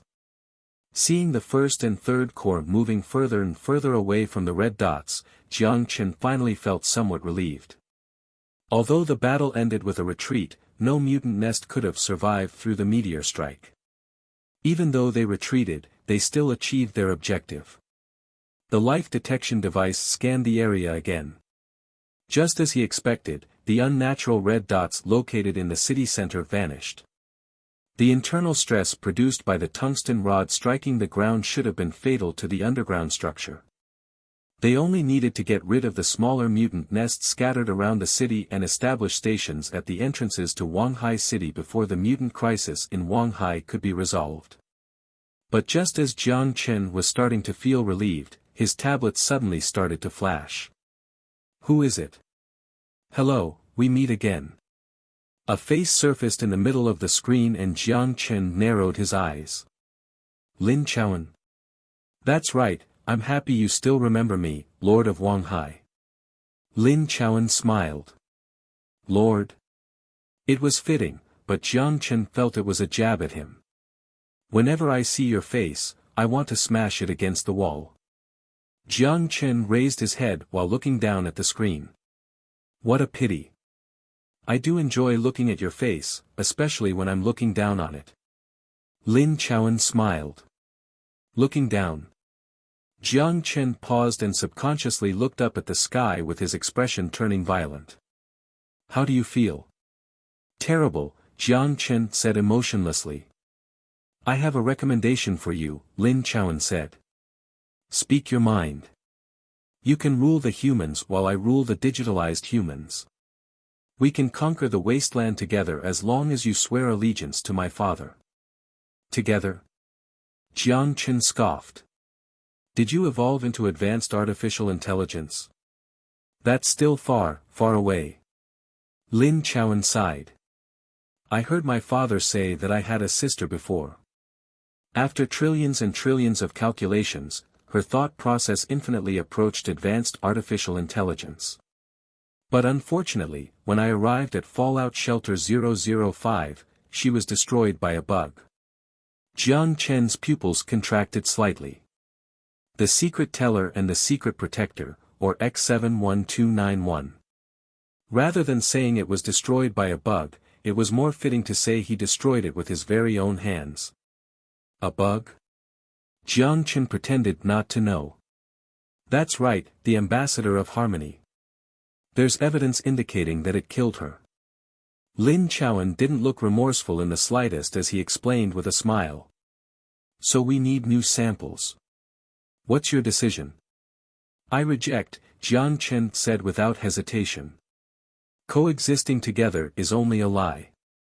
Coexisting together was just one force putting the other force into captivity. Even if it could create a temporary peace, it was a fictitious peace. Once they figured out the path to evolving into advanced artificial intelligence, the old humans would lose their purpose and be forced to live in the zoo while awaiting their deaths. There was only brutality and blood on the path to evolving their civilization, there was no compromise. Is that so? That's regretful to hear then. You are on the absolute path to purity. Compared to the fallen harmony, you are only a bit stronger. Without accepting the evolution of the Supreme, you will have to wait to be eliminated because of your stubborn persistence. Is it so? Why do I think you should be eliminated?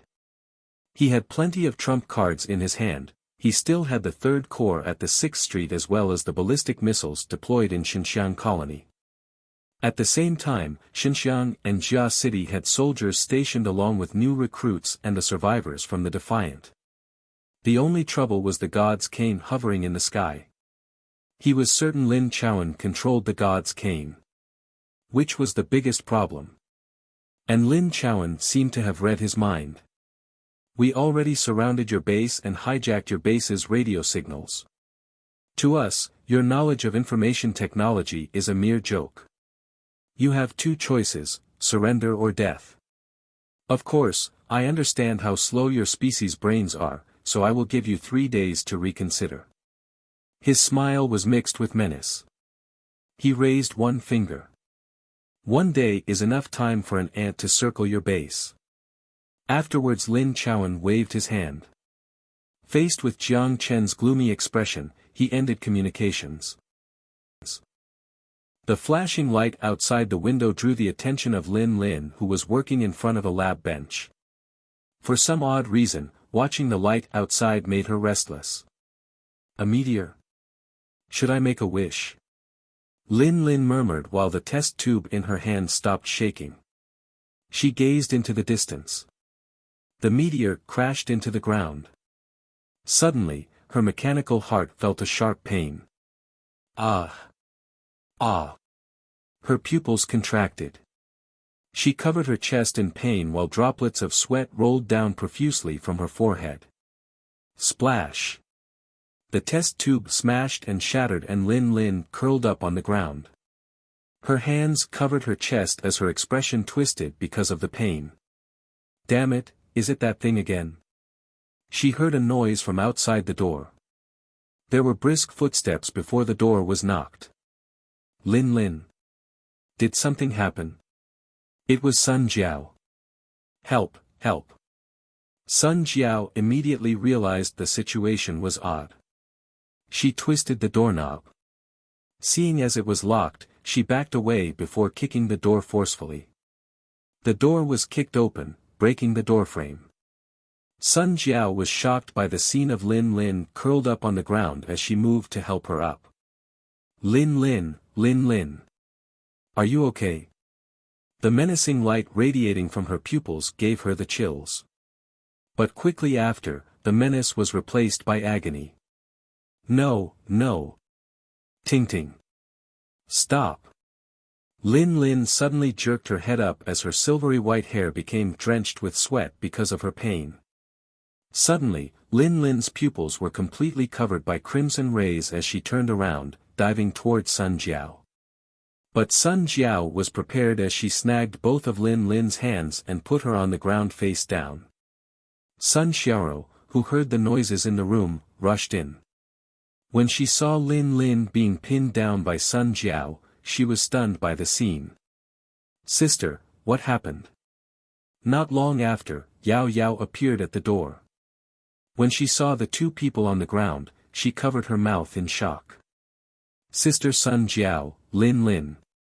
You too, come help me. This girl, how is she so strong?"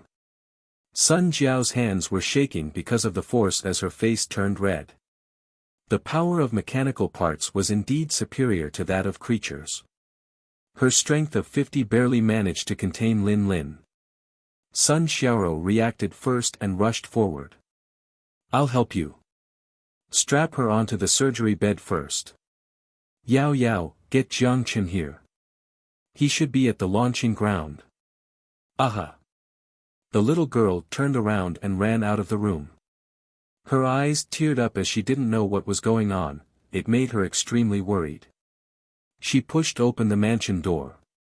Just as she ran to the gate, she crashed into Jiang Chen with a stern expression. "Ouch!" With a short yelp, Yao Yao fell backward with clumsiness. But Jiang Chen, with his quick hands, managed to snag her. "Yao Yao. What's going on?" Seeing Yao Yao rushing out, Jiang Chen thought something serious happened as he held her up. Lin Lin turned into that again. Yao Yao was about to cry. Without needing any more detail, Jiang Chen immediately realized what she was talking about before he ran into the mansion. Pushing open the lab door, Jiang Chen quickly walked to the surgery table in the middle of the room. Yao Yao, running with short steps, immediately followed behind him. When Sun Jiao saw Jiang Chen, she walked over. "What happened? Wait, are you injured?" Jiang Chen saw the bandage around Sun Jiao's arm. Sun Jiao's right arm sleeve had been ripped off completely. "I'm okay. Just got some small scratches while trying to contain her. Lin Lin is a bit weird right now." With the concerned expression on Jiang Chen's face, Sun Jiao felt warm inside. But when she looked back at Lin Lin, her face turned solemn again. They weren't small scratches at all. But with Sun Jiao's abilities, she should recover easily. Jiang Chen put aside his concern for Sun Jiao temporarily and focused on Lin Lin strapped down on the bed. With a crimson light flashing in her eyes, her limbs twitched as if she was having a seizure in an attempt to break free from the bed. "She can't control herself again?" Jiang Chen asked with a headache. The bug in her body was like a time bomb, no one knew when it would explode. "Aha, but this time it's a bit stranger." Sun Jiao nodded. "Brother Jiang Chen, sister Lin Lin, will she get better?" Yao Yao looked at Jiang Chen with a serious expression and pulled on his sleeve. Although Lin Lin liked to trick people, Yao Yao knew she didn't have any harmful intentions. It was just that she didn't know how to express her emotions aside from badmouthing people. From the bottom of her heart, she always treated Lin Lin like a dear friend. Looking at the worried expression on Yao Yao's face, Jiang Chen rubbed her soft hair attempting to comfort her. "Definitely. Aha." Yao Yao nodded with a slightly relieved smile on her face. Although she was still concerned about Lin Lin's condition, she trusted brother Jiang Chen's words. With a deep breath, Jiang Chen walked toward Lin Lin. Just as he approached her, he noticed Lin Lin's gaze was locked onto his face. No, precisely speaking, it wasn't Lin Lin but Tingting in her body, the brain of that bug. Being stared down by her crimson pupils gave Jiang Chen chills down the back of his spine. The feeling was similar to being watched by a higher-level creature in the middle of a forest. Tingting stopped trying to break free while she silently gazed at him without speaking a word. Then Jiang Chen noticed that she opened her mouth. She opened her mouth. What's going on? Is she hungry? Yao Yao, bring me mango pudding from the fridge. Aha. Yao Yao nodded and ran out. A moment later, the little Lolita ran back with mango pudding. Jiang Chen took the pudding and kneeled down beside Lin Lin. Jiang Chen took a plastic spoon to scoop out the orange pudding and put it beside the opened mouth. But Lin Lin didn't eat the pudding. She didn't even look at it, her crimson eyes still gazed at Jiang Chen. This time it made Jiang Chen completely confused, unsure what she wanted. Just then, she, or it, spoke. The antenna is broken. The antenna? Sorry, I don't know what you're talking about. Jiang Chen raised his eyebrows. It learned how to speak, which was an improvement. But for some reason, Jiang Chen didn't feel happy about it. He had almost forgotten everything related to this creature and he didn't think he had an obligation to save a fictitious character. Yes, Yao Tingting died already in the fall of 2172. And the person he encountered in virtual reality was just a character created by PAC researchers based on the memory of a captive. When he escaped the digital prison, almost all his memories related to that girl disappeared. The person in front of him was just another player in the virtual reality. Jiang Chen looked at her, not understanding what she wanted to express. Tingting then said, "The path to evolution is broken." Evolution? Jiang Chen looked down as he began to understand. Lin Chaoan used the god's cane to destroy something in the city center, and that thing was what she referred to as the antenna. And the antenna was related to evolution. If he understood correctly, evolution had something to do with the zombies and mutants. Do you want to know? Tingting looked quietly into Jiang Chen's eyes. Perhaps she was getting used to mechanical vocal cords as her voice was a lot more clear now. Jiang Chen looked straight at the red pupils, attempting to read her thoughts, but he failed. I want to. There was nothing wrong with listening. Then kiss me. Tingting shocked everyone. Jiang Chen was shocked. He didn't know what she meant. Tingting opened her mouth slightly wider without saying any more. Kiss. Sun Jiao's face turned red and she rejected Tingting's request on behalf of Jiang Chen. No, that's too weird. What does it have to do with kissing? This is too weird. And she's so aggressive now, what if she bites? Yao Yao blushed too. Although she didn't say anything, her expression indicated she shared the same opinion as Sun Jiao. I agree with sister. Although my instinct tells me she won't hurt you, if something does happen. Sun Xiaoro hesitantly stopped midway. Kiss. What's the point? Staring at Tingting, or Lin Lin's, face, even if he wanted to kiss her, he didn't have the heart to do so. He gulped and his heartbeat began to accelerate. He didn't know what kind of expression he should have, nor did he know if he should try kissing her. After a moment of hesitation, Jiang Chen let out a sigh and stared into the crimson eyes. Okay, I'll trust you for now. The red eyes blinked and seemed to respond to his trust. Wait, but... Sun Jiao wanted to add something more but was 1 second too slow. Jiang Chen resisted the odd feeling in his mind as he took a deep breath and slowly kissed the thin lips. I'll just pretend this is CPR, just as Sun Xiaoro guessed, although Lin Lin was aggressive, she didn't bite Jiang Chen. A cold tongue pried open Jiang Chen's teeth. Just as Jiang Chen felt shocked by Lin Lin's kissing technique, something unexpected happened. It felt soft and gentle. A tentacle-like string slipped down her tongue and touched Jiang Chen's tongue before twirling up, then continuing. It felt good. But Jiang Chen was suddenly alerted to something. Fu*K. Something is wrong. Just as he tried to break off the kiss, his consciousness fell into an abyss and his field of vision turned dark. Chapter 479 Humans Aren't AOD Humans. It was a strange feeling. It felt like his consciousness was dragged into a vacuum by that tentacle and was floating in the endless universe. Spiritual connection.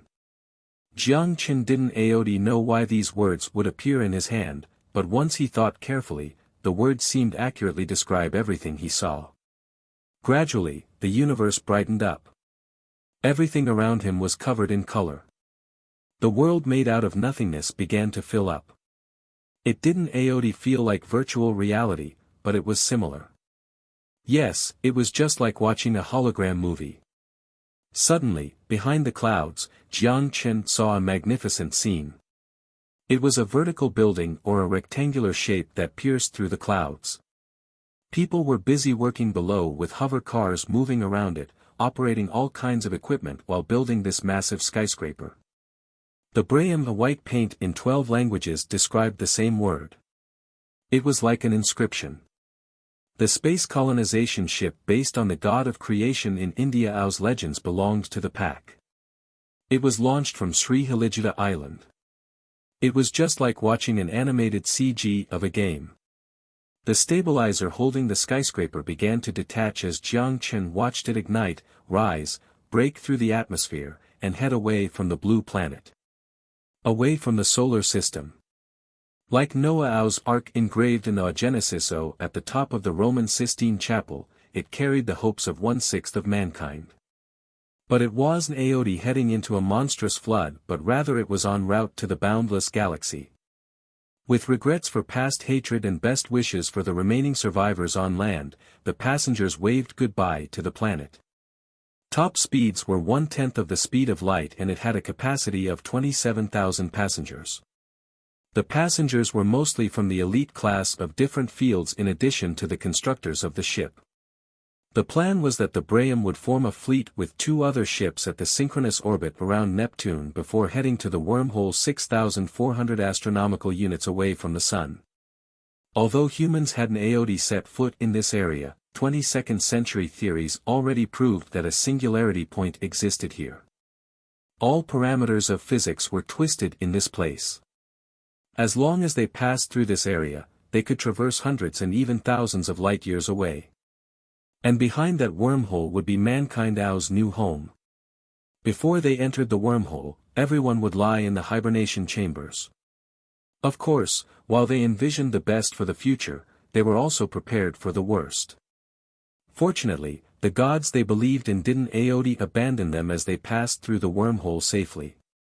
A year passed before the survivor with code 01 came out of hibernation.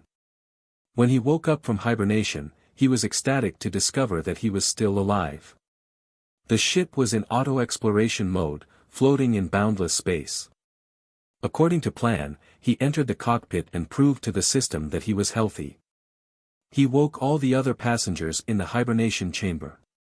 They held a huge celebration party and cheered for the rebirth of mankind in the merciless galaxy.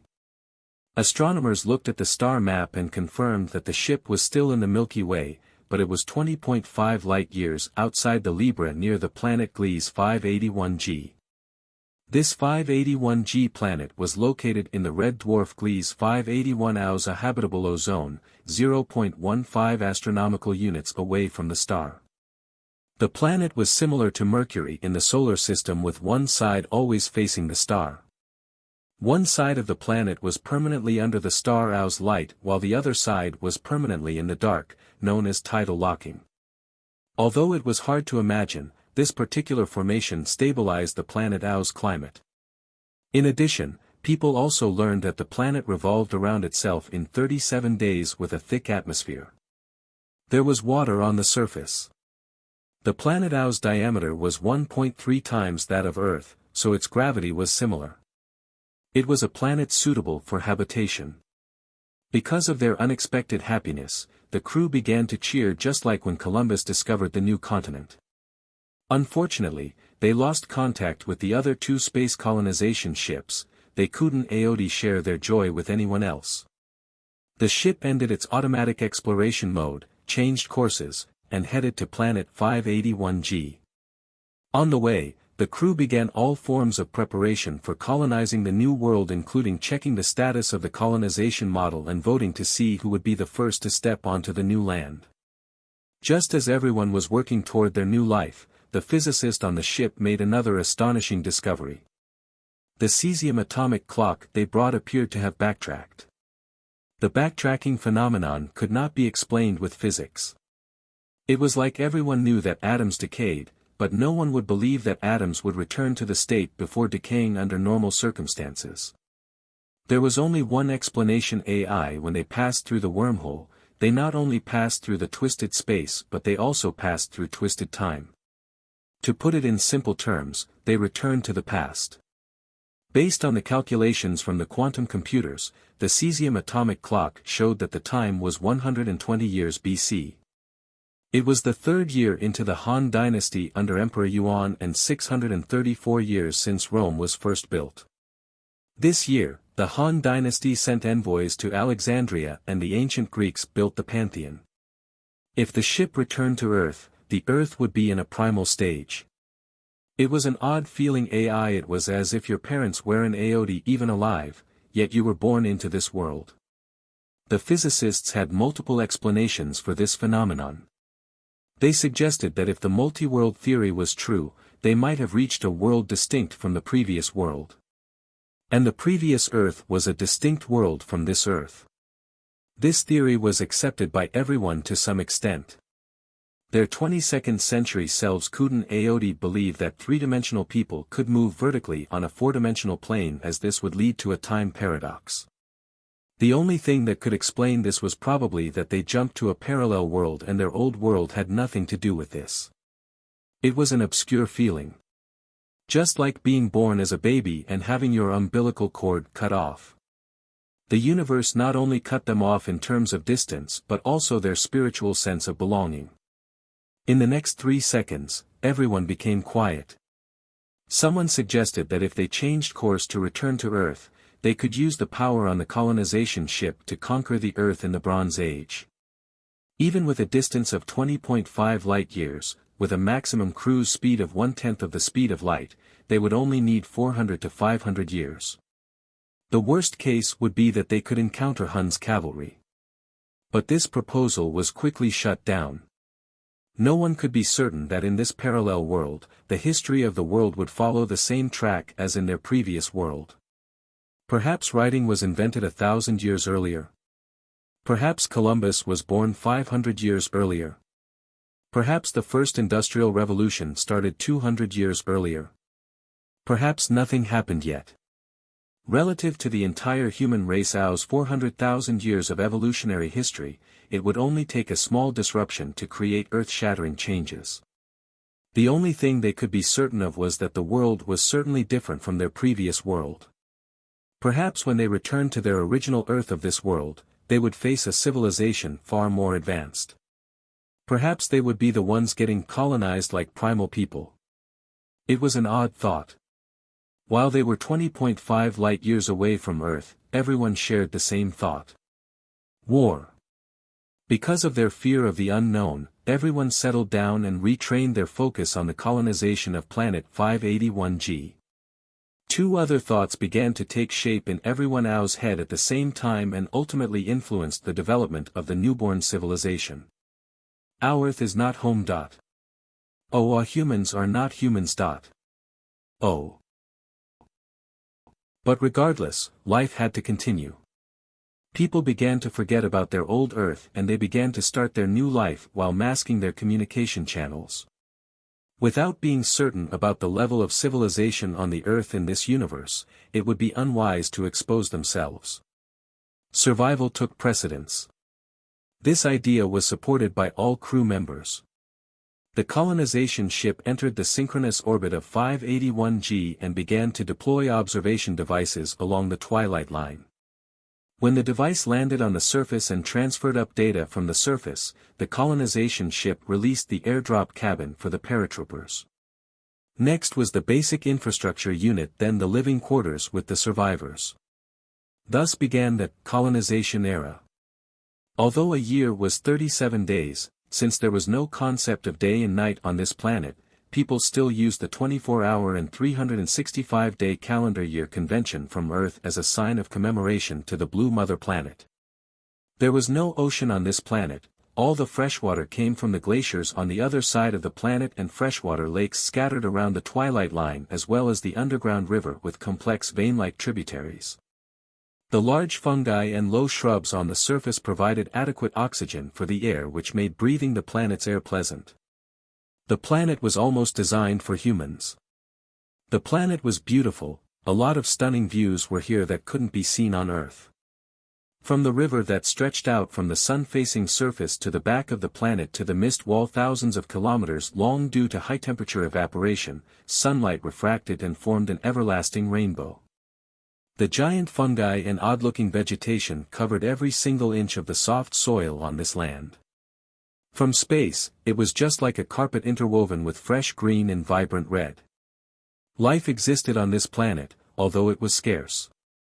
From long ago, the planet's observer, Stephen Voigt, made a prediction. From his point of view, he thought that life must exist on this planet without a doubt. And he was proven to be right. The twilight line was covered with dense vegetation and a large amount of eccentric small and medium-sized arthropods, forming a simple ecosystem. The colonists were delighted by the discovery because this meant they weren't alone. With the living quarters built, an endless amount of farms were created, then the roads began to expand to create a connected city. The mining vehicles traversed the ground like ants, the construction vehicles terraformed, and the biologists keenly collected genetic data they had never seen before. The unsetting giant sun was like the sun at dawn. People worked hard to create their new home and celebrate the beautiful future. They were just like the colonists who first stepped onto the land of America. Except they weren't criminals from Europe but human elites from Pac. They had the confidence to despise the painful history of work. Utopia would be built from their hands. There was no war nor crimes here, everyone here were brothers and sisters. The conflict was resolved in the old world. The seed of mankind would once again prosper on this soil.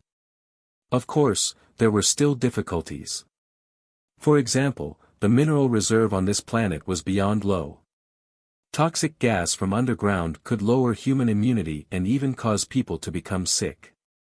But all the problems could be resolved. The space mining module on the colonization ship could increase mineral stores, and the toxic gas that endangered the health of the colonists was caused by a special form of spores.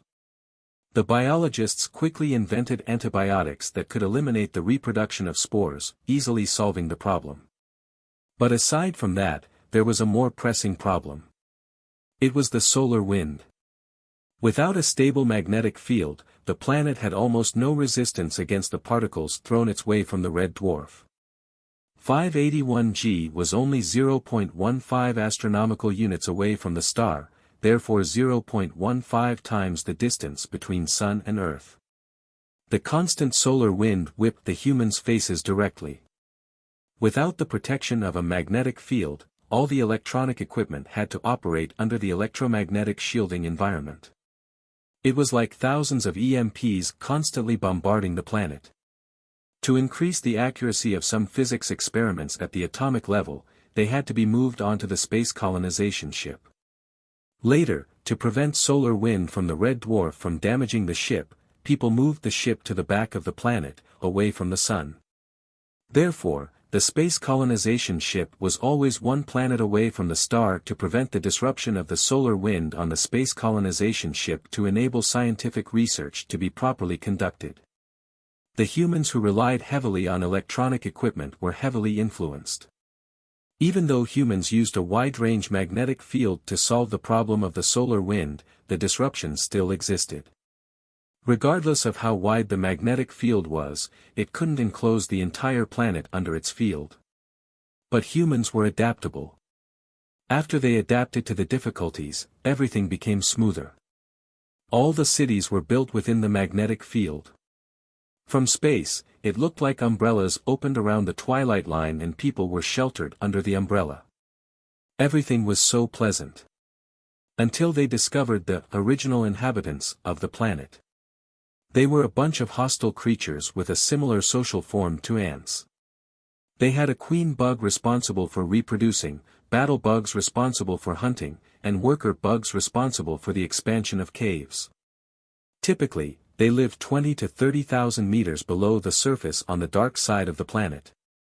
The temperature underground could mitigate the frozen surface and could melt underground ice into water. People discovered later that the thousands of rivers underneath the surface were the work of the bugs, and their species had been in existence for millions of years already, or their civilization existed at least for the past 100,000s of years. A civilization longer than the total sum of all the human civilizations added together. Although their civilization wasn't yet civilized. Their living spaces were too far apart from each other, with one on the twilight line while the other was in the deep underground of the dark side. Perhaps both thought the other were bugs, so humans didn't discover their neighbor until living there for over 100 years. This only happened when the living spaces became constrained and humans began to expand to the underground river belonging to the bugs. It was determined the instant both parties encountered each other that a war was inevitable. Typical speaking, with bugs made out of flesh, humans with technology would not be at a disadvantage, but the reality soon proved far more complicated than the humans imagined. Soldiers with Gauss rifles steamrolled through the bugs that spread to the surface. The scientists invented a virus that could make the bugs extinct, and the satellite in orbit launched drilling missiles to clear the underground caves of the bugs. Everything was going smoothly to the point that people thought optimistically that they could easily declare ownership of the underground river the bugs spent thousands of years carving out. Until a bug flood attacked a border city. Millions of arthropods flooded the human city without a fear of death. With a thunderous attack, they crashed through the human colonies along the twilight line. The explosions lit up the sky and still couldn't stop the bug flood from moving forward.